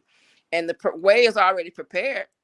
You just got to hear Him and obey Him, and hush all them other voices, quiet all the other voices. Don't even listen to them. Don't even entertain it. Don't even waste your time on it. Just move with the cloud. Just move with the cloud. Right. Because like I said, you got people around you that want you to write scripts for them so they can attach their name to it and take the credit. But no, sir. It is your time. Do what you're supposed to do. Yes, ma'am. Do what you're supposed to do. Yes, ma'am. Because I'm telling you that there is power behind you and a pen and a pad. That's why I got all these notebooks around here. But I'm, it take the time. The next time you get an opportunity where you don't have to work that day, take the time and go back and look at some of your old notebooks. Just go back and look through them and look at some stuff that you wrote 2-3 years ago. And look, but like this, like say we're in the month of July. right. Look at this week 2-3 years ago, if you ever dated it, and see if what you wrote 2-3 years ago is happening right now. I I'm got. telling I'm telling you, it's funny how the Lord give us that type of stuff for us that journal and write. And when you go back and look 2-3 years ago, because I date and time everything in my books when I journal. What you wrote 2-3 years ago is happening right now. Mm-hmm. You know what? The funny thing you say that, I know just the notebook to look at too. I know exactly which one to look at. So go back and look at it. That's crazy. Damn. Go back and look at it. Because I promise you, when he give you stuff years ago, it may not be meant for when he gave it to you. It's meant for now.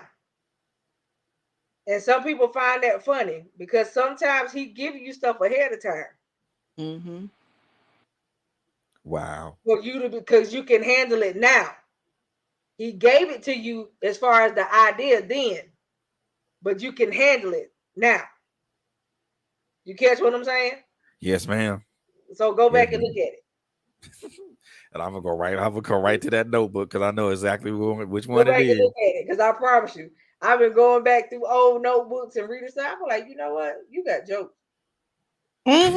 When I tell you, I'm like, oh, you got jokes for real. All of this stuff, all of these dreams you gave me, man. Look, and I go back and look through dream journals. I be like, oh, you funny. I told you. So I'm telling you, yeah, go back and look, and just look, and if not, just to see where he brought you from to where he got you at right now. To say, okay, I see where, okay, I got it. I see what you want me to do. I got it.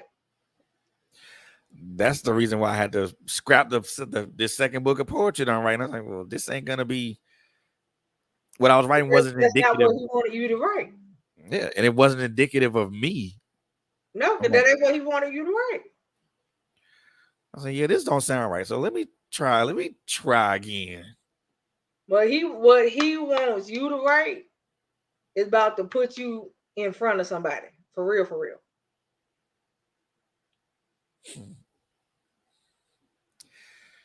See, This is get ready, get ready, get ready. I'm telling you, what he wants you to write about to put you in front of the right person. and that's funny because I never think.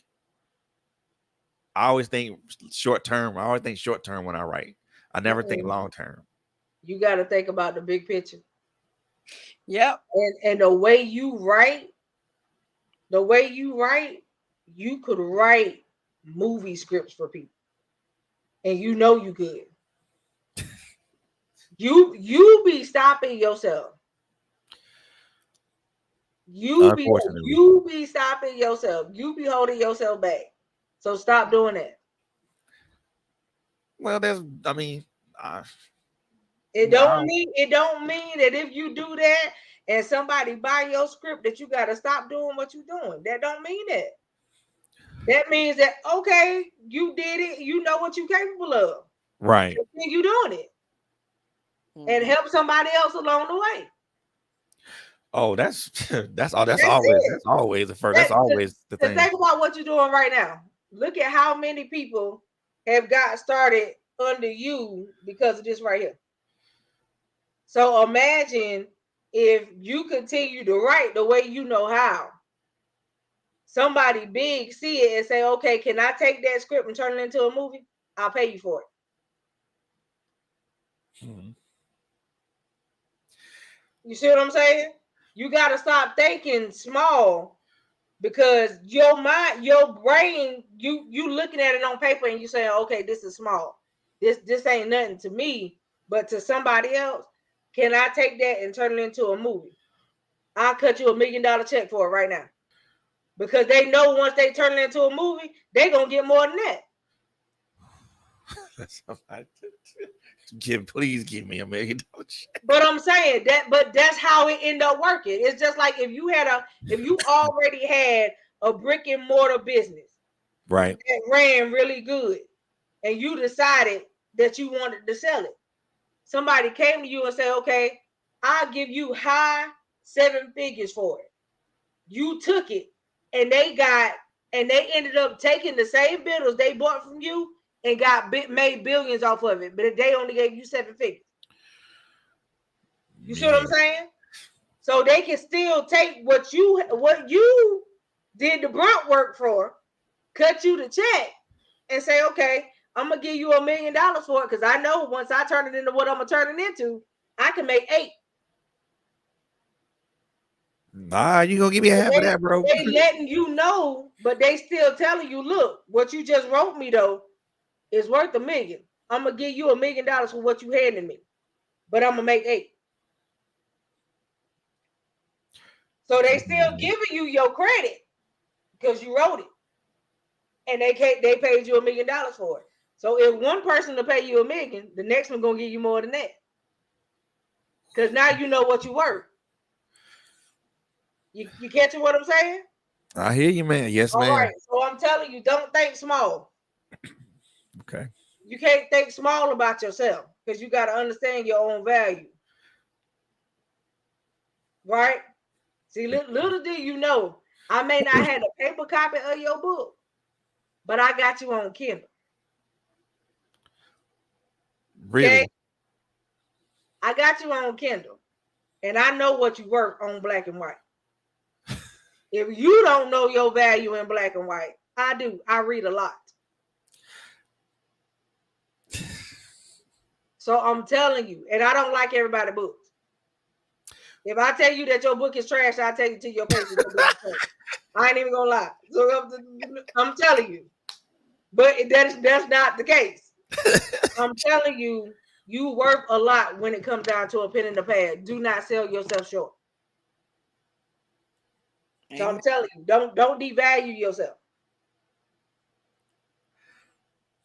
Funny how a little hobby could turn to something better, bigger. I'm telling you, it can. You need to write whatever he gave you the idea to write. I don't care if it was a play or if it was a movie script.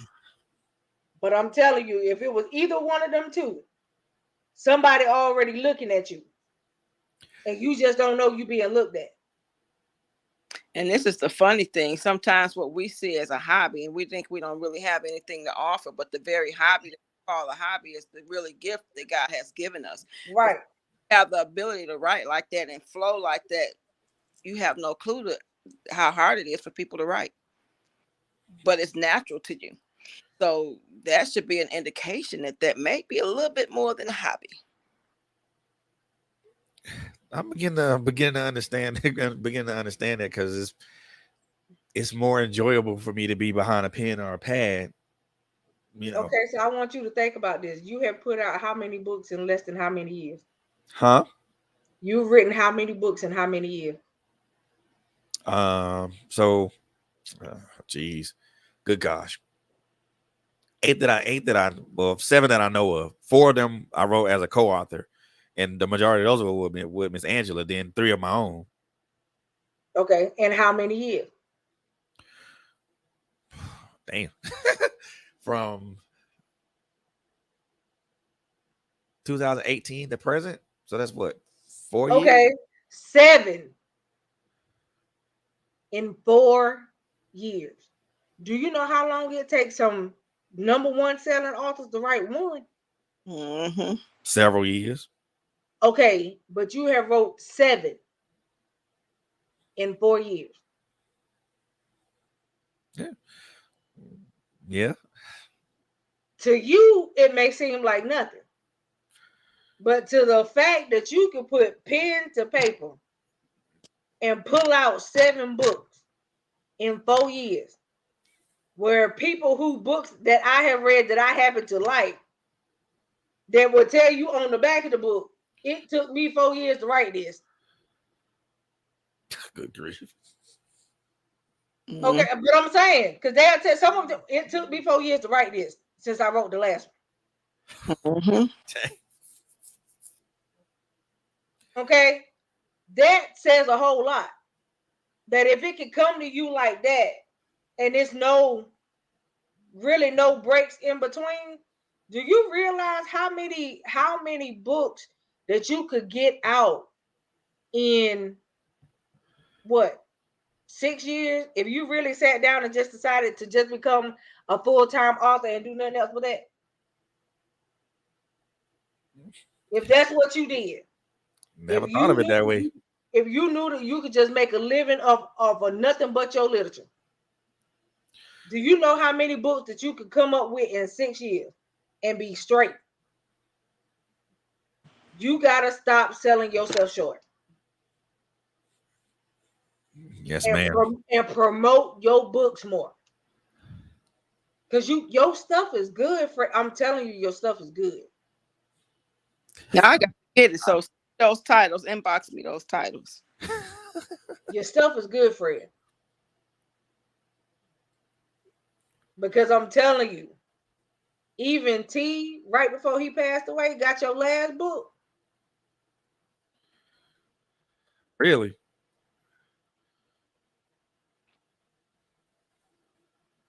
His last comment to me about your last book, he was like, "My brother is bad with a pen and a pad." He was like, "I'm so proud of him. He just don't understand." And he never got the opportunity to tell you. It's just one of the things I'm telling you, man. What you can do with pen and paper is hard for some people to do just naturally talking out their mouth. Mm-hmm. Wow. I'm telling you, Fred, you got something that a lot of people don't have. That it comes naturally for you to write. Writing is a gift for you, literally. Everybody can't do that. Everybody not gifted like that. Because some people, when they write, it sound good, but you know it's not their words. Right. Right? I can read a person's book and know that it won't their words. Like for real. And literally know that they won't their words. And then when you sit down and talk to them, they tell you that they were not, like if you go to a book signing and you literally talk to them like in private, they tell you that they were not the ones that actually wrote the book. Good grief. Why do that? They hired ghostwriters. They hired a ghostwriter. They were not the ones that wrote the book. Why write? I can hire you. So it's I'm telling you. So it's something when you can do that. But I'm telling you, Fred, you got, dude, you got something. Don't let it go to waste, man. I'm telling you. And it's funny you say that because right before I came on, I was developing a screenplay for something that I was writing, and I'm like, I inboxed them all to you, Coach. I got them. Thank you. But yeah, don't let it go to waste. I'm telling you, you got a play or a movie script in you that somebody want to buy.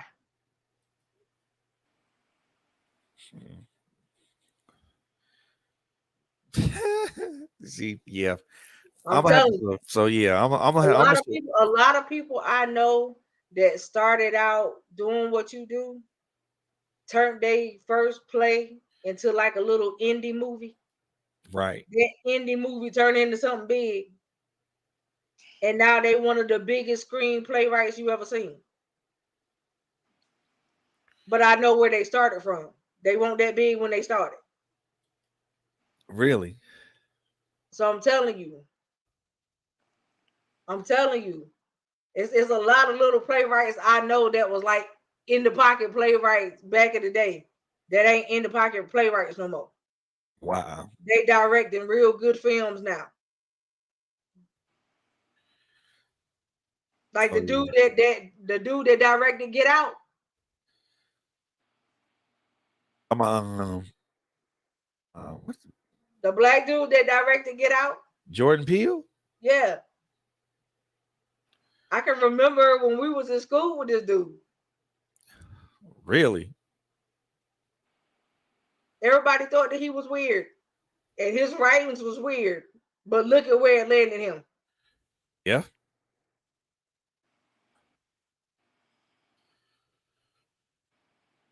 Wow. I'm telling you, don't sell yourself short. It's in you and you need to make it happen. Yeah, so yeah, I you know what? Look at Tyler Perry. Look, look where he Yeah, started at. I Look at Tyler Perry. Look at how he started. I know, but you know what? The funny part about that is, and this is not a knock on him. He's not necessarily my gold standard as far as writing is concerned. Oh no, I'm not saying that be your gold standard. I'm not saying have nobody be your goal. I'm just saying look at how they started. Oh yeah, most definitely. Look at how they started and look at where he at. And it's funny you said Tyler Perry because I kept on seeing that earlier when you first started talking to him. I kept seeing that Tyler Perry, how he has all those houses. Yeah. Look at where he at. His This dude now got his own film it's, studio. yeah, and it's impeccable the way he has things set up. He has oh Lord, his stuff sucks kind of. Took over half an army base for that. Yeah. But I'm just saying, like his actors are not really good actors and actresses. Like he I don't mean, he goes down and he gets people from different places that are not really good and it's just starting out. He gives them a start. He But gives him a start. the Yeah. yeah, messages was yeah, key. Messages. The message is good. yeah. Yeah, And message the good. mess it's not about the actors, it's the Right. message that It's draws people. the message is good. So Oh, I'm right. he said your messages are good. I trust her. So I'm getting ready to get your books. I'm telling you, And if I you start reading, need I'm gonna need more. just look at where he started. Yeah, I'm on All you gotta do is start. hmm I'm telling you, it's you got more books in you, but you also got playwrights and movie scripts in you too. I'm sure working on it. Like I said, I mean, literally just. I mean, but like I said, before I came on and started chatting with you, I was where I'm developing something right now. I mean, Yeah, I didn't know because we ain't talked about it. So I'm just telling you. So that I'm just telling you what I saw. right, right. So at the end of the day, I'm telling you, don't sell yourself short. I said, don't sell yourself short. Yes, ma'am. Just promise me you won't do that. Yes, ma'am. That is a solemn promise. Don't sell yourself short. I want I to be. write I this. want to be able to buy tickets to a play. Listen, listen. I thinking that I said I got to write this date down so I can say, "Oh, y'all know Fred. Y'all know Right, Fred. I was gonna right. say, yeah, Look, Yeah. I want to be able to buy tickets to a play. that's right. VIP tickets, baby. That's it. See, I wait.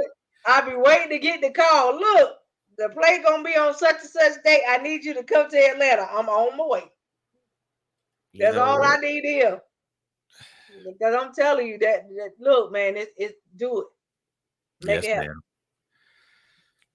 I will most definitely make it happen. Make it happen, Captain. Make it happen. You got it. You got it. Cause like I said, I'm waiting to see you and Coach blow up. Oh, I mean, Fred. Do you see what I mean? you know what? I mean, I was loving this on. I can't blame her for that. I can't. You know, between her, my girlfriend, them two are my biggest cheerleaders, and I'm like, I can't even complain to Tell that. her I said thank you for hopping on tonight too. I spoke to her when she came on. Oh, did she? Yeah. Oh, Tell her I said thank you for hopping on tonight. So I yeah. will. I'll let her know That was that. my first time of being able to speak to her. So tell her I said thank you for having on. I But will. yes, I'm telling you, I'm waiting for both of y'all to blow up. Cause coach, and what she get ready to do, her stuff better blow up too.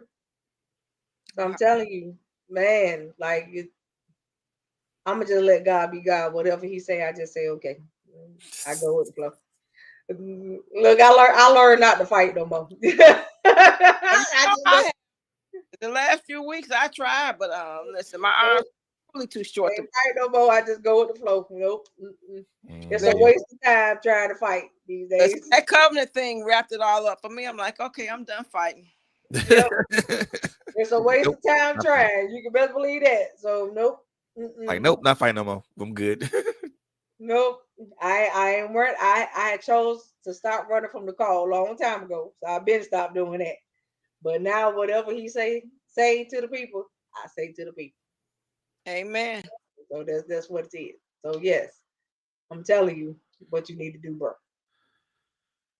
It's in you, and I can guarantee you, if you do exactly what he tell you to do and how to do it, we could be buying tickets as early as next year.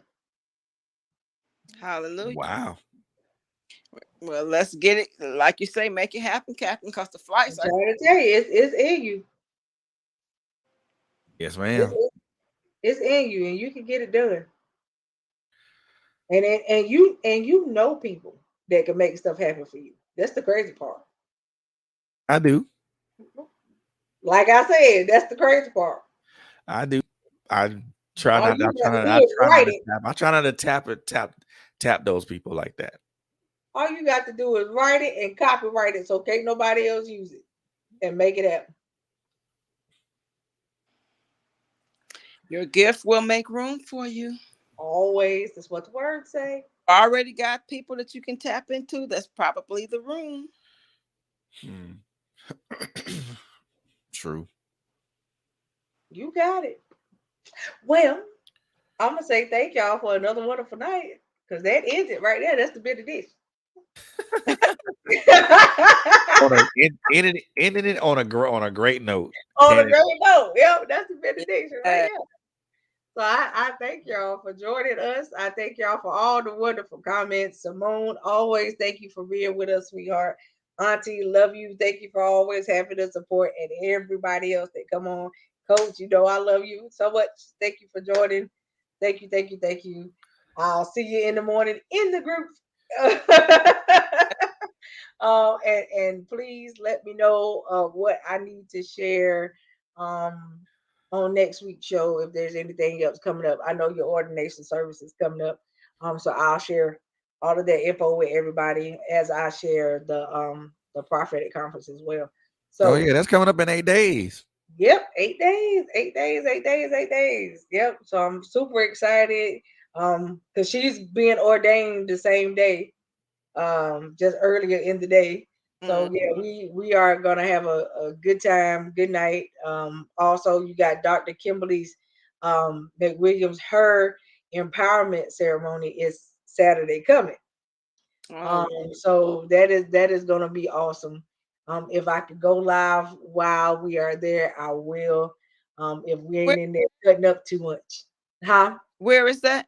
In Norfolk, Virginia. Oh, okay, okay. Yeah, if I could go live while we there, we ain't in there cutting up too much, and I ain't getting, and Oh I ain't got no Lord. time. But yeah, because like I told her I know we were gonna be cutting the plum food for her thing. So, I mean, it's been a long time cut, but she deserves it. She deserves it. And So I'm super excited for her, and then like I said, I'm excited for her. Lord, I want to call her apostle so bad, Jesus. That's what you about to be. Is that what you about to be? Okay, yeah. So that's what she about to be. Bless him. Okay, so I wasn't wrong. All right, so I was. She about to be ordained as apostle on the 30th, and then we have the prophetic conference. So as I stated, please make your announcements for your soul, sir, because I don't want to tell them wrong dates before you get up off of here. And Tuesday, join in with Bobby at 7. I don't know the title of her show that she's gonna do because she didn't tell me so. But Tuesday night at 7 is Bobby show. All But right. So Fred, tell them your announcement, sir. all right, couple of announcements I got for you guys. So first and foremost, next this coming Wednesday, have a gentleman by the name of Joey Within Arts. He's a local artist in South Carolina. We're gonna have a nice conversation about, first of all, his beginning in art and how why he feels his art is so important for the culture. Friday, Awesome. I have Miss Erica Thomas Barnes, a emerging poet who I actually helped to get her poetry book out. So we're gonna talk about her poetry book and the Awesome. re and the re and her reasonings why her poetry book is out. And and if we're lucky, we might even be blessed with a poem. Okay. man, Congratulations on your publishing company, by the way. Anyway, Oh, goodness. so yeah, yeah, we love y'all to life. There's nothing that you can do about it, Nope. right? Live every day on purpose and make every day count, you guys. So y'all already know that's my motto. And I'm sticking to it. So I love y'all to life. Ain't nothing you can All do right. about it. Live, please. Choose to live. That's what I want y'all to do. Live. All right. So we love y'all. See y'all again next week. All right. And it's a whole lot of happening next week. Monday, Tuesday, Wednesday, Thursday and Friday. Bless the Yes, Lord. indeed. And then y'all will be with me Saturday as well. So we got a fun filled week for y'all next week. So love Full y'all. sleep. Y'all be easy. Have a great night. Have a good weekend. A very blessed one. Have a great Sunday. Get your praise on somewhere, even if you got to do it at home. Amen. All right. So that's what I want y'all to do. Have a good night.